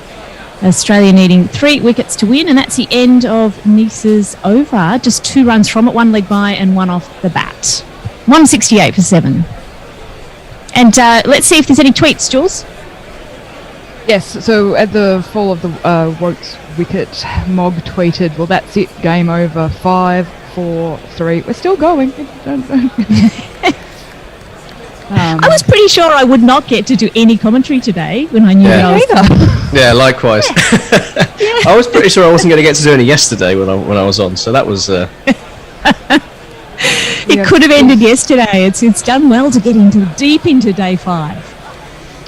And that's really lovely for all the England fans who are waking up at about now. I'm not quite sure what time it is, but let's presume they're waking up early in order to watch England lose another Test match. It's just before 8 o'clock over here, so it depends whether people have booked off their Christmas leave yet. I think whether they'll be waking up. Perfect timing. There'll be a lot of people who are having this week off, I think, and the poor people who do have to continue working. But we have Stark. He's continuing to work. He's left arm over the wicket to Robinson. It's very smartly fielded out there in the covers, and they've taken a single. Yep, good for Robinson to get off strike there. Yeah, I don't know if he deliberately poached strike by taking a single off the end of the last over, but he obviously backs himself. But whether England should be backing him to see out too much of the rest of the day is another matter. I think we should be approaching Butler farming strike territory reasonably soon. That would be wise. And Butler, we know, he's very wise. He can also take spectacular catches and put down the easy ones. That's been the story, or part of the story of this test. Unique skill set.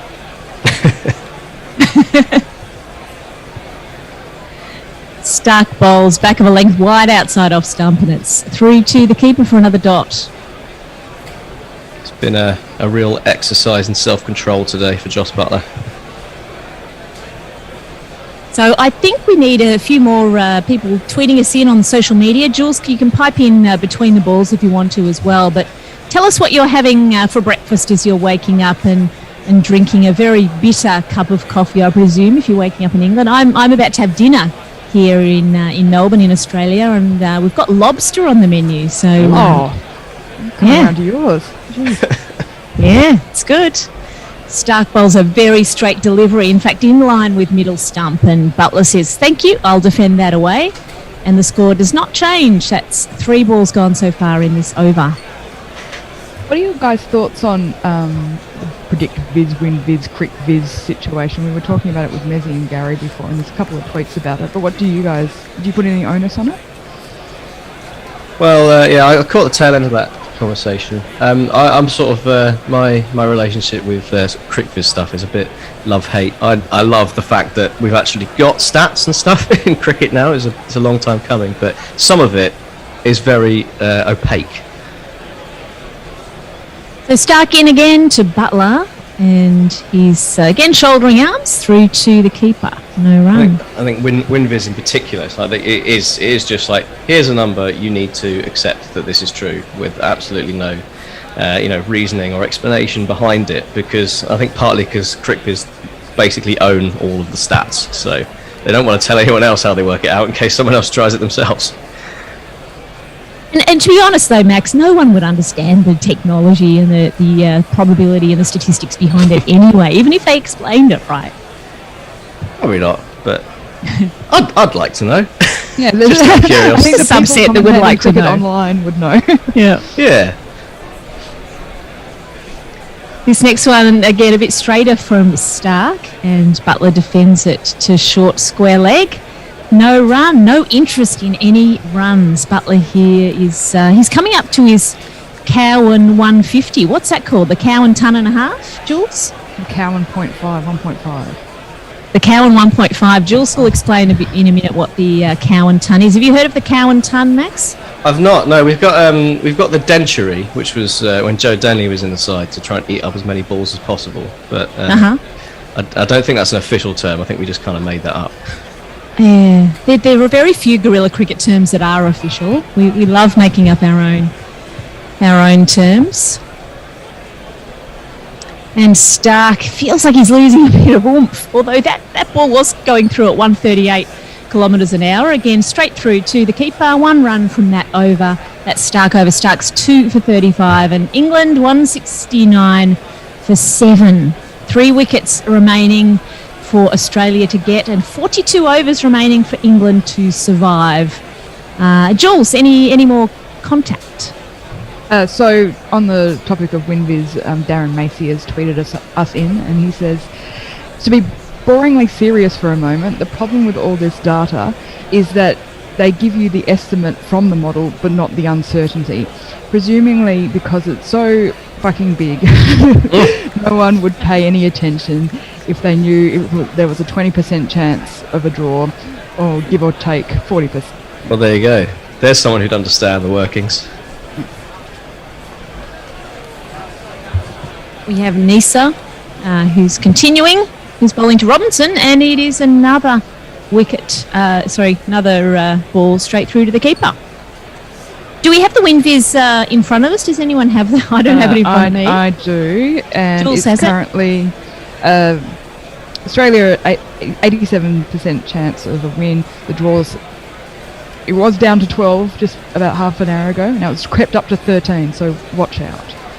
13. It's getting more exciting. And England have a big fat donut next to it. So. Nisa bustles in. He's very fast through the crease. And this ball straying onto the pads of Robinson. He says, thank you very much. And he clips it round the corner all the way to the boundary. And that's 4 runs for Robinson. Very nice. Very, very accomplished flick off the legs from Ollie Robinson there. Straying too full, Michael Neesman, leg side again. He's struggled with his radar since he's come back so far. I think just needs to correct the line a little bit. Yeah, I must say I wasn't really watching the cricket in the previous session. I was listening, but they don't seem to be quite as competently bowling as they were earlier in the day. Getting a bit more tired, I guess. As Nisa comes in again, he's bowling short to Robinson, who defends the ball into the off, no run. Well, it must be difficult for the Australian bowlers because, I mean, up to now they've just been used to having largely it handed on a plate to them. So having to actually work a little bit to try and get someone's wicket is probably not what they're used to over the last couple of weeks. Yeah. Yep. And they wouldn't have thought that they were really going to be, playing a 5-day game. No. They thought they'd be off having drinks by now. It's very disappointing. And Nisa takes out that disappointment on the next delivery. It's going down leg side. If this was white ball cricket, that would have been a wide. And it's taken competently by Carey, rolling behind the stumps. So far from this, Nisa over 3 dots and a 4 with 2 more to come. Yeah, just seeing Gary Lyon going through his paces there. Steve Smith's had enough. It's time for Gary. This new ball trick. Yes. Working out as Australia had planned, is it? Nisa bowls back of a length, straight bat offered by Robinson. He looks like a good. He's got his eye in now, Max. Do you think? Yeah, well, I mean, supposedly he can carry a bat a bit. I think he's got a reasonable county championship average of around 25 or so. When he first came into the England side, I think he scored a 40 odd against New Zealand in his first test, and we thought, oh look, he's got someone who can bat a bit. But since then, he's flattered to deceive somewhat. But supposedly he can do a bit. But so we've got a short leg in now for Robinson. And this ball is squirting off his edge. He has no idea where this has gone. It's gone out to square leg. And that's the end of the Nisa over and just the 4 runs from it. Just to pick up on your point there, Max, Tom M has tweeted in and he said, first Archer, now Robinson. Why do these people keep telling me these bunnies can bat a bit, to use your phrase? Well, partly because I think their batting a bit is a slightly different arena to when it gets to Test cricket, and also Jofra Archer can bat a bit, and I think that comes from standing and delivering in T20s and smacking the odd 6, which he can do. He's actually all right. It's he's a bowler who can biff it a bit in T20, but yeah, technically in a Test match, I don't think it's not quite so up to it. So we don't have Lyon just yet. We have Stark again. We have 3 slips and a gully, mid-off and mid-on, a backward square leg and a deep fine leg, I think. And now I've lost the field. And we change of fielding. Smith's been pretty good with his field placements, moving people around. So just a bit of a pause here with Stark at the top of his mark. In fact, we're getting another close-in fielder. Where are we going to put Labuschagne there, Max? I think we've got a leg slip coming in, some sort of leg slip, leg gully kind of kind of area. So short stuff over the. Yeah, that's right. Left arm over. Yeah, we've got a short square leg, and we have a leg gully. As Stark comes in and he's bowling and he's squaring up Butler, it's wrapping him on the pads. And big appeal. Smith is asking the question. The DRS timer is down. 10, 9, 8, 7. It looked high to me. Didn't look like there was a lot going for that. They're discussing it, but possibly high. And the angles against him. I don't think it moved much, did it? No swing in the air, so no. We'll see a replay shortly, but it was probably going over.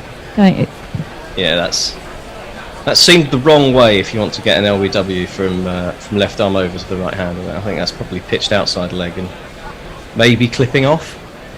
Yeah, maybe. And Stark certainly attacking the pad and aiming and getting the pads of Butler from time to time in the last few overs.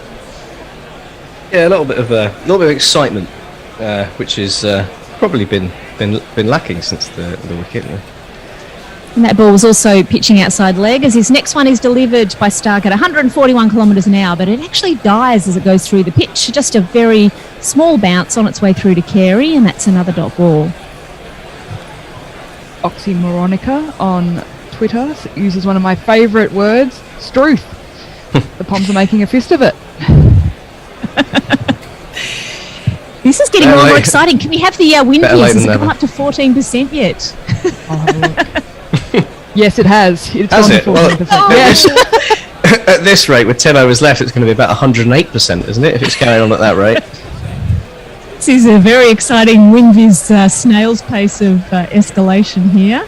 Stark bowls short to Butler, and he decides to defend the ball.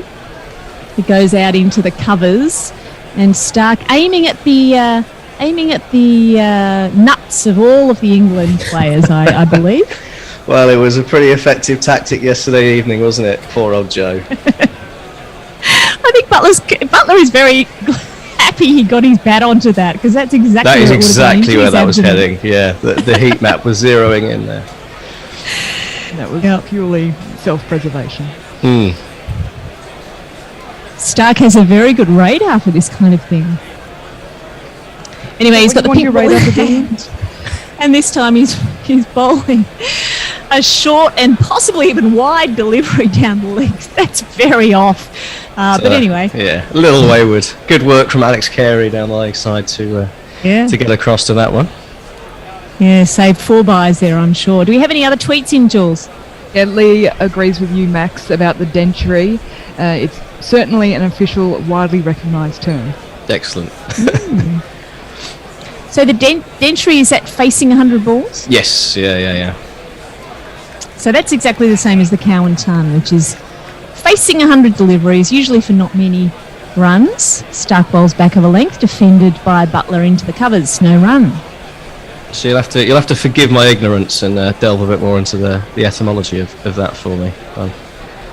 Where did that begin? So Cowan was a real opener, right, for Australia. He would Ed Cowan would dot out lots of balls, bat slowly, accumulate. You know, how long ago, Jules, since he's played? Oh, several years now. I'm just trying to 6 years, 5 years, something like that. Easy, yeah.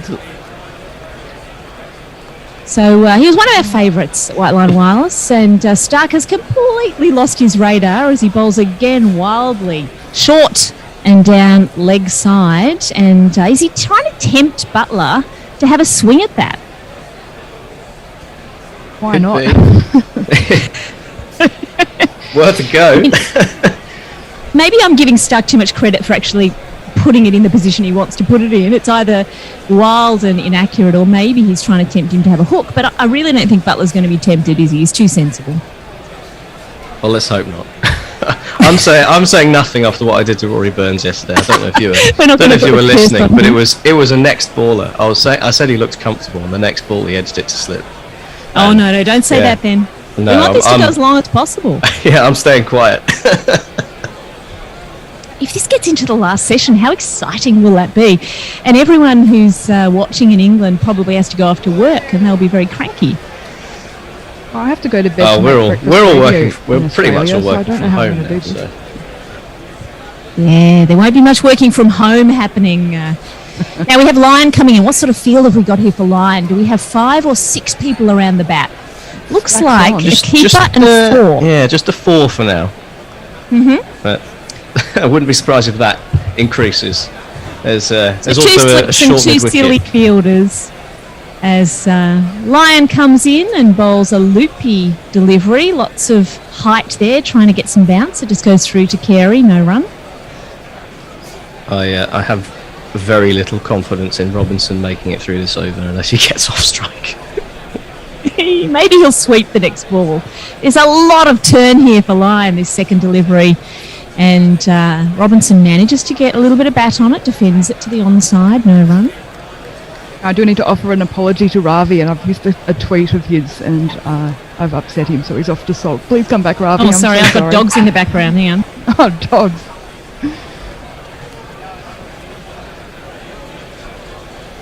The next delivery, Robinson comfortably smothers this one. He's getting right to the pitch of the ball and trying to bury that ball. He's really smothered that. He's like laid his bat on top of it. And he looks like the angle of the bat is at least 45 degrees. He's trying to do this with every delivery. Very carefully, watchfully, smothering another one. Yeah, he's very intent on getting his hands quite low and keeping the angle down. He's clearly worried about it squirting up off the bat, but that leaves open the one that takes a little more off the pitch and rides up off the glove. So I think Lion is capable of this challenge. He smothers the next one. He does get a bat to it just by accident, almost. And that's 5 dot balls that Robinson has faced. Good on you, Robinson. yeah, don't listen to me. What do I know? Oh, he does look a little bit like he's guessing where the ball's going to go. So far. The last ball of the Robinson over, and Robinson sees that this is the straight one, and he lets it go through to the keeper outside off. What a competent over, and that's the end of Lyon's first in his spell back. A maiden. England are 7 wickets down for who cares how many runs. Australia needs 3 wickets to win, and we need to negotiate, I can't remember, 39 more overs if England are to see out this draw. Jules, anyone on socials? So Mezzy Jez was talking about CricViz, and he says, they've said to me before that CricViz algorithms operate at a frequency beyond the normal human range of comprehension, so it's not my fault, not theirs. And during that over, I watched CricViz jump from 14 to 15, now back to 13, and I'm just completely lost now. Is that because Robinson was batting to Lion that it went back to 13? How glorious. I think so. Anyway, we have Butler on strike now.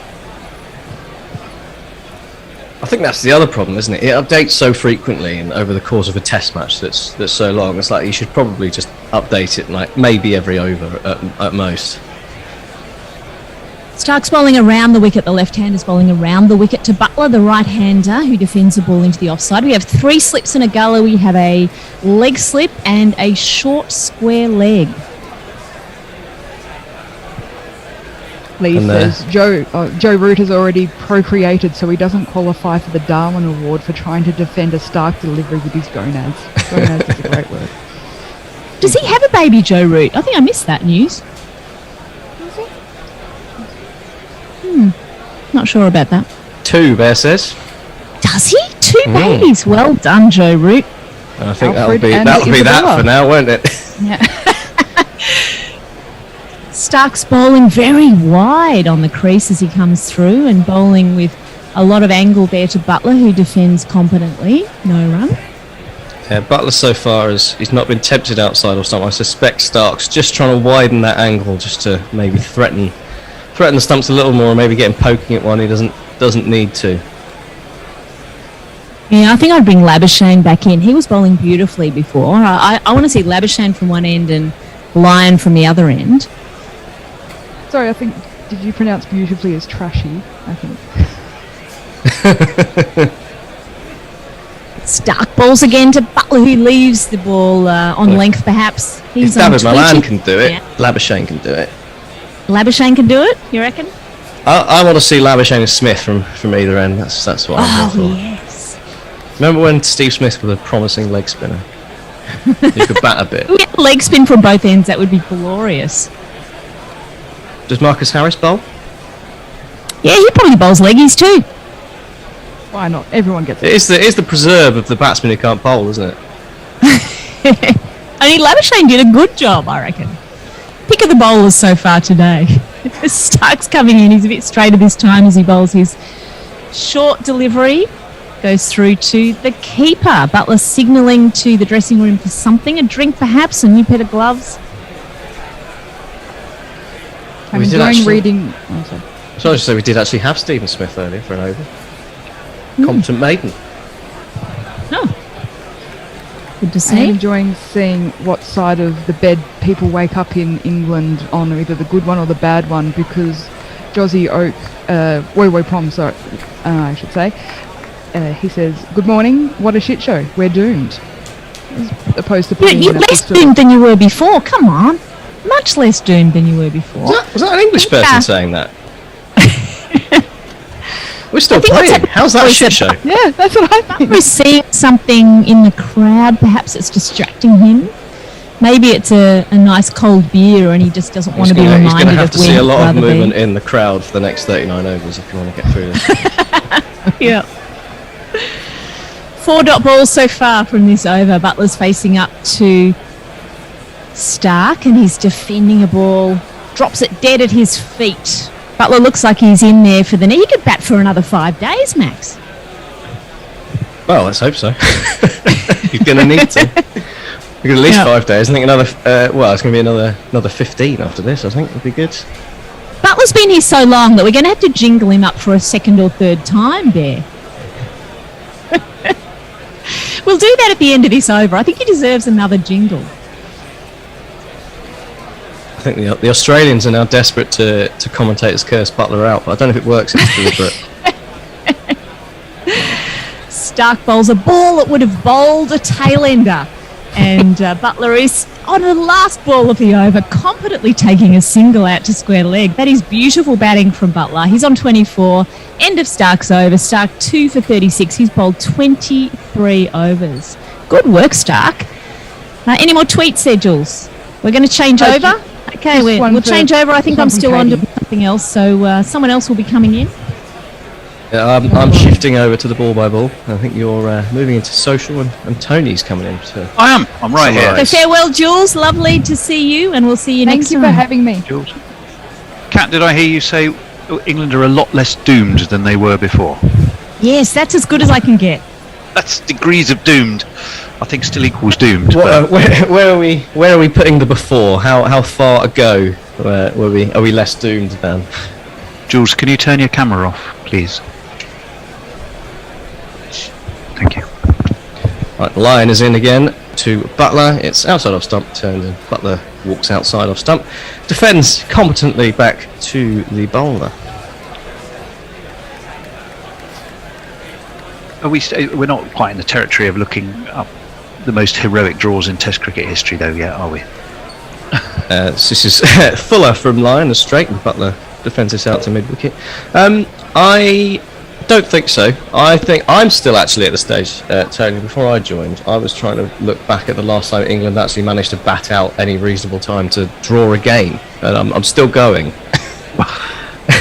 Lines in, this is full outside off stump, and Butler's forward and pushes this gently into the offside, and they walk through for a single. Yeah, I think I've got back to about 2015, and I'm still trying to find something where we've batted like more than 80 overs to save a game. Got a few draws. We see drew at Trent Bridge against India, didn't they? After they have to go back to the Rose Bowl 2020. Drew against Pakistan. Ball from line and blocked by Robinson just outside off stump. It's actually wrapped him on the pad there, but too high for any LBW shout. Fifth ball lines in. This is a very similar area outside of stump, and Robinson defends this on the back foot. Squirts out to short third man. Marcus Harris does the honours.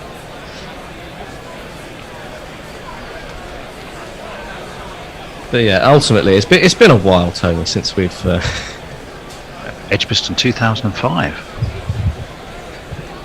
Final ball of the over is this is defended in Robertson's typical very angled bat style, and I think there is a very sharp chance to Labuschagne at forward short leg, but not held, and the over ends.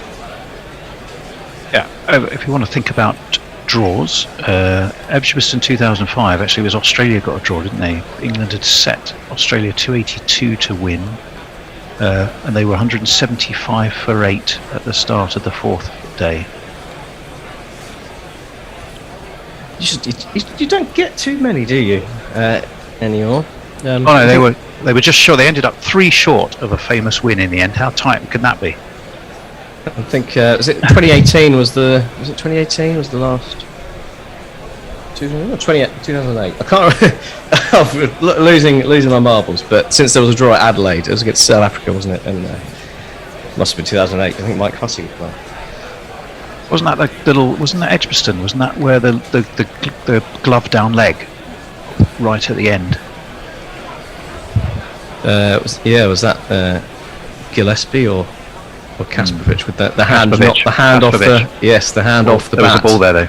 DRS would have saved him. There's a ball from Stark there. Max. Sorry, there was, yes. And it's reared up at Joss Butler. He's sort of defended that out into the leg side. Again, not too far away from the man under the lid, but safe enough. And he doesn't take the run, so we'll keep the strike. Butler into farming mode.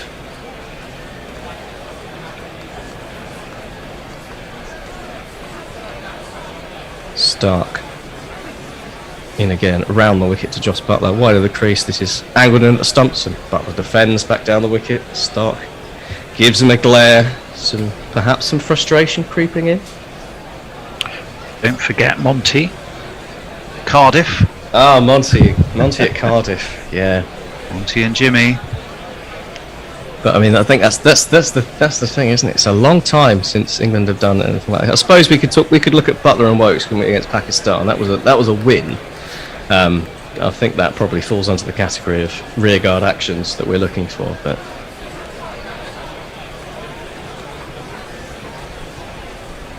Stark in round the wicket to Butler. This is full. Butler's forward. It squirts off the outside edge. One bounce to leave that sort of fifth slip gully, and there is no run. Cameron Green is warming up. Golden arm Cameron Green. Is it fair to call him a golden arm, or is he's a bit better than that, isn't he? Golden arm's usually reserved for your part-timer who comes on and snags a wicket.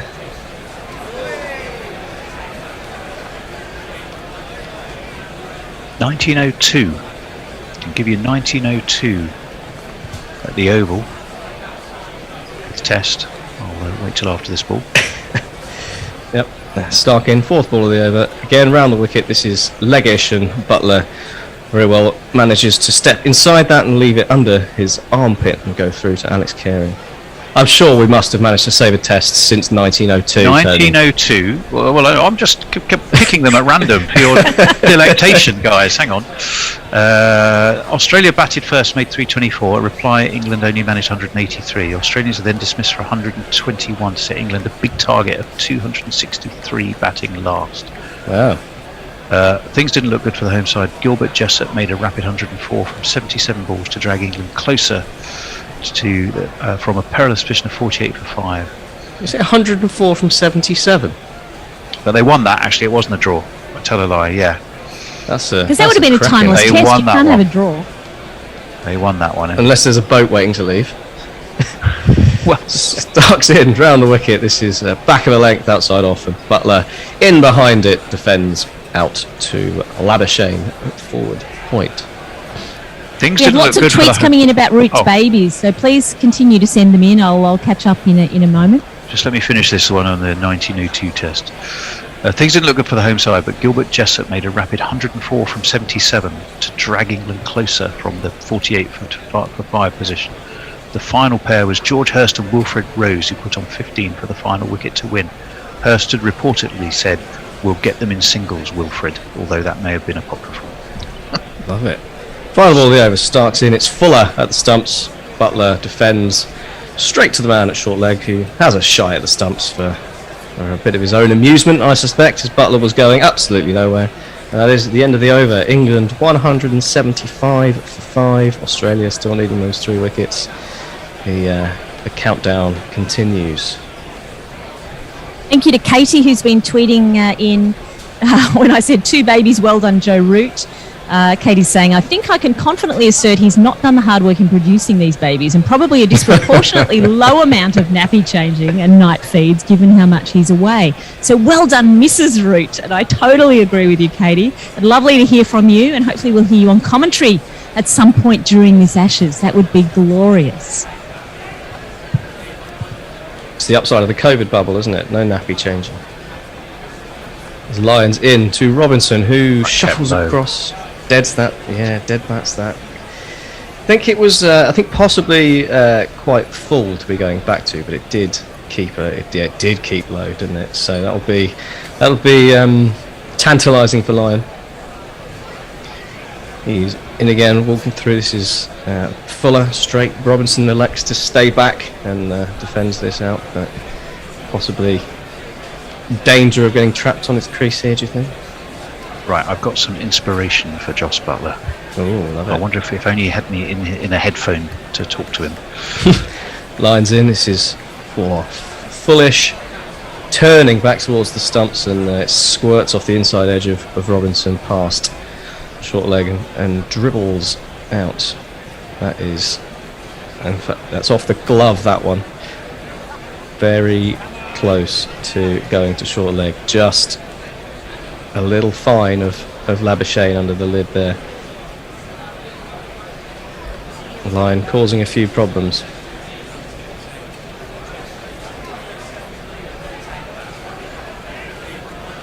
Changing the field now. McAdams saying rookie move, bringing on Line against the spin king Ollie Robinson. I agree. Only when he's got shades on, though. What a look that was. There's another man in under the lid, I think. We've got a backward short leg and a forward short leg now. As Robinson's back and plays this through his legs down to fine leg. Cameron Green wills the ball to go over the boundary, but it does stop, so he must field, and they take the single. 1958, Barbados test for West Indies home to Pakistan. Hanif Mohammed batted 970 minutes to save the test. Wow. Are you listening, Joss? That's all you got to do, mate. Line in. This is full. Robinson defends down the wicket with his very low hands again. Yeah, they actually took 2 off that one, which is Robinson's clearly backs himself to face Line. So confidence is not something that Ollie Robinson appears short of. After being forced to face a follow-on, hold it. Well, final ball of the over. He takes a big hoik at this, doesn't get hold of it, probably for the best, and it goes straight to short. We can get to the end of the over. Right, let me just finish that and then jump in on socials. After being forced to follow on, first innings deficit of 473, Pakistan were dead and buried. Hanif Mohammed played the longest match-saving innings of all time to salvage a draw. The legendary made 337. There's an infamous story regarding the innings. A West Indian was watching the match from the top of a tree. However, he collapsed and was rushed to hospital, and when he regained consciousness, he asked, is Hanif still batting? Unfortunately, the answer to that question was yes, and he apparently collapsed again. That also sounds apocryphal, but... Well, stuff. My source is Cricket Addictor, so talk to them if I'm wrong. Cat. Gary Naylor is reminding us about onions and Pryor in South Africa, and Paddy Briggs is saying, I was there. So, yeah, I can't remember that one. Can you? Onions and Pryor. Onions and Pryor. Can't say I do. Tell us more. Cameron Green, change of bowler into Butler, outside off stump, and left through to the keeper. Atherton in South Africa, of course. Or was that the test I'm thinking? Is that what we were talking about? Was that South Africa was the test they were talking about? Cat? Presumably someone blocking out a spectacular almost draw. Did they say which country it was, though? Was it South Africa? In South Africa, yeah. Yeah. In South Africa. Yes. Onions and Pryor in that. South Africa. I do remember that one. Green is in. This is straighter, back of the length. And Joss Butler defends this out into the leg side. No run. There's some glorious pictures of Joe Root's babies. They are adorable. If you want to go onto the Gorilla Cricket Twitter, I can't describe them, but feel free to have a look. Messi Jez has tweeted out. What his actual babies? Have they got Joe's eyes?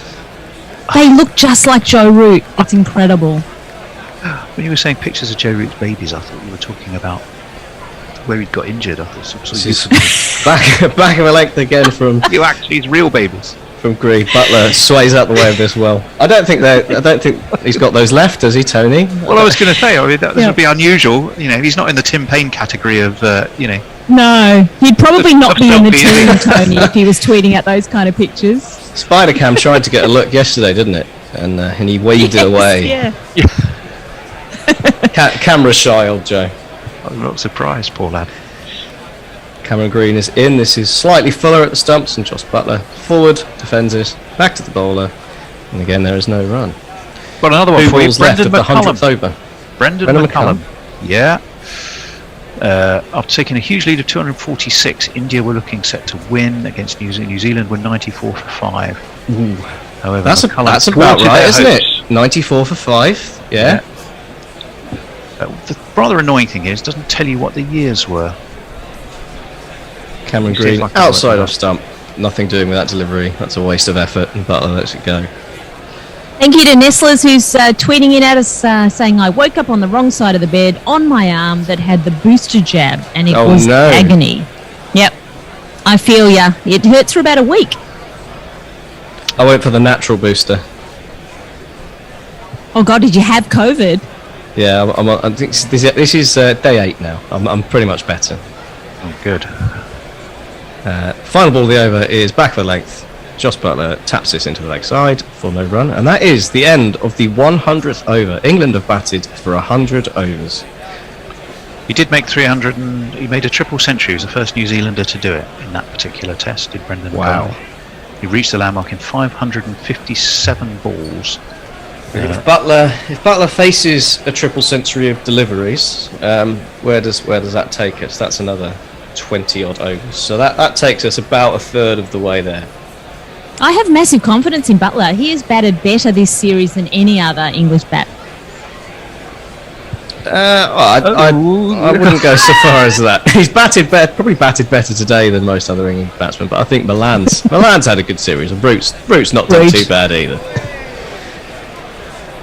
This is Lyon into Robinson, turning again, but it's consistent turn so far, and Robinson's able to drop back into his crease and block this down. Tom McAdams also saying, didn't we get a famous blockathon draw in South Africa a few years ago? So Yeah, that's I'm the sure one Tony's looking this up. Yeah. Well, I was going to tell you, Brendan McCullum was 2014. Lyons a bit fuller of Robinson prodding forward, and it squirts out, but along the ground into the leg side. What's that you got there, Bear? Something on ice. Bit early for that, isn't it? Something on ice. Is it the Christmas panto?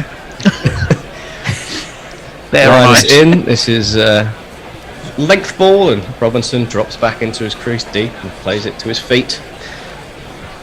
No run. I'm sure it's a vegetable juice, tomato juice perhaps, something breakfasty. Yeah. I can imagine Fresh Bear in orange juice. No, it's the end of the day for Bear. He's been up since 3, so I can imagine Bear in a panto. Those are kind of particularly sweary buttons.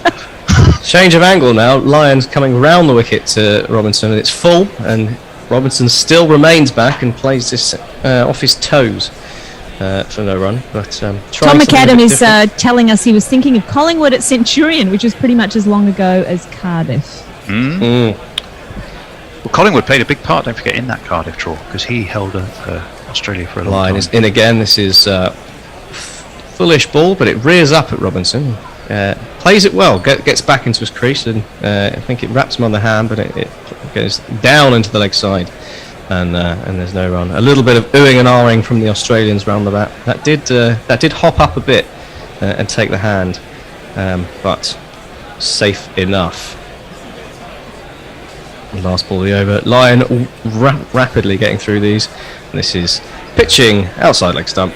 Can leave that alone safely enough, and that's the end of the over. It's still 177 for 7.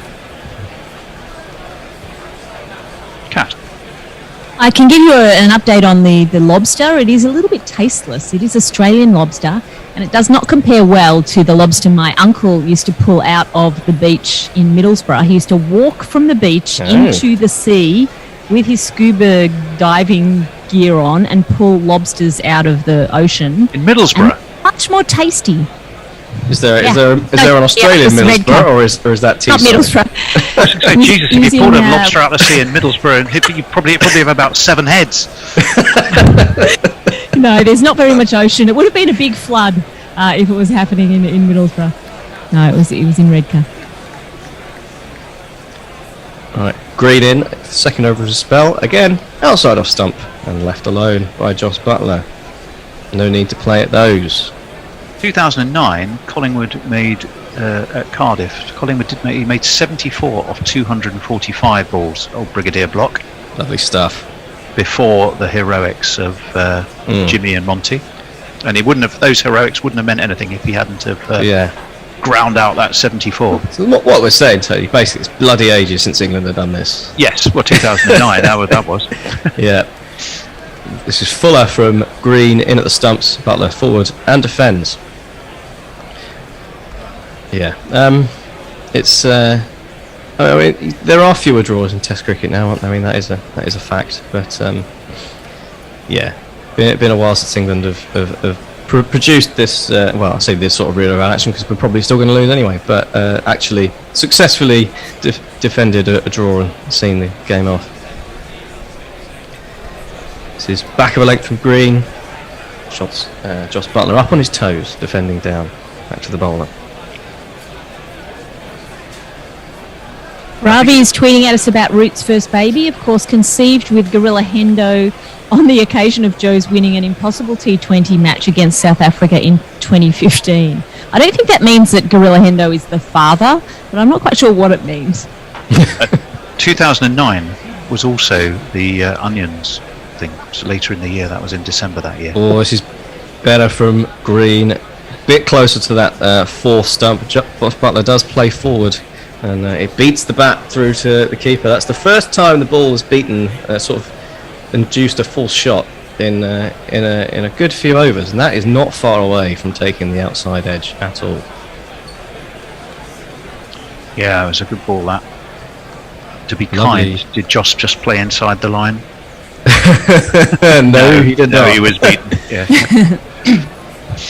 This is Fuller from Green, and Butler manages to leave this one go. Yeah, I think it was a ball to leave, that previous ball. That may have been a no ball anyway, so that would have been nice. Well, having harangued England constantly for awful spate of no ball bowling, that's about the 5th or 6th I've seen today, I think, from Australia, isn't it? It's contagious. It does seem to be. Don't say contagious in this day and age, but yeah, I think you're right. This is Fuller from Green, and it squirts off the outside edge as Butler's forward defending to point, but it is along the floor, so no danger and no run. Wowo Pom is telling us that he can imagine the bear in a pantomime, and he wants him to be the arse end of a horse. No, I definitely see him as a profane, sweary buttons. Will I go to the ball? Fuck off. One more ball to go in the over from Cameron Green. He's in. This is another very good ball to Joss Butler, just outside off stump. Induces the false shot, but it beats the bat again. Butler won't mind as long as he's not taking that edge, and ends the over. 178 for 5. Armchair Cricket Podcast is telling us very heroic from England to block out 100 overs in the 4th innings. There's still a potential 34 overs left to save the game, but it's 1 over at a time, isn't it? So they're optimists as well, just like me. It's the hope that kills, Cat. We all know that. Yeah. How many times have we been down this road only for those hopes to be dash. No, come on, be the other thing optimistic. about It's hilarious. Hope killing 26 is off, that, by the way. Sorry, go on, Max. Also, the other thing about hope killing is it comes along so rarely that it's even worse when it gets dashed.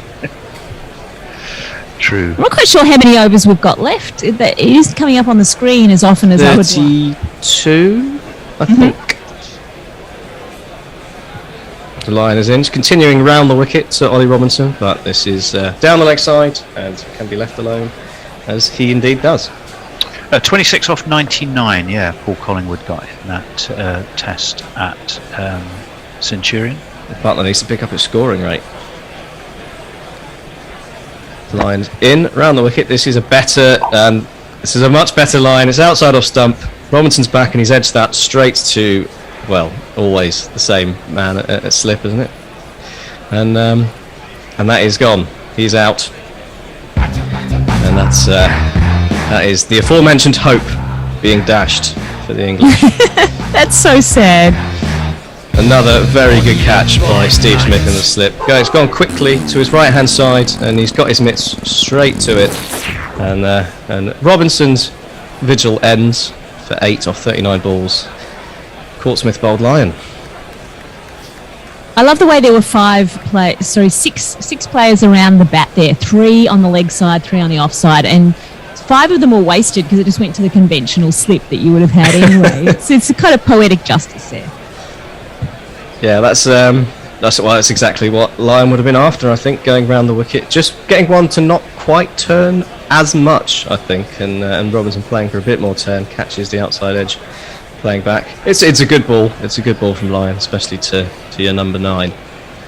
We've got quite a few tweets to catch up on before the next shift comes in and curses me for not doing them all. So Farong has said, will Burns be there on Boxing Day? Surely there is a 0 out of place. And he's tweeted out a picture with Burns there, the second most outscoring teammates in a calendar year with him on 500. So anyway, will he be there on Boxing Day? What do you think, guys? Burns? Yeah, I think he just has done enough, and I'm not quite sure what bringing Crawley.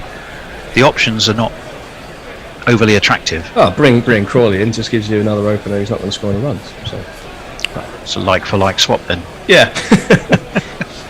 And there's a bit of a call for people to go to the MCG. The light roller is suggesting I'm also hoping to be at the MCG, COVID permitting. So there's a bit of a gorillas assemble. Oh, there's a few, MCG. yeah. You've got 40, Yeah. you'll have Mog, the light rollers there. Who else was going to be there?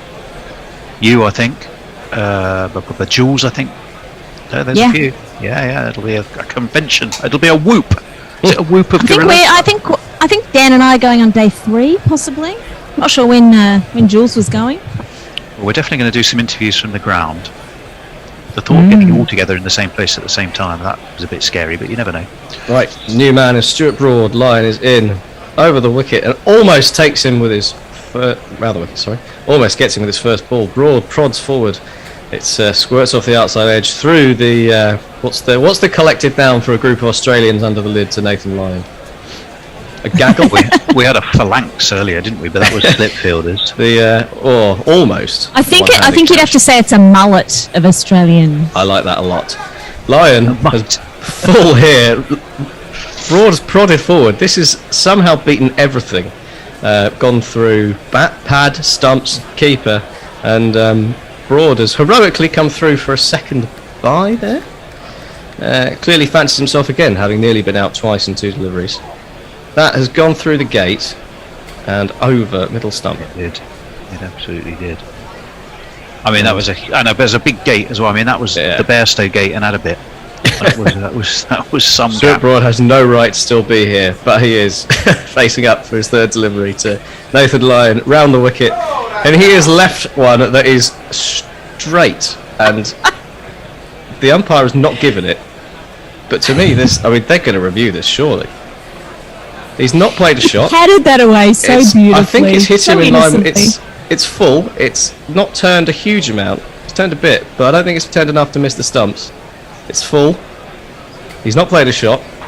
I think it hit him in line with off stump, and I think he might be in a spot of bother here. But we will see. It has been reviewed instantly by Steve Smith.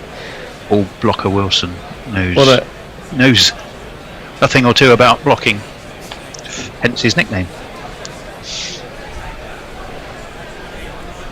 So it's leaving the replay. It might have. The impact might be just outside off stump, but that's irrelevant because he's not played a shot. And he's missing the wickets. Well, there you go. Quite a bit. It's bounce. Yes.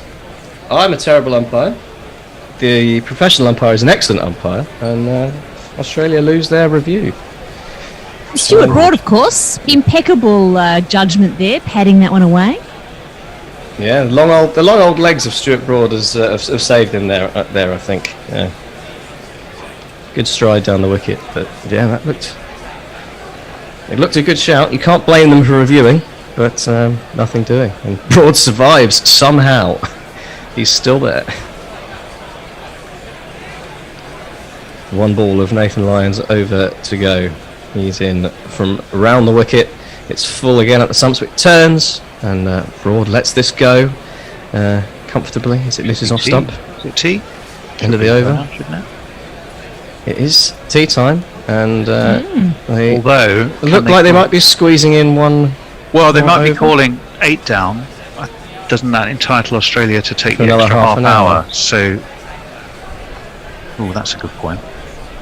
That's something I hadn't considered when I was doing our rotas. Kat, read some social media while I figure out what to do. Yes, I shall. So Armchair Cricket Podcast did say it was very heroic from England to block out 100 overs, and Farong has replied, it's a new concept to England, hasn't been cited in Bangladesh or since Bangladesh. So that's a good point too, not so familiar. And Dan Libke saying it'll be perfect if Buttler saves this test after being reprieved by a wicket-keeping error. That would be very, very good too. Cameron Green is in to continue, and he continues attacking the stumps, but Josh Buttler is equal to that and defends back down the wicket. There's a tweet here to you, Max, from Just Ideal. Mm-hmm. You are overcompensating for your Burns curse yesterday. Correct. I apologise. It was a good one. It was one ball. It was my debut of commentator's curse as well, so I felt extra bad. As Cameron Green is in back of a length, it's slight movement back into the stumps, but let go by Buttler. No run. Tony has gone to answer the door. We have some gorillas who are around to come and join us if need be for this unexpected half an hour.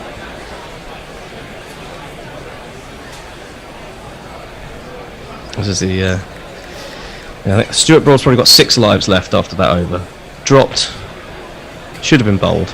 Cameron Green's in. This is Fuller on leg stump, and Buttler clips this away off his leg, and they seem to be walking through for a single, or have they just nope? They've not bothered. Buttler will keep the strike. Let me think. What to do? We got an extra half hour, and everything will go back a bit, won't it? Whoever's on half hour of the next session, make them come early. Well, that was going to be me anyway, with Messi and Beefy. I don't think Beefy's there. So I can stay on until Beefy arrives. This next ball is back of a length, and Buttler, on his tiptoes, defends this back down the wicket. Okay, so why don't I'll move into ball by ball. No. Cat. Oi, no, I'm pulling rank. Me, Gary, and Jez are going to do it. Bear's in. I think Bear's earned it, hasn't he? He's worked hard these 5 days. I bloody have. Do you want to take over now? I'm going to take. Yeah. We'll take over now. End of the over. Yeah, you can do the end of the over. Go on. Right. Well, this one is back of a length down the leg side, and Buttler gets everything out the way as the ball sails through to Alex Carey down the leg side for no run. 1 ball to go. So I'll do one last tweet so you know what we're up to, Messi. And this is from Ravi. He says, although I do not hope to turn again, although I do not hope to turn, wavering between the prophet and the joss in this brief transit where the dreams cross, which I think is a T.S. Eliot poem, or is it a song? Not quite sure. My literature's not up to speed, but I plug like your mic it anyway. in, Messi. Final ball of the over. This is back with leg outside off stump. Butler gets everything behind it in textbook MCC manner, and there is no run. End of the over. England 180 for 8 off 104 overs. Over to you, Bear. Why, thank See you you very later, much, guys. Max. See you, Cat.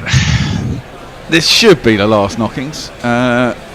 Depends, I suppose, whether Butler can farm the strike enough, but I doubt he can farm it for 3 hours.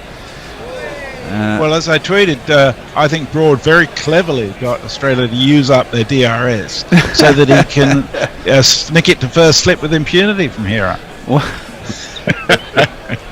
Well, I thought that looked out, to be honest, but he's left that one alone again outside off stump, and there's no run. Lyon always bowls with at least as much top spin as side spin, so I think that anything with Broad's big front pad going down the line, if it's much above the shin, it's going to be going over the top. Yeah, certainly with a newer ball. That's left alone outside the off stump, and there is no run. Yeah, he bowls with the angle of the seam at about 45 degrees. I've never seen a spinner bowl with 3 slips before. Well, 2 slips, gully, sitting mid off. Yeah, is it a phalanx? Is it a cordon, or is it? Who knows? That's definitely defended not back a down the phalanx. track, and there's no run. It's more of a horn. Yeah. Isn't it a flange of gorillas, or is it a flange of something else? No, it's a whoop of gorillas. It's a whoop of gorillas. Yeah. Lyon. It's around the wicket. Ooh, now that was a bit of pad first, wasn't it? No one appeals though. Defended by Broad, out to the offside, and there's no run. I think Butler's retained his place with this knock. It's an uncharacteristic one, but he's shown a lot of fight, a lot of heart. Certainly has. Credit it's due. 184, and he should have been caught. And the second ball he faced, but driven nicely by Broad. I don't think Broad will be. Well, I mean, he may well get out to Lyon, but he'll feel a lot happier facing Lyon with no short shit at him. There's an almighty hoik coming up to deep mid-wicket, which will be off the top edge and go spiralling up in the air, and Stephen Smith will retreat from slip and catch it. Well, that would be brainless. Oh, and he's padded that one up. That's a shorter, flatter ball, nearly 95 k's from Lyon. It just pads it away into the offside, and there is no run. Yeah, but you know what's in Stuart Broad's left ear, on his shoulder. He's got a voice saying, "Hit it, hit it, hit it, hit it, hit it, hit it." Like Danny DeVito playing cards in One Flew Over the Cuckoo's Nest, and he keeps hit me, hit me, hit me. It's a long time since he was a decent number 8, isn't it? Armchair Cricket Bob Parr says, as Josh Butler channels is in our ABD, can Robinson channel is in a Brigadier Collie block? Keep him company out to supper and beyond. I doubt it. Katie says we were speculating yesterday that Collie is there with the team, and both he and Pope are ginger. Maybe England could send Collie out to bat instead of Pope, and the Aussies wouldn't notice.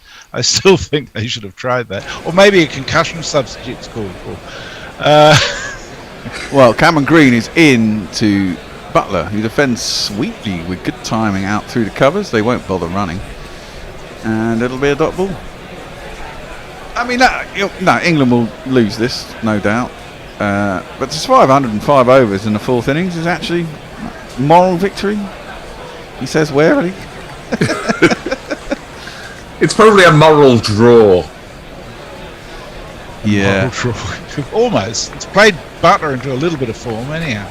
Well, certainly he's going to be used to seeing a ball and a bounce. I mean, this is the thing, isn't it? As we talked about the prep, there has been no prep, and the idea of leaving on length is kind of anathema to an English batsman in England. So, and it's a skill that you definitely have to have in Australia. Oh, that one cuts back into him though, hits him on the thigh pad, going way over, in line with the stumps, but no run, dot ball. But this is what I'm saying. The whole match has the feel of a second match up country in northern Queensland, in sort of bongo or whatever it might be, where there'd be one man and a dingo and a couple of press guys watching it, and we'd sort of read the scorecards sort of 2 weeks later in the Cricketer magazine and find a scorecard that looks a bit like this one. Yeah, it may be true. Oh, that's defended back down the track and there's no run. And that's the problem, isn't it? But you're 2 down in the fucking 5-match test series. Well, that's right. And, there's plenty, 1 or 2 people on Twitter saying, oh, games changed, games changed. We're playing these one-day franchise cricket. They've got to get in there and they've got to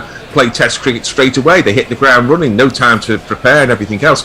And I think all of that is true. But all of that is why it's so hard to win test series away from home. Yeah, and if we want to have competitive Ashes, and if we want to have competitive test matches away from home, that's defended back down the track and there's no run. That is so true, isn't it? I mean, you've just got to invest in the players. You've got to invest in the time. They'll invest in the contracts. I think Butler's contract is $1 million a year or something like that. Why would he invest in the time so he can actually deliver on that? Well, by being able to spend some time in the middle. Well, I guess facing a red ball before he actually does it in a test match. Well, true, but I mean that is the. Not that they should have to, but that is the reality of modern cricket. I mean, they just literally had a World Cup 3 weeks earlier. Now, Green is inside half of Butler's back, goes square on the leg side, he takes his bottom hand off and there's no run. I mean, this summer in England, we had, New Zealand came over for a warm-up test before, 2 tests before they had their test match with India. And then India remained in the country after they'd had that. They were here for 3 months, so they got to play on English wickets for a good deal of time, and they put up, they were 2-1 up with 1 to play and decided that they'd go home and claim victory. So that one is defended back down the track, maybe kept a little bit low, but from Cameron Green to Butler, and there's no run. As Not Fred pointed out a number of times, even when the England players could play red ball cricket, they didn't. They were rested because I think Butler at one point had played sort of 2 matches and needed 6 weeks off. I mean, it's just completely bizarre. Neil Franklin says Goldilocks and the 3 Bears would be the thing for a panto bear. Armchair Cricket Podcast says, oh dear, Stuart Broad doesn't look like he wants to be there very long. Farong says Lyon pulls level with Warne with 56 wickets at the Adelaide Oval. Lyon in 11 tests and Warne in 13. That's telling, isn't it? Yeah. And he says also it's an additional 15 minutes before the tea break. And Ravi confirms that it's T.S. Eliot, Ash Wednesday 6. And here we go. Lyon is in, and Broad gets right forward and defends, and there is no run. Why would you only have 15 minutes? I think they're going to take 2 wickets in 15 minutes. It's like 4 overs. Seems a bit odd. Yeah, it does seem a bit odd. Smith, you have to say about Smith as well, his catching at slip is immaculate. Well, no, he dropped one, didn't he? In the first innings, I think. Did he? Yeah. Oh, yeah, he did. Yes. Because that's left alone outside, Broad's off stump, there's no run. But he's taken like 4 or 5 in the game. I mean, he doesn't drop many, and his levels of concentration, it's the same with the bat, is extraordinary, particularly because he's burning all that nervous energy all the time. Yeah, true. Lyon around the wicket. Ooh, fizzes past the outside edge of Broad's bat. There's an appeal from Carey, but no one else does. It remains a dot ball. Yes, Cricket Info confirms 15 minutes. Well, for some reason. Cricket timings is just so bizarre. They are. Really are. That is weird. Well, then we'll probably get just 1 more over in after this. Then. Lyon around the wicket to Broad. Can they extend it by 15 minutes if they take the wicket? Doubt it. Defended into the offside, and there is no run. It may be light related too, in terms of where the light's cutting in and out. Yeah. I remember in the early days of Test match sofa, watching one day. Lyon around the wicket. Oh, that's got to be close. It's probably going over the top. Missing leg. I don't think it's missing leg. It's probably going over the top again. It's given him. Has he given him? No, he hasn't. No, he hasn't. He has. Yes, he has. Has he? Well, then he should review it if he thinks it's not out. It is reviewed. Yes. Broad has reviewed. It's a good chance it's going over the top, isn't it? He's got a long stride forward. We've seen all the others going over the top. You think so? Well, if I stick by my principles that it needs to hit Broad quite low down with its long leg thrust forward, otherwise it's going over the top. Then there's a big inside edge. There's an inside edge. Huge inside edge. Yeah. Yes, definitely. See, this is where DRS, for all of the complaints and holding up the game, if England do get away with a draw now, it'll be largely because of that. Now, any umpire, I know it's a fifth day and it's hot and they're tired, but if you couldn't see that inside edge, that was pretty poor umpiring, which is why you need DRS. Yeah, no, I agree. I think DRS has made the game much, much, much better. Yeah, I mean, if did DRS in 2005, it wasn't just the Kaspovitz. Damien Martin would have scored enough runs for Australia to win it 3-1 or 4-0 or something. Yeah, let's not go because there. Damien Martin was sawn off that many times in 2005. It was ridiculous. Yeah, he was sawn off a couple of times, wasn't he? Lyon bowls the last ball of that over to round the wicket, and Broad shoulders arms, lets it past his pad into the keeper's gloves, and there ain't no run. Ravi Nair says it's a whoop of gorillas, a flange of baboons, and a mullet of Aussie close fielders. One thing that I really discovered looking up the etymology of collective nouns is basically it's whatever you want them to be. You make something up, and if it sticks, it becomes the parlance. Because there's absolutely no logic for it other than it seems like a good idea at the time. Well, there's a whole theory of language that says that's how language grows, isn't it, from extended use of metaphor. I mean, my favourite one is that the expression a stone wall penalty, which you hear all the time in football, and I think that was just a mistake by Ian Wright one time in summarising. Meaning a stone cold penalty, in that you could just give it in cold blood. There was no heat, there was no argument or anything like that. And instead we get these constant references to Stonewall, which is, you know, an important event in LGBT rights in 1969 in New York, but rather unusual in the context of talking about a penalty in football. But anyway, we're rolling the dice here is Stephen Smith. Indeed, this man's going to bowl. It's just a sweet driver's head. A sweet driver's head. From transdimensional driver's head. This is the 8th bowler that Australia have used. And it looks pretty innocuous. It's not particularly fast, it's not particularly troubling, there's a little bit of turn. My background He seems to be doing the time warp in his delivery, actually. It's just a step to the left and then a step to the right. I've prepared my background as shit gets wickets because it's the only way it will, I reckon. Well, no, they might be trying to get through this one really quickly so that Lyon gets another over. Well, it took a long time setting the over up, though. No, it's definitely gone 15 minutes extra. Yeah, that's what I think. Defended into the offside, and there is no run. So there was Dan Norcross, Manny, me, and maybe yourself, Bear, I can't remember, a test match sofa. Defended into the offside, and there's no run. Carry on. And we reckon we had well over 100 years of watching test cricket between the four of us, and we all came up with a different time for close of play. Yeah, that doesn't surprise me. That's left alone outside the off stump. There is no run, and they look like they are walking off. Yep, and that will be second tucker break or tea, whichever one you want. England done really well to get through the tea. I really wasn't expecting to be here at this time. Unfortunately, with 8 down, you can't. Yeah, you can't see England surviving with only 2 wickets left, and that being one of Broad and one of Anderson. But to get to the last session is both good and annoying. Annoying because I'd rather be back in bed, but good because, well, it'll do England some favours mentally. Well, I'm just wondering if Jos Buttler's ever faced more balls in an innings, because, you know, he famously, I think, has only got something like 9 or 10 first-class hundreds. So he's not a man who bats sessions.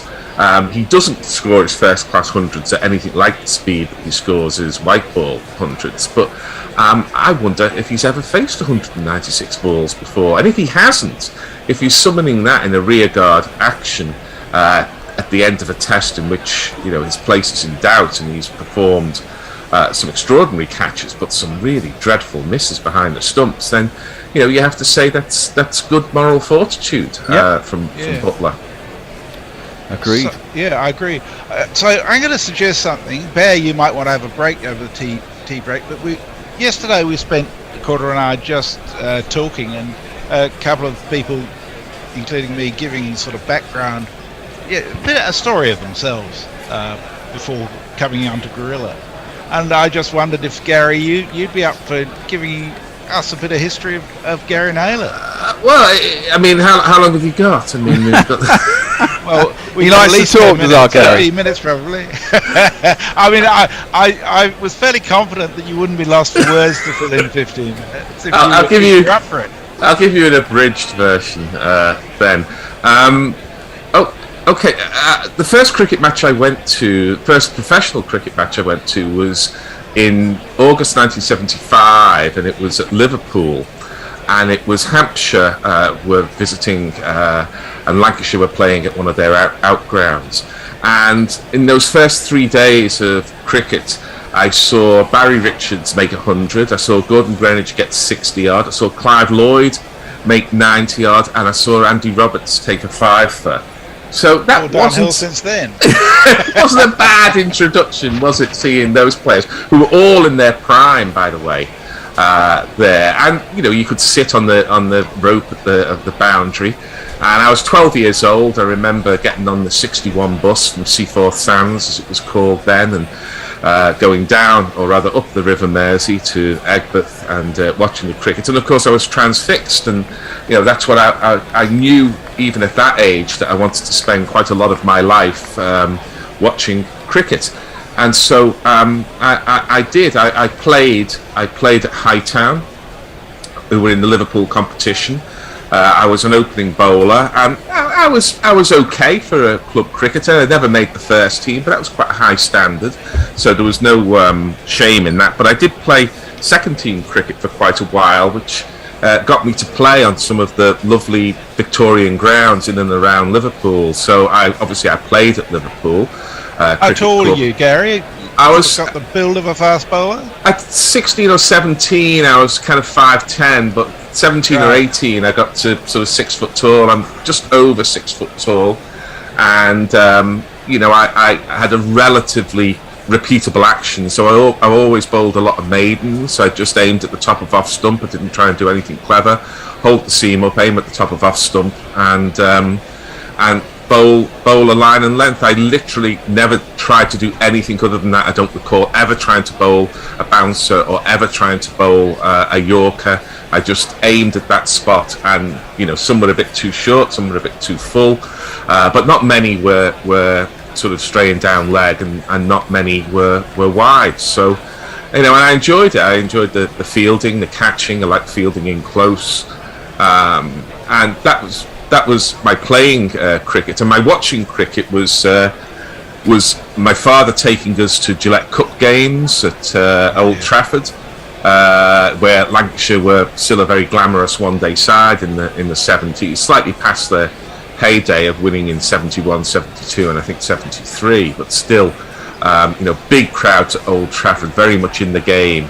We arrived at 9 o'clock, and already, the crowd was filling up, and by 10 o'clock in the morning for a 5 to 11 start or so, it was full. So they were events.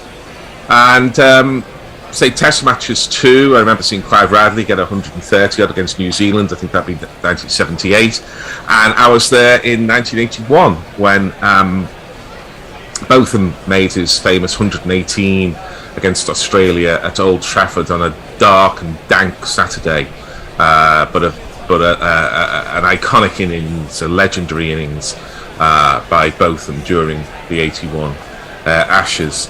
Both my brothers were keen followers of cricket, and still are. My youngest brother Ian was a very fine cricketer. He played at a better standard than I did, and his son played in an even higher standard in the sort of level below first class cricket in England. So it's very much sort of in our blood. My father used to take us in and around Liverpool, is this? Mainly, obviously Manchester for Old Trafford. And later when I came to London, I'll refer to this in a moment, Lords and the Oval.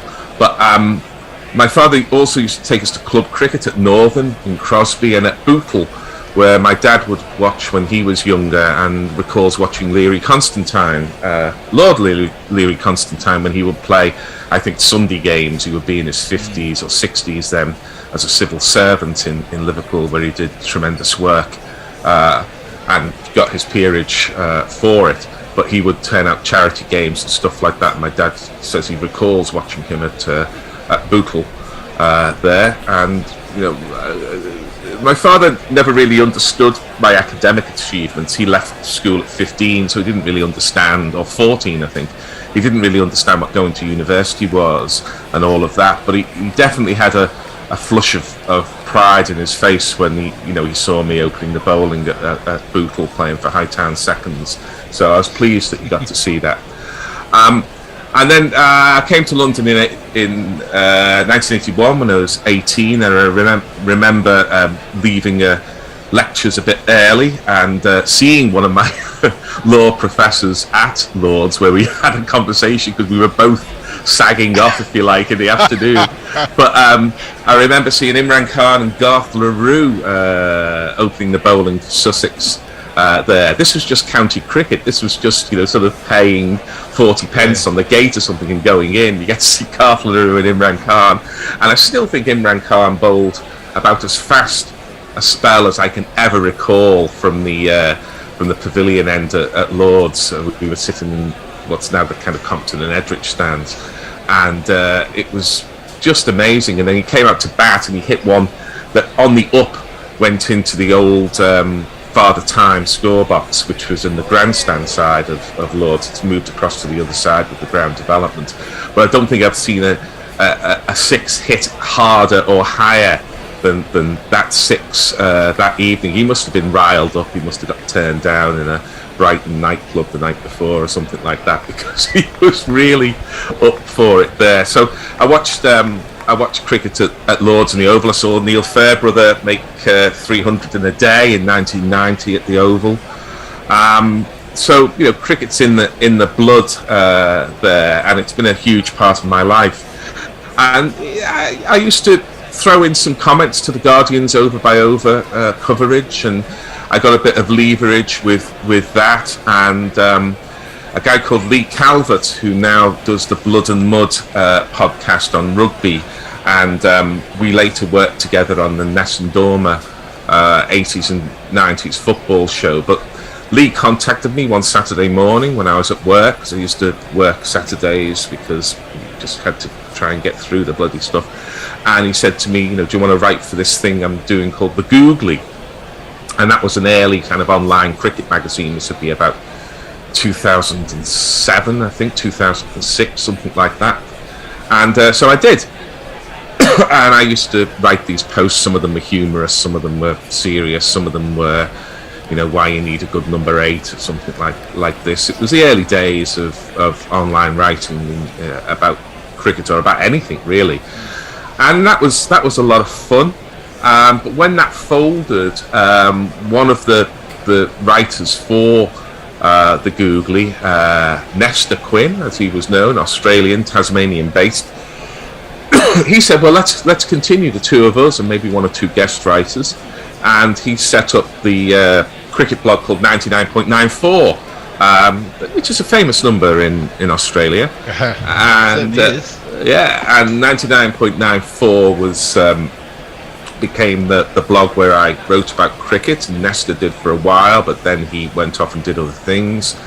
And Sean Ingle at The Guardian, whom I've known a little while beforehand, along with some others at The Guardian, but he was setting up something called the Guardian Sports Network, which the idea of which was to take some samples of online writing and use them again in The Guardian for a small fee. It wasn't like being a freelance writer, but it still is, it's a paying gig. And so for the last sort of 7 or 8 years, I've written occasional pieces at The Guardian online. I've got one going in the next week or two, one of my regular end of year features on 3 memories from cricket, this time for 2021, but I've done that from sort of 2014. But I also write over the English domestic season, what I call the final over of the week in county cricket, where I look back with what I call 6 deliveries, but it's really sort of listicle stuff, 6 instances that track the county cricket season in England. And they're not reports, they're more sort of points of interest, but it also tries to just map the topology of the different competitions in county cricket and who's doing well and who's not doing well. And I started. Can I ask, Gary, who were the writers who inspired or informed your writing? Well, that's a good point. I always enjoyed, in my early days, reading Matthew Engel in The Guardian, and then subsequently Mike Selvey. Although I'm a million miles away from him politically, I always enjoyed Robin Marler. His book reviews in The Cricketer were splendid. What else? David Hops in The Guardian. I mean, I took The Cricketer magazine, and so I read whoever was reporting, and often they used locals, freelancers and stuff for their tour reports, and they were extensive tour reports. They weren't sort of 2 photos and 250 words, 30 photos and 250 words. They were more like 3 photos and 2,500 words. And so I loved that sort of in-depth coverage. And of course, on the Over by Over, it's the likes of in the early days at The Guardian, it was Lawrence Booth and Andy Bull, and then a great friend and an inspiration, and really a tremendous support of all of my work in writing about sport, never mind just cricket, is Rob Smythe, whom I admire enormously as a person, as well as a tremendously talented and perceptive writer. Rob's incapable of writing a boring sentence. He's incapable of being dull for a second. And if only I could write his worst sentences are much better than my best ones. But if that's the case, then if we're talking about Rob Smythe, then I'll take that. So it was really that, and I got a gig writing for, I think it was Channel 5, what may have been Channel 4 in the early days, when they had the highlights packages, and in those days there were no iPlayers or anything like that. This is 2010, I think I started this. The packages were on websites, and so they wanted some content to support the websites, and so David Smith, who was the lead writer at that time, asked me if I would do some colour work while he was getting quotes and stuff like that. So that got me into media centres. So I had a media pass from 2010, sponsored by different organisations, until 2019. 2020 there were limits, and indeed again in 2021 there were limits, but I've had media passes, say, for the previous 10 years or so, and I'm hoping to get another for 2022, which gives you all you can eat of county cricket, which is fantastic for me, but also gets you into a lot of test matches as well. And I was on Test Match Sofa. I think my first series for Test Match Sofa was England and Bangladesh in 2009, and I've been kind of semi-regular, I suppose, with Test Match Sofa right the way up to guerrilla cricket since then. The main reason I miss commentating on matches is because I'm there in the press boxes. So, I was at Lord's in the media centre to see Stephen Smith's debut in the series against Pakistan, when he was indeed a promising blonde leg spinner, and batted number 8, not unlike another promising blonde leg spinner who batted number 8 a generation or two earlier. They went in different directions. And then I'll just finish off this long monologue, and you can ask me some questions, or if there's anything come through on Twitter, like shut up. The last couple of years I've hosted a podcast called the 80s and 90s Cricket Show, which is sponsored by Anderton Law, and we've had tremendous fun with that, interviewing the likes of David Gower, who was in the last show that we did, who was fantastic, but also Graham Gooch, and we've got regulars like Mike Selvey and Derek Pringle, and we look back on a fairly standard structure that we have. We have a player of the pod where we look for half an hour at a particular player. We've done Malcolm Marshall, we've done Ian Botham, we've done Phil de Freitas, for example, in the last one, and then we also look at a series, so we take a deep dive into the series. And we get stories from inside the dressing room, and we get stories from inside the press box. Peter Hayter's always got some fantastic stuff from inside the press box, and you've got me sort of hosting, I hope, asking the questions that an intelligent and an interested outsider would ask if they had the privilege that I have of speaking to the men who were there. And that's been a whole lot of fun as well. And that takes me up to today, I think. Thank you for that, Gary. I mean, I've had a couple of tweets actually. Josie Oakes saying, Messi asking Gary to talk about himself, is that wise? Well, I think we know the answer to that one. But Neil Franklin said, yes, best idea ever, Messi. And Brian, who's one of our wonderful benefactors, says, enjoying listening to all the personal histories. Interesting how cricket has influenced lives across the guerrilla world. In this test, which side is more nervous at the tea break? Do England think they can hang on? Is Australia worried about Broad and Anderson? Well, I doubt it. So it does occur to me that you're sort of stretched quite thin too, Gary, because you do one or two theatre reviews as well, and film reviews.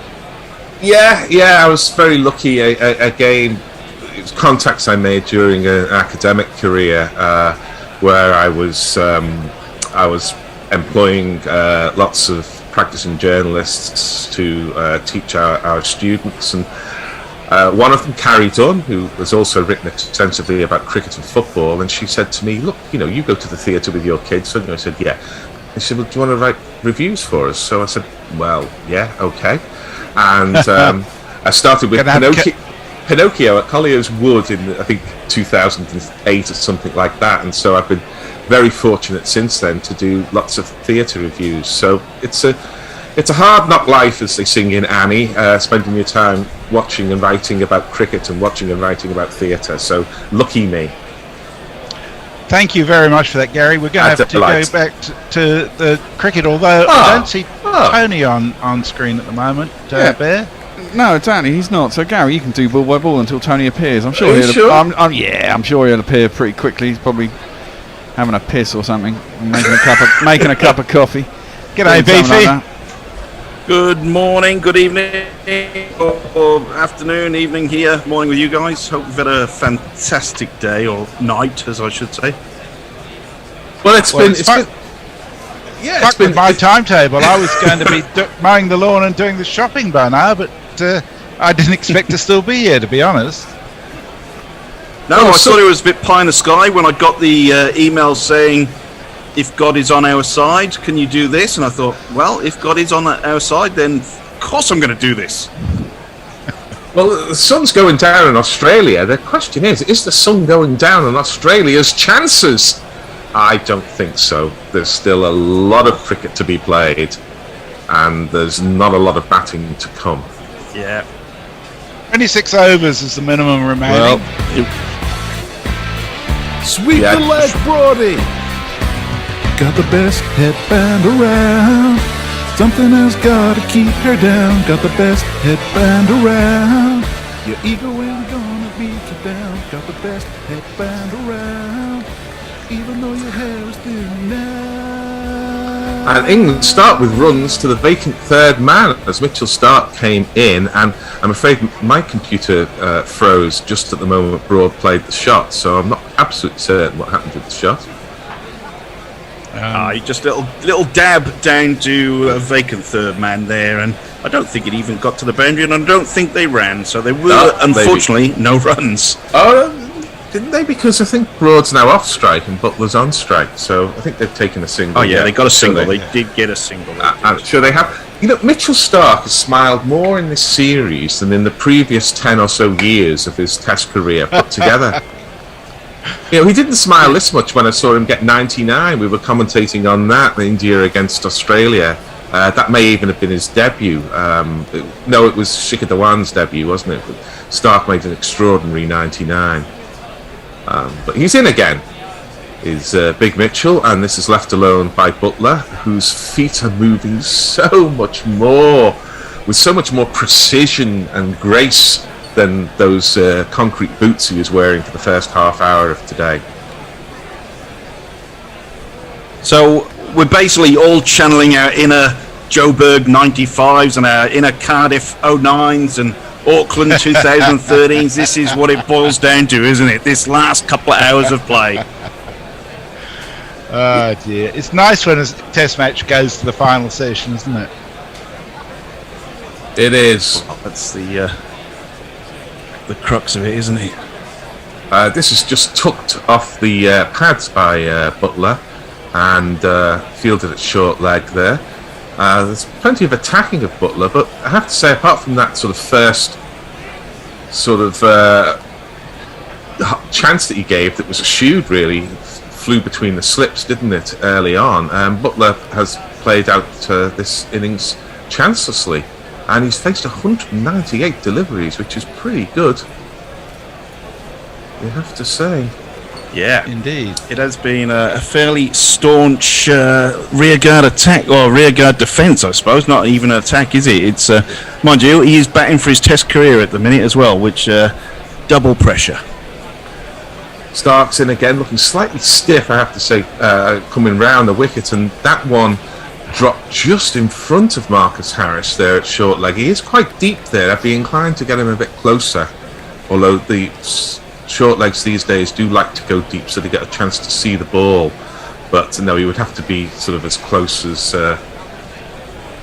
Tony Gregg or Brian Close himself to have caught that one. So we've got 3 slips, a gap and then a 4th slip, and we've got a leg slip, a short leg, and I think a gully as well. So he's caged in like a COVID victim in South Australia is Butler. He can't escape lots of close infielders. The runs are absolutely, completely notional now, so Australia can attack somebody as much pointed as out they they like. only need 11.5 runs and over. Oh, well, yes. And here's... And the field's up. Yeah. Shows lovely judgment there. It's Butler leaving that on about a 5th stump line through to the keeper. 5 balls gone in the over, so Butler comes down to talk to Broad. They've got thick end of what would it be, well over 200 test matches between them, so they should be able to work out a strategy of what to do here. But one does feel a comedy run out lurking at some point. Butler throws his bat like Sadiq Mohammed used to do, and Alex Stewart, and drops it. A little bit of a metaphor for his keeping there, but he looks up steely-eyed with those blue eyes that Annie likes and gets an inside edge which goes down to fine leg. Stark says there's no justice because he beat the stroke, but the inside edge connected with the ball and England got the single they were looking for. So Peter Lloyd points out that this is Butler's 2nd longest test innings. His longest was 311 minutes, the deliveries. Anindo, who will be with us later if we're still here, in response to a question, why doesn't India play Ashes against Australia, says because only England burns. Oxymoronica says quite like a triangulation of close infielders in the true psychological sense of the word. And Ravi says, please don't tell me this is going to get exciting. That hope, it every now and then just peeks around the door. You know that, Ravi. Here's Richardson. He's in and he stands back as Butler and punches that into the covers and then looks down and marks his guard, eschewing the easy single that was there. Some talk about how many minimum overs are left.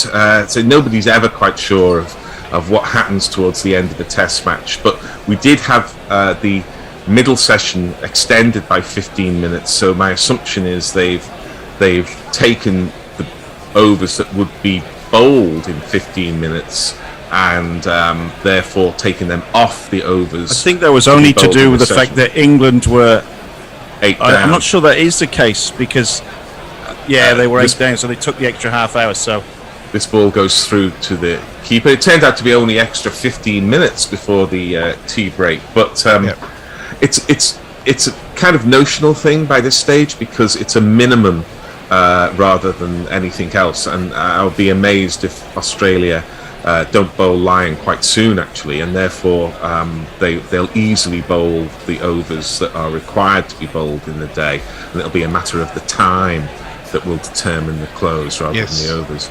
As Richardson is in, and Butler plays a very aggressive-looking stroke. I'm not sure it was a lapse in concentration. It was more a kind of I can't just block everything, and it was kind of a kind of pull, but he missed out on it. Certainly didn't time it, and Broad goes down and has a quick word with him, saying, "Don't give it away now, Joss. Don't give it away now."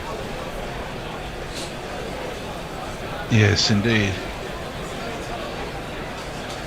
You mentioned comedy runouts a little bit earlier, Gary. It takes us back to Auckland with Monty Panesar in the same situation.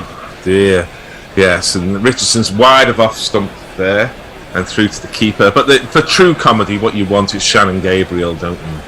I mean, that was. I think we were commentating on that, and that really was. I mean, that was the two faces of theatre there, wasn't it? The famous masks. That was both tragic and comic at the same time.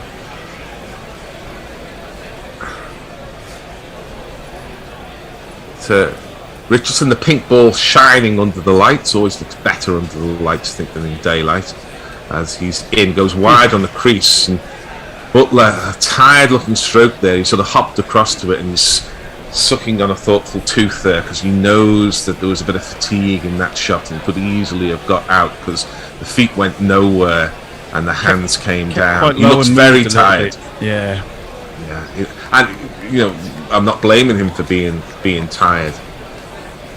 Did keep low, taken ankle height by Carey, who's impressed me behind the stumps. I think he's been pretty good, Carey. The score, if you want it, is 182 for 8.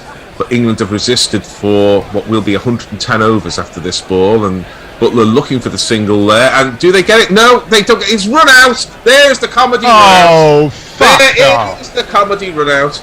He hits it straight to point. Maybe it was a lapse in concentration. I was saying how tired he was looking. I think it's actually hit.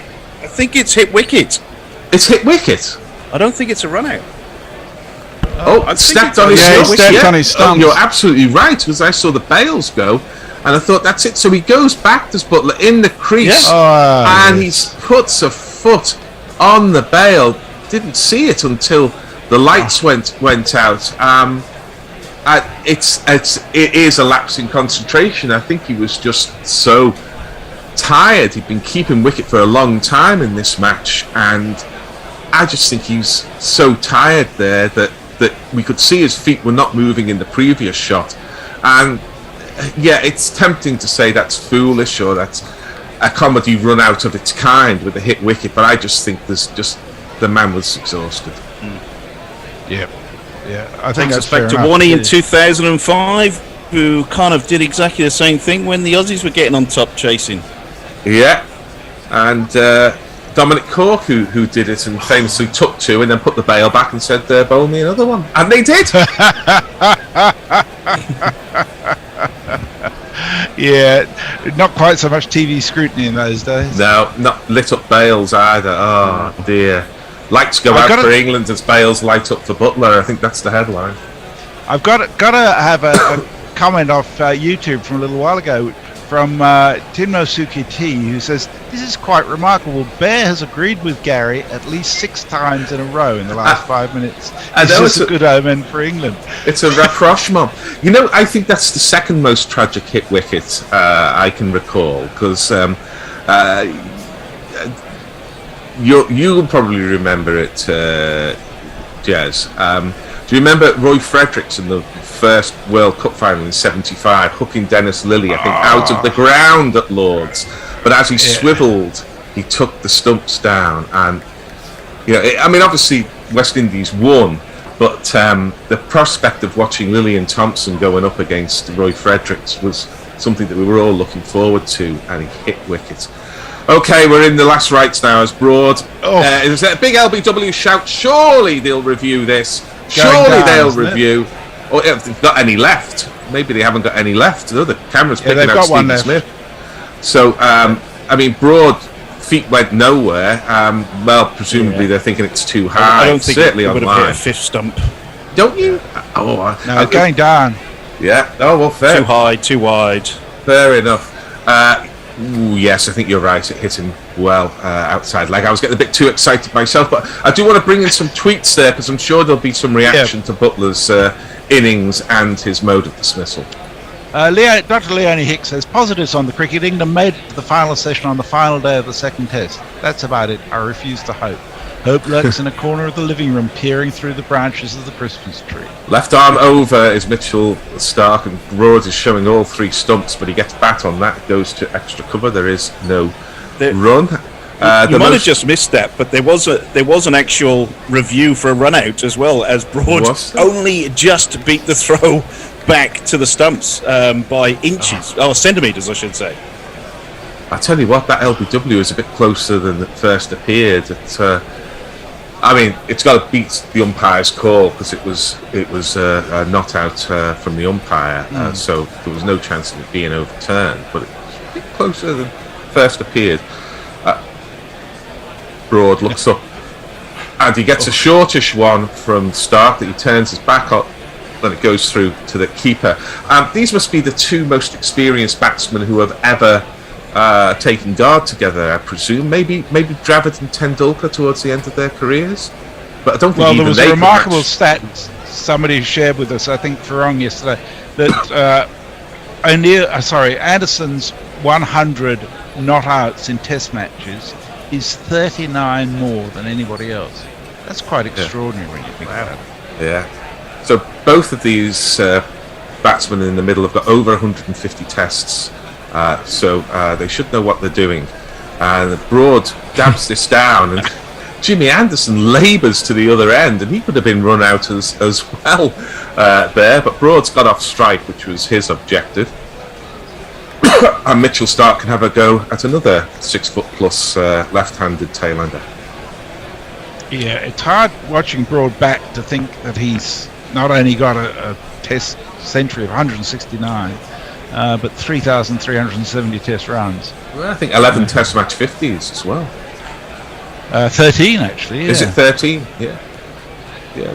There was a time when he looked like he could become a genuine all-rounder, and he has the strokes of a genuine all-rounder. What he doesn't have is the defence of a genuine all-rounder, especially when he was Varun Arand twixt the grill. Jimmy Anderson on strike. Get the reverse sweep out, Jimmy. As Stark's in and Anderson plays his one defensive shot, which is to shuffle sideways and lay a dead bat on the ball and hope it hits it. And it does. Andy Ward's taking blame for that wicket, saying that one's on me for setting up my laptop to go on Guerrilla Cricket in half an hour.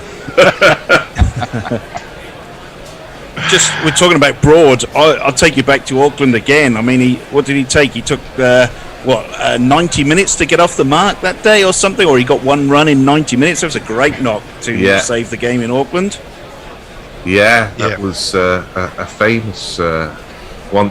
Was he taking Jeff Alex's record for the longest time on North in New Zealand? As Anderson gets a short one, and he bent his back there, did Mitchell Stark, and he played it well, did Anderson. He just rode it, and it went down off the bat into the point area. So, your tweets. Yes, Leonie Hicks said, could it get any worse for Butler? I really feel for him. And RJ Cricket Podcast says much the same. Oh dear, how unlucky is that for Joss Butler? Not the N1 once after such a heroic effort, and Australia will be relieved. Matt Searle said, maybe Butler should have tried the WG Grace line of windy day today, umpire, after his bold punts. And Leah says, oh dear, Joss, what have you done? Out with a whimper, not with a bang. Yeah, well, it was a long innings, which I think a lot of us thought was beyond him. So credit to him for that. Absolutely. What would have been really funny is if Australia were out of reviews and the umpires hadn't seen what had happened. And you have an evil sense of humour. A little bit like Headingley, where they were out of reviews. On a technical front, I think that would have been an umpire review and not a player review. But never mind. I like the way you think. I think the Australian umpires might have had their review. And Broad backs away, shows all 3 stumps. There's a half an appeal by some overexcited Australians, and Broad just says, no, I missed it. But somehow, I mean, that was one of those balls that looked like it went through the stumps, didn't it? Let's see here. Well, it would have hit a fourth stump right in the inside, I think.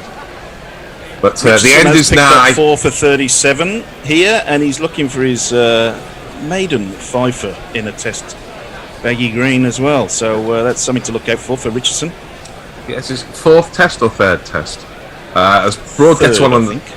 Gets one on the stumps, and that's one of the things that really riles bowlers when a tail ender has faced 23 deliveries, which is what Broad has now, because they miss the ones that are missing the stumps, but they hit the ones that are on the stumps. And the shot appears to be the same each time, but it's amazing how often tail enders miss the ones that are going over or wide, and then you get one pitched up, hit in the middle, and of course, that's the one that they hit.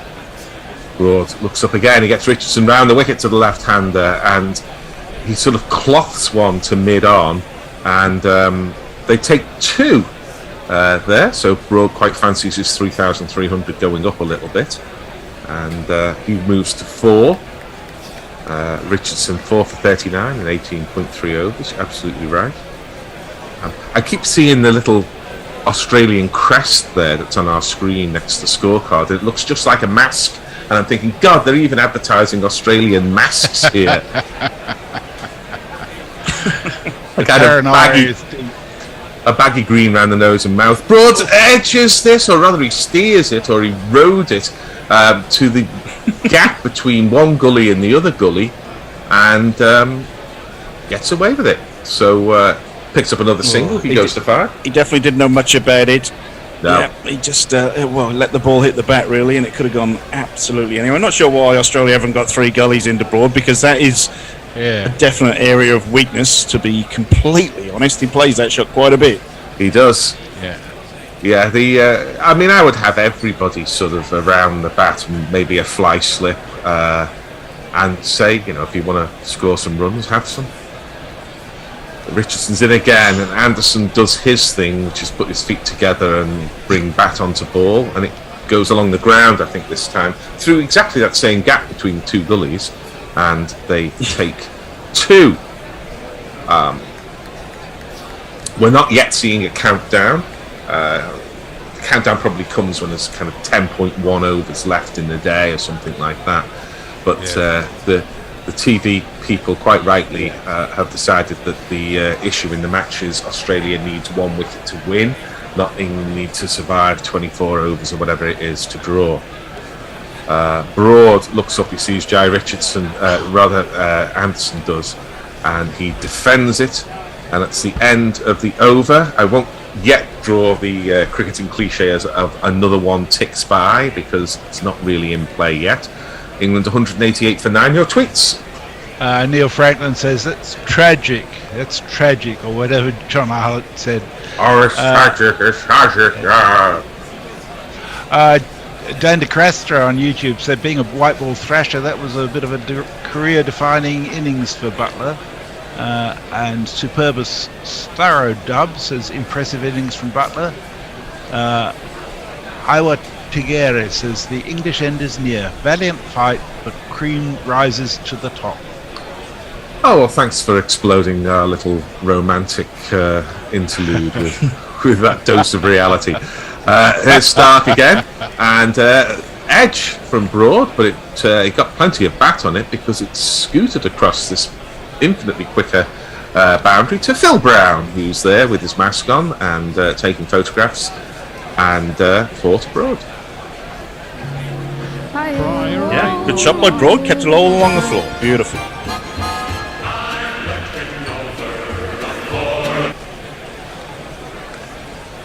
That's the kind of natural ability that Broad has there, because he barely addressed the ball with the bat, but his timing is such that it went quite quickly to the boundary. It's a gift given to few. Stark's in, and inevitably a bouncer after the boundary, and goes through to Carey. It's sort of like duck of the head from Broad, no more than that. Yeah, he's going to get a lot more of that, I think, unless they bring Lyon back on, because I think now there's a couple of runs and he's hit the middle of the bat a couple of times. I think the Aussies will go back to that short stuff to try and soften him up a little bit. Yeah, I mean, they've got to get Lyon at one end and rotate the seamers at the other, surely. I mean, Lyon's got to be the best bet of getting either of them out, really. I wouldn't give them much more than an over against Lyon. But Stark's in, and Broad edges this again. It's sort of half an edge and half a stroke, and it's Lyon himself running around from gully to stop it. Yet there's an awful lot going through that gully area, isn't there, one way or another? Yeah, that's his main point of attack at the minute. Is Broad. He is steering everything in that kind of third slip to gully area. So, yeah, they're just going to strengthen that, and the ball's going to get shorter and shorter, I reckon, very, very shortly. Yeah, well, Stark does look a bit tired himself. I mean, this is the benefit of taking a bowler into fourth and fifth spells. It's the 113th over. So he'll be feeling it, will Stark. Rather as Joe Root was yesterday. And this goes to leg slip, and there is no run. Mentioning Joe Root about yesterday and getting hit in the nuts.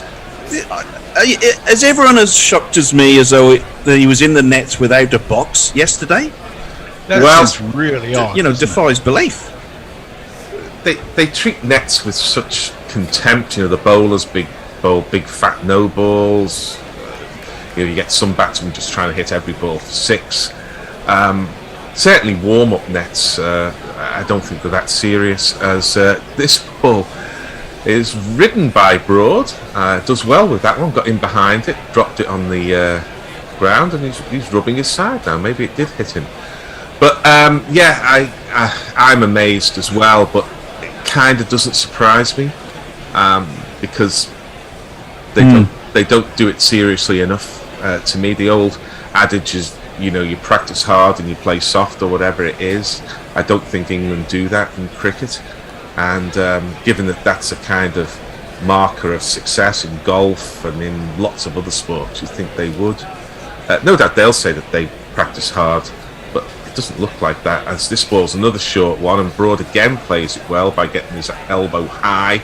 The ball drops in front of him. It's the end of the over, 113 gone.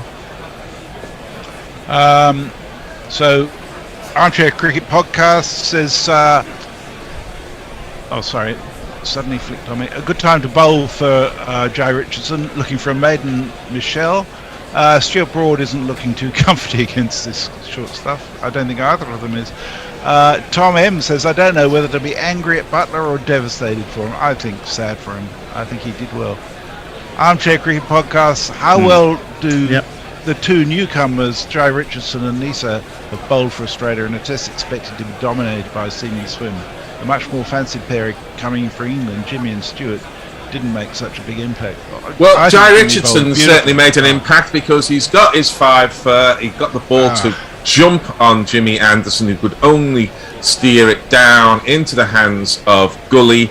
It was a very fine ball in the circumstances, both in terms of its line and its length. Richardson has 5. Australia have the win by 275. England have some pride and have something to work with. They will be able to take positives away from this. But let's face it, deep into the 5th day, it's been a bit of a shellacking. It's a credit to England to take it through to the unbelievable, really, 5th, last session of the last day on the 5th day. So in terms of that, they've done well to get this far, considering, let's face it, they have been totally outplayed in this whole Test match in near enough every department. So, yeah, it is a credit they could take it so far. So is 275 wickets runs worse than 9 wickets?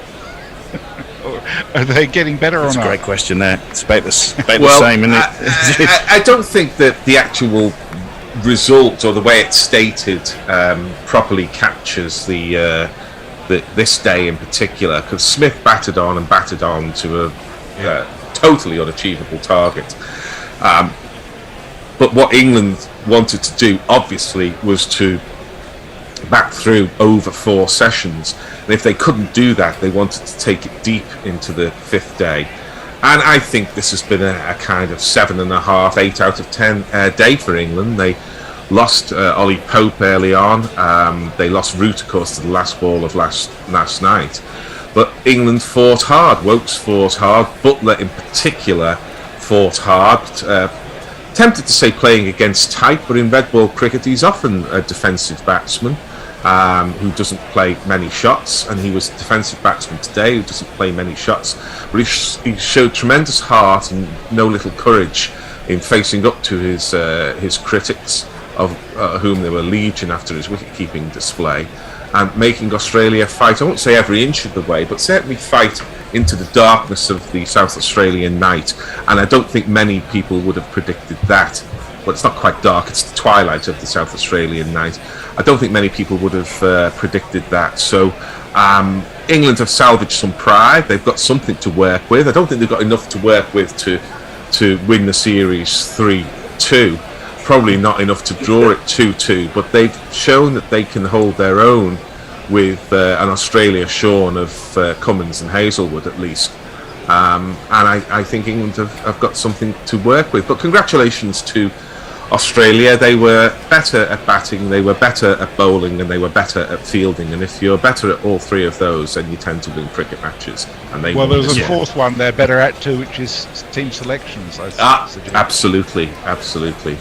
Picking the spinner where England needed a spinner and ended up with Joe Root, Ollie Robinson and Dawid Malan bowling 30-odd overs of spin in an admittedly a second innings of Australia, which didn't really matter because all they were doing was trying to raise the over rate and eke out time for England.